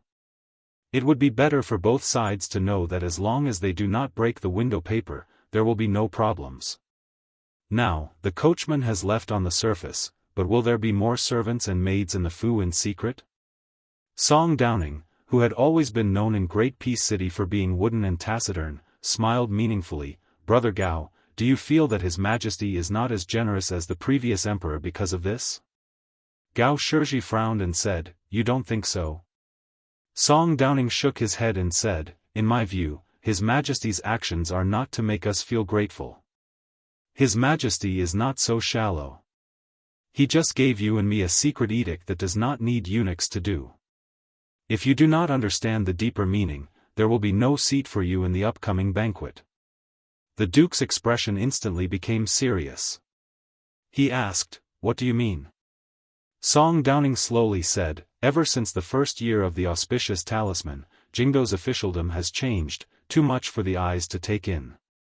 There have been many ups and downs, and it is not as simple as a few people rising up in the officialdom. In terms of civil officials, the nobles led by the Peng family of the north started to rise quickly. The Jiangnan nobles led by the Liu and Yu families suddenly rose and then suddenly fell silent. The Green Party rose from the ashes, the Hanlin Academy became independent from the Zhao family, and completely cut off all ties with the 3 provinces and 6 ministries. The new Hanlin Academy scholar is a true disciple of the emperor, and comes from a normal noble family. He does not have much connection with Zhang Lu and the 2 Liao families of Jiangnan. The establishment of the 6 pavilions is also an act of splitting power from the 3 provinces and 6 ministries. As for the generals, let's not talk about the old kings for now. Let's talk about the people who have been in and out of Jianghu in recent years. The former assistant minister of the Ministry of War Su Gong, Tang Taizhuang, the deputy general of Jizhou, Yang Huchen, and Han Fang, the one who returned to Guangling, Song Li, who held great power in Jianghu, and the general Li Chang'an, who was promoted, and the workers Huang Tianzong and Wei Dong, who just entered Jianghu. Song Laudi, Gao Shizhi mocked himself, "Why don't you open the window and speak frankly? I already know what you are talking about." His Majesty's general meaning can also be considered to have a rough understanding. I am a rough man, and I am not good at beating around the bush. Song Downing sighed softly and said, "Forget it, it is better to save some energy than to play the lute to a cow. After all, I have not attended the morning court for so many years. If I accidentally stand and faint, it will be embarrassing. Gao Shizhi waved his hand and scolded jokingly, "You surnamed Song, don't think that just because you are a marquis, I don't dare to beat you." Song Downing suddenly digressed, "Tell Shirlian and Shijing not to get too close to Yin Changgang." "Oh right, and if that girl Shijing is not too opposed, why don't you set her up with Zhao Yuling's youngest son? There is a difference of a few years in age, but don't they all say that a woman 3 years older than her husband is a golden brick? These are all small matters." Gao Shizhi said bluntly, "Brother, how come you are the same as those short-sighted guys? Even if Yin Maochun is a little slower than Zhao Yuling, he has 3 provinces and 6 ministries. Not to mention the minister's decree, there are also the 2 provinces under the secretariat. Yin Maochun and Zhao Yuling each have a latrine pit. There is no need to fight over anything." At this point, Gao Shizhi suddenly stopped talking. Song Downing sneered, "What, have you finally thought it through? You know that one of the 2 is destined to lose miserably? And it is this Yin Maochun who has been the #1 prime minister for many years?" Gao Shizhi scratched his head in confusion and asked in a low voice, "Then why the hell are the 2 children getting married?" Chapter 16:12. Song Downing said indifferently, "Don't forget, Yin Changgang and Zhao Chuanyuan's marriage was the late emperor's idea. Yin and Zhao pushed the boat along with the current, each leaving a way out for the other's descendants." The Duke clicked his tongue and said, "This bunch of scholars, they really have a lot of cunning guts." Song Downing sighed softly and said, "Scholars have a lot of cunning minds, while martial artists refuse to be controlled. Since His Majesty ascended the throne, it has actually been quite difficult. What's not easy is that His Majesty has done very well." Gao Shizhi stared at this good friend of his, who had nothing to hide from him, and asked in a deep voice, "Have you decided? Are you really going to help His Majesty keep the various civil officials and military forces in check?" Song Downing didn't answer the question and took a deep breath. "Although our neighbors of various surnames have been suppressed by Bai Yan for so many years, we can't deny that there's a world of difference between the imperial court with and without Bai Yan in charge. Since Bai Yan is gone, then even if we don't consider the country, we still have to be worthy of those ancestral tablets that we have to pay respects to every year." Gao Shizhi stretched. "In any case, I'll do what you do. It's that simple, I won't waste my energy." Song Downing suddenly laughed. "Do you still remember the things when you were young?" Gao Shizhi was stunned. "What things?" "The 2 of us did a lot of magnificent things when we were young." "What are you asking?" "Hey, Wang Yuanran, that bunch of good-for-nothing brats, compared to us in the past, they're worlds apart." Song Downing subconsciously rubbed his chest, and then pointed at the face of this illustrious duke in front of him. The latter's face instantly flushed red. Gao Shizhi cursed, and his entire arrogance disappeared. Song Downing laughed out loud for the first time. At that time, many years ago, his young Marquis Song Downing and his good brother Gao Shizhi were riding on the outskirts of the capital with their retainers. In the end, they met a woman. That woman was truly devastatingly beautiful. Even the arrogant Song Downing was shocked by her beauty. Song Downing and Gao Shizhi were not able to defeat him. They suffered some punches and kicks. However, the 2 rich men had the advantage in numbers. Soon, they chased after the bastard and beat him up. Their faces were covered in dirt. The key was that this guy was good at fighting, but his mouth was so good that he could curse people 100 times without repeating a word. Song Downing and Gao Shizhi were not able to defeat him. Song Downing and Gao Shizhi were punched and kicked by him. However, the 2 rich men had the advantage in numbers. Soon, they chased after the bastard and beat him up. The point was that this guy was good at fighting, but his mouth was really good at cursing people without repeating 100 times. How was this a hero saving a damsel in distress? This was clearly a disgrace. It had nothing to do with heroic spirit. It was clearly an internal conflict between 2 groups of lechers. Neither of them was a good person. Then, Then Song Downing was kicked 7 or 8 zhang by the woman with the sword on her back. Gao Shizhi was slapped and spun 7 or 8 times in the air. Then the young man from Liaodong charged in front of the woman with a face full of gratefulness. He grabbed her hand and said some words of gratitude. He was not willing to let go. Gao Shizhi and Song Downing only found out much later about that bastard surnamed Su. His fate was not much better than theirs. His entire body was sent flying far away. After he fell heavily on the ground, he still gritted his teeth and squeezed out an ugly smile. He shouted with all his might, "You are my, Su Zhao's wife. Either you kill me, or you marry me." In the past, as long as Su Zhao was in Great Peace City, there would be no lack of excitement. Now, his son had come to Great Peace City. It seemed to be very lively. The Duke of Yan and the Marquis of Huaiyang were very disappointed. Because in the morning court session, the young vassal king who had caused a great disturbance did not appear. In comparison, the other news only slightly lifted the spirits of the officials. Wu Zhongshuan, the top general of the south under Zhao Bing of Yan, had secretly left Guangling Road and went north. He suddenly appeared in the court of the capital and was promoted to the Minister of War of Liang. At the same time, he was ordered to immediately return to Guangling Road to supervise the war. He would lead the Ministry of War as the great general of the south. When the rebellion was successfully quelled, he would officially go to the capital. Early in the morning, a carriage slowly stopped at the old site of the Ministry of War of Liang. This place was only 1 li away from the Zhao family. Before the change of location, the Liang dynasty, which was called the Barbarians of the North by the 8 countries of the South, had the position of the Ministry of War in the 3 provinces and 6 ministries. It was beyond the imagination of the people of Liang. At that time, not to mention the Ministry of Personnel, as long as you were not a general of a local town, even if you were the head of the Secretariat of the Hall of Secretaries or the left servant of the Menxia province, you would have to obediently make way for the assistant minister of the Ministry of War's carriage. As to those arrogant imperial censors, their only use at that time was to be the punching bag for the officials of the Ministry of War. It was not strange for them to be whipped half to death for no reason.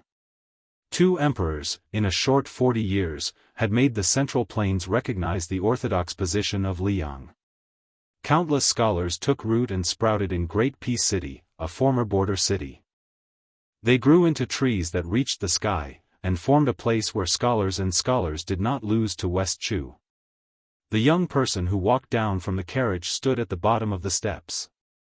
He looked dazedly at the vermilion lacquered door that almost no one entered. Right now, this was just the place where the low-level officials of the armory of the Ministry of War handled government affairs. A sleepy-eyed minor official of the armory stepped over the threshold. When he saw the black and gold embroidered robe that he had never heard of or seen before, he rubbed his eyes hard, his expression blank. Great Peace City, the foot of the Son of Heaven. Who dared to overstep on the matter of official robes? Much less at the level of an embroidered robe.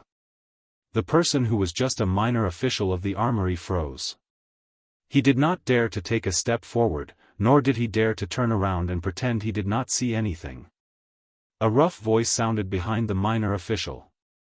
Huang Qianshan. Why aren't you going to the Ministry of War Yamen to report to Manager Hong? Did your boots get stuck in dog shit? The minor official swallowed, turned his head and said, Official Yang, someone has come. The tall man behind the minor official, who had also not left the ranks of the corrupt, walked around the person surnamed Huang. When he saw the young person, he gave him a few glances and then silently turned around. He then ran through the door with lightning speed and disappeared completely. Done in one go. This was probably the reason why Huang Qianshan had called him Official Yang. Official Yang's run had completely blocked off Huang Qianshan's path of retreat. If he ran again, even Huang Qianshan felt that it was not right. This minor official forced himself to run down the stone steps. He bent down and asked, Do you? When he said this, he suddenly choked. Just now, in his panic, he did not dare to carefully identify the number of the black and gold embroidered robe, the number of toes, and the water feet. How could he know whether to call the young person in front of him Duke, Marquis, or His Royal Highness? There were too many ways to be an official in Great Peace City. Just the residences of the officials were divided into the rich and powerful. When they went to each place, they had to burn different incense. Otherwise, if they went to the wrong temple and burned the wrong incense, breaking the rules and taboo, it would be a minor matter to sit on the bench in the yamen for a few years. Su Fengnian laughed softly and said, "This king is just here to take a look. You do not have to report anything to the yamen." This king. Hearing this shocking title, the minor official's legs went soft and he almost fell to the ground. In the large Liang dynasty, there were not many people who could call themselves this king. Now, a few of them had died. And the so-called king on the same level, who were given the title of king after the emperor ascended the throne, according to the laws of the Zhao dynasty, were still not allowed to enter the capital. Then, since this king in front of him was so young, his identity was clear. The officials in the capital all knew what kind of person the king of Jing'an, Zhao Sun, was. Don't talk about him wearing an embroidered robe and strolling around. He would rather stay in his residence and not see anyone. The minor official's teeth chattered and said, "Bei. Bei. King of Bailiang, is there anything you need me to do?" Su Fengnian smiled and said, "Didn't official Yang just ask you to go to the Ministry of War?" The minor official with sweat on his forehead said, "It's okay, it's okay. It's the first time king has come. Our yamen is so honored." Su Fengnian waved his hand and said, "Go." Just when the minor official was about to bow and run away, he heard the notorious Northwest king said softly, "Huang Qianshan, remember to say loudly before you leave, yamen is an important place. Without the permission of the Ministry of War, no one is allowed to enter." The obedient Huang Qianshan's mind went blank. It wasn't until Huang Qianshan had obediently shouted out and walked far away that the belated Armory Division petty official finally woke up with a start. He was so scared that he could only walk shakily with his hands on the wall. He thought to himself, "Am I looking for death?" But when he walked for a long distance, he seemed to suddenly think of something. He looked back and saw the young king who was still standing in the same place, the young man who he often scolded and ridiculed together with his colleagues a few years ago. Huang Qianshan's eyes were complicated. He sighed and turned away. The minor official, who was afraid that he would not be qualified to participate in the court meeting in his life, gradually lost his fear and suspicion. But for some reason, he felt a little uncomfortable. Chapter 16:13. When Su Fengnian boarded the carriage, Su Yanbing asked, "Why don't you go in and take a look?" Su Fengnian smiled and said, "The place where Su Shao pretended to be a grandson when he was young. I won't go in." Su Yanbing smiled knowingly and nodded. General should be thinking the same. The carriage headed toward the nearby Zhao family. Just as court was ending, many carriages headed toward them. After all, other than the powerful 6 ministries, there were many other yamens of various sizes in the capital. Carriages and officials on horseback brushed past this inconspicuous carriage. Su Yanbing stopped the carriage outside the Ministry of Rights yamen.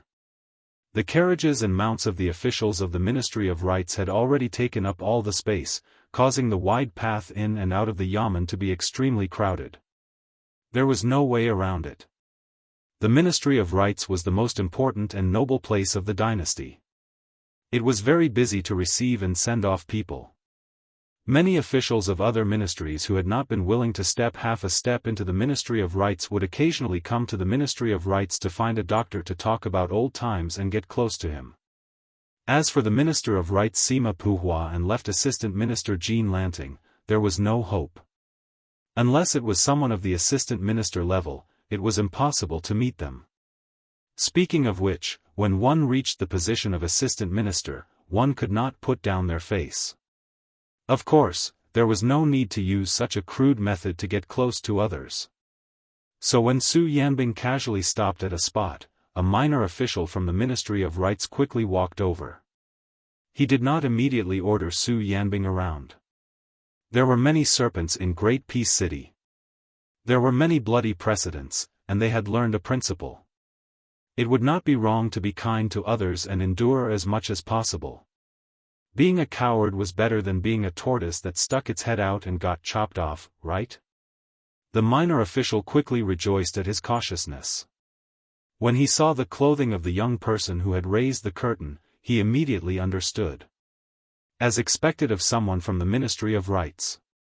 Compared to the absurd comical actions of the two people from the Armory Bureau of the Ministry of War, this person quickly bowed deeply and said respectfully, "This official greets the King of Bailiang." Su Fengnian got off the carriage, nodded, and walked straight to the Ministry of Rites Yamen. The official from the Ministry of Rites didn't dare to stand up even after Su Fengnian had walked through the door. It was as if he couldn't wait to bow until the end of time. The one who led the way for the young king was an extremely unlucky official from the Ministry of Rites.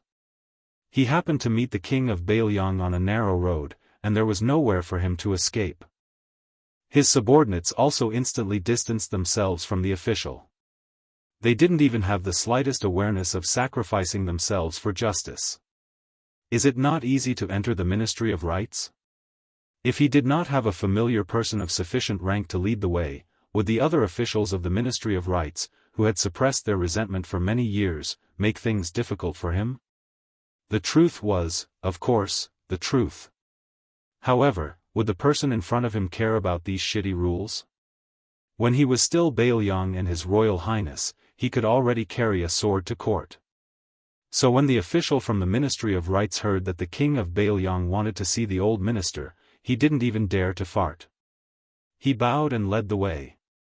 He only said that after the minister left court, there would be a political discussion in the imperial study that would not be shaken even by thunder, and that the king might have to wait for a while. When Su Fengnian walked into Sima Puhua's room, he didn't refuse the official from the Ministry of Rites who served him tea. Seeing the young king standing in front of the minister's favorite painting, frogs croaking out of the mountain spring, and admiring it, the official from the Ministry of Rites carefully handed him a cup of hot tea. Only then did the official from the Ministry of Rites remember one thing. After Bailiang's hereditary title was abolished, this young man was scolded for recklessly wasting God's gift, wantonly inscribing on priceless authentic paintings, and even simply stamping the word fake. At first, it was unknown how many officials in the capital and scholars of the Central Plains, after receiving the paintings from the Bailiang Palace, all beat their chests and stamped their feet. They couldn't wait to catch the young man from Wutong'an and beat him up. However, they didn't expect that in just a few years, they would immediately change their attitude and laugh from ear to ear. The reason was very simple. No matter how much the leaders of the scholarly circles resisted, these paintings from the young king's hands, as long as you were willing to sell them, the price of the next person would at least double. Even so, there was still a price but no market. Thinking of this, the official from the Ministry of Rites felt a little guilty. When Jean Lanting, who hated Bailiang the most, entered the Ministry of Rites and took the second position, he reluctantly parted with his treasures and publicly sold several paintings to show his loyalty. However, he still secretly kept a cool invitation, thinking that one day when he was old and left the officialdom to return to his hometown, he would take it out and show it off to others. Perhaps one day when he was at a critical moment in his official career, he would sell the small invitation with only 2 words, at a low price, to his early imperial examination master. Giving it away for free? Dream on. Cool invitation, cool mountain. Just based on the 2 extremely special words, cool, the official estimated that it was worth 500 taels of silver. Gold. After Su Fengnian finished his tea, he walked to the desk and casually opened an exquisite sandalwood box. Inside, there were 6 ingots of ink neatly arranged. Taking out one of the ingots, the twin dragon spat out pearls to draw golden lines, with the seal script, Hua Zhang Huan Kai, in the middle. It was clearly a tribute ink from the court of the old southern Tang ink master Chuji. A rare item like this, after being passed around for decades, would now be something on the desk of the officials of Liang. However, compared to the refugees of the spring and autumn period who had also left their homes, these inanimate objects seemed to be much more fortunate. They were able to survive until a knowledgeable scholar loved them so much that he couldn't put them down. Many refugees of a fallen country could only die in a foreign land. Minister Sima Puhua still hadn't returned to the Ministry of Rights Yamen. The official from the side, suffering, the official from the doctor's face grew paler and paler. There was a cough outside the door, and the official from the Department for Purging officials quietly walked out of the room. He saw a good relationship with the minister-counselor of the Department for Purging officials. He was a good person who had been a minister-counselor for over 10 years and still hadn't been promoted. The latter quietly said with a sad face, "Sir Lu." When the minister reached the Yamen door, he turned around and left. He said he had to go to the Ministry of Door to take care of business. He also said that we must not let the prince know. He told us to only say that today's meeting will take a long time and that he may not be able to leave the palace before noon. He also told us to take good care of the prince. Whoever makes a mistake will be punished. Hearing this grievous news, the official almost jumped up and cursed. He resisted the urge to run away on the spot and took several deep breaths outside the room, as if his heart and liver were in pain. At this time, he suddenly had a flash of inspiration. The official whispered in the ear of the minister-counselor. The latter had a troubled expression. The official patted the latter's shoulder heavily and said in a resolute and decisive tone, "Hurry up and go." After explaining the matter, the official returned to the room as if he was walking on thin ice. He tried his best to speak in a calm tone to the young prince. When he spoke, his face was full of sincerity and guilt. A few years ago, when he secretly gathered a servant girl from the manor to catch the fierce woman in bed, he didn't see the official from the doctor's side like this. Su Fengnian glanced at him and expressionlessly said, "Minister isn't here, but Assistant Minister Jiang and Jean Lanting should be here, right?" The official didn't have time to think about the meaning of the two different titles. He pecked at the rice and said, "Minister Jiang is here, he is here." Originally, Minister Jiang asked for leave and temporarily returned to the Yamen to take care of government affairs. After Minister Jean left the court, he directly returned to the Ministry of Rights. He is also here. Compared to the Shang study room, which was like a crane in a flock of chickens, the rooms of the two ministers of the Ministry of Rights were each occupied by one person. However, the rooms were connected to several other officials, so it didn't seem to be as unique. The Ministry of Rights was a place that taught people rules. Its own rules were complicated to the point of nitpicking. Chapter 1614. Su Fengnian and the doctor walked towards the room of Right Assistant Minister Jiang Yongla. As a result, the doctor found that Jiang Yongla was panting after running all the way back. He didn't care about maintaining his composure in front of this humble official. When the doctor saw the Right Assistant Minister, there was only one thought in his mind. "Lord Jiang, take care of yourself. It is not that this lowly official wants to drag you into the water, but the minister has already ruthlessly tricked this lowly official.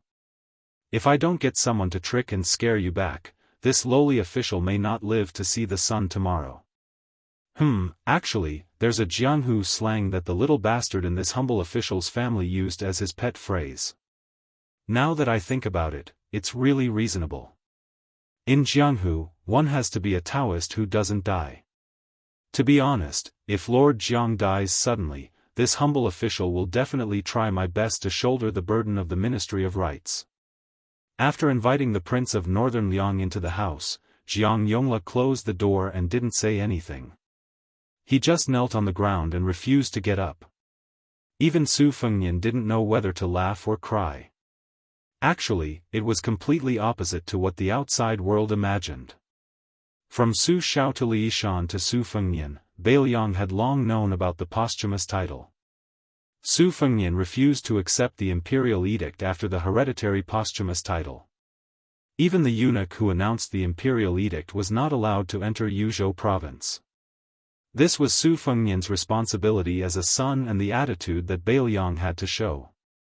However, it didn't mean that Su Fengnian bore a deep grudge against Jiang Yongle, a small figure in the Ministry of Rites.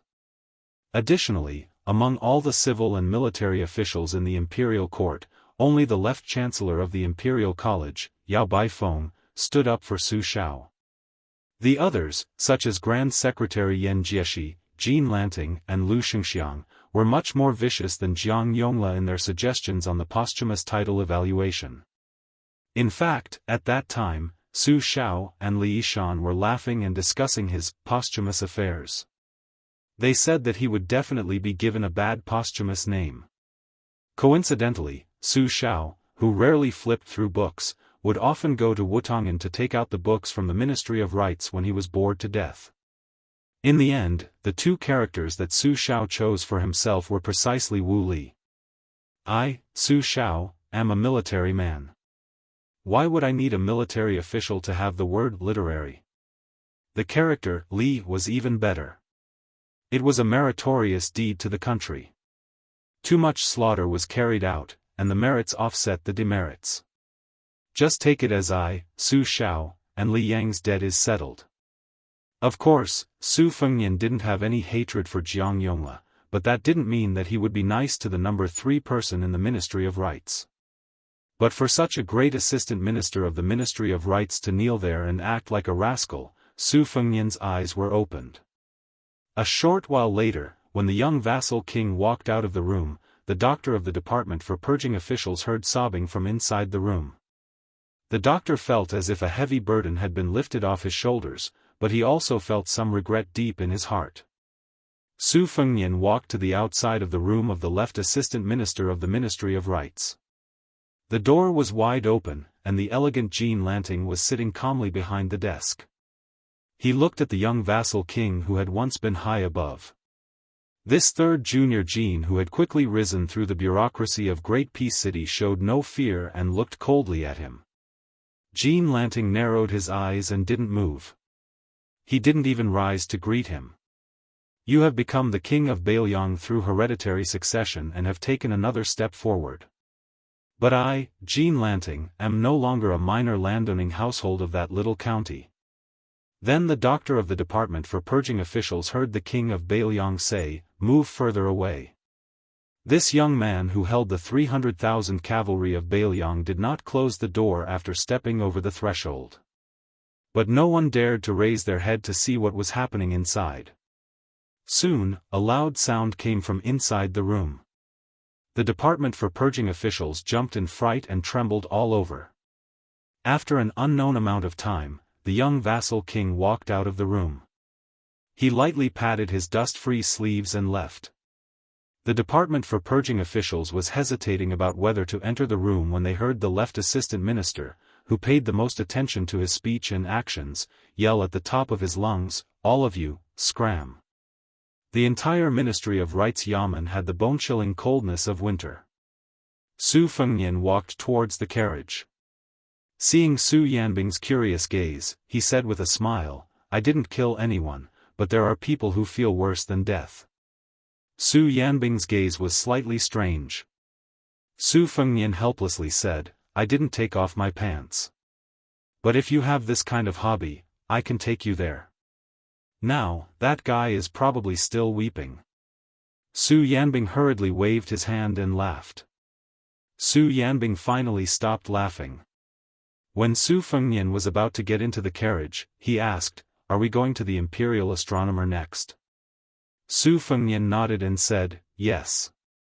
Su Yanbing suddenly looked sideways at a group of people on the street in the distance. They were all riding horses. It had been some time since the court session ended, so the road was not congested. But the momentum of the 5 riders was very conspicuous. Su Fengnian lifted the side curtain when Su Yanbing turned his head. Other than the leader of the 5 riders who did not look at them, the other 4 riders all had unfriendly expressions. One of the riders even stopped his horse in front of them. He held the reins with one hand and leaned back slightly, full of arrogance and conceit. Su Yanbing said softly, look at that old man's official robe. It seems to be the second-rank military official's robe that only the great generals of the 4 campaigns and the Minister of War can wear. Su Fengnian said, it should be Wu Zhongshuan, who was previously conferred the title of Great General of the Southern Expedition. It seems that he has come to the capital to receive his reward. Perhaps he has already become the Minister of War. No wonder his subordinates are so arrogant and despotic. Su Yanbing frowned and said, do you want me to teach him a lesson? Su Fengnian, who was separated by a curtain, shook his head and said, forget it. Wu Zhongshuan still has some ties with someone. If you want to teach him a lesson, let him do it himself in the future. Just as Su Fengnian was about to ignore the provocation in the other's eyes, the other stopped his horse and raised his hand to make a hand across his neck. Su Yanbing said calmly, Your Highness, you can't just let me go back and forth and be a cart driver, right? Su Fengnian smiled and said, okay. Remember not to hit too hard. Su Yanbing asked, half dead? Su Fengnian replied, the other party is not a weak civil official. There is no glory in beating him. However, he is a general of Nanjiang who has been through hundreds of battles. Half dead is not enough. If you don't beat him half dead, you will be letting down their reputation of being comparable to the Bailiang cavalry. Su Yanbing, who had let go of the reins, could not help but smile and said, there is such a reason. Su Fengnian put down the curtain and said slowly, as long as the Bailiang cavalry is there, it is the reason. Su Yanbing disappeared in a flash. In the next scene, Su Yanbing kicked the side of the large horse's abdomen. The Nanjiang general was sent flying along with his horse. The horse's 4 hooves flew into the air and landed heavily in the distance with a loud crash. No one saw how Su Yanbing attacked. The tall and sturdy general who had not yet rolled off the horse was kicked 50 or 60 feet away. Fortunately, this street, which was second only to the imperial road in the capital, was wide enough. Otherwise, he would have sunk into the wall. Su Yanbing stepped on the head of the dying general and looked at the other riders. Other than Wu Zhongshuan, who had calmly turned his horse around, everyone was furious. Su Yanbing did not say anything. He only used the sole of his shoe to pinch the general's head. Bailiang does not care if you are an official of the Ministry of War. Who cares if you are a Nanjiang general? Wu Zhongshuan raised his whip slightly and stopped the 3 irascible riders from trying to retaliate. The old general, who was now wearing a standard second-rank lion official robe, slowly rode forward alone. He looked down at Su Yanbing and asked knowingly, Bailiang Su Yanbing? Su Yanbing replied indifferently, did you bring 1,000 or 2,000 elite soldiers to be stationed in the Jingji Southern Army camp? Otherwise, I'm afraid there won't be enough for supper tonight. Wu Zhongshuan's mouth twitched and he turned to leave. The 3 riders under his command galloped toward the general, whose life or death was unknown, to clean up the mess. Su Fengnian sat in the carriage, his hands folded like an old farmer's sleeves. His 10 fingers were interlocked and trembling slightly. The imperial astronomer was about to arrive. The source of the white clothes case in the capital was here. The spring and autumn saber armor died here.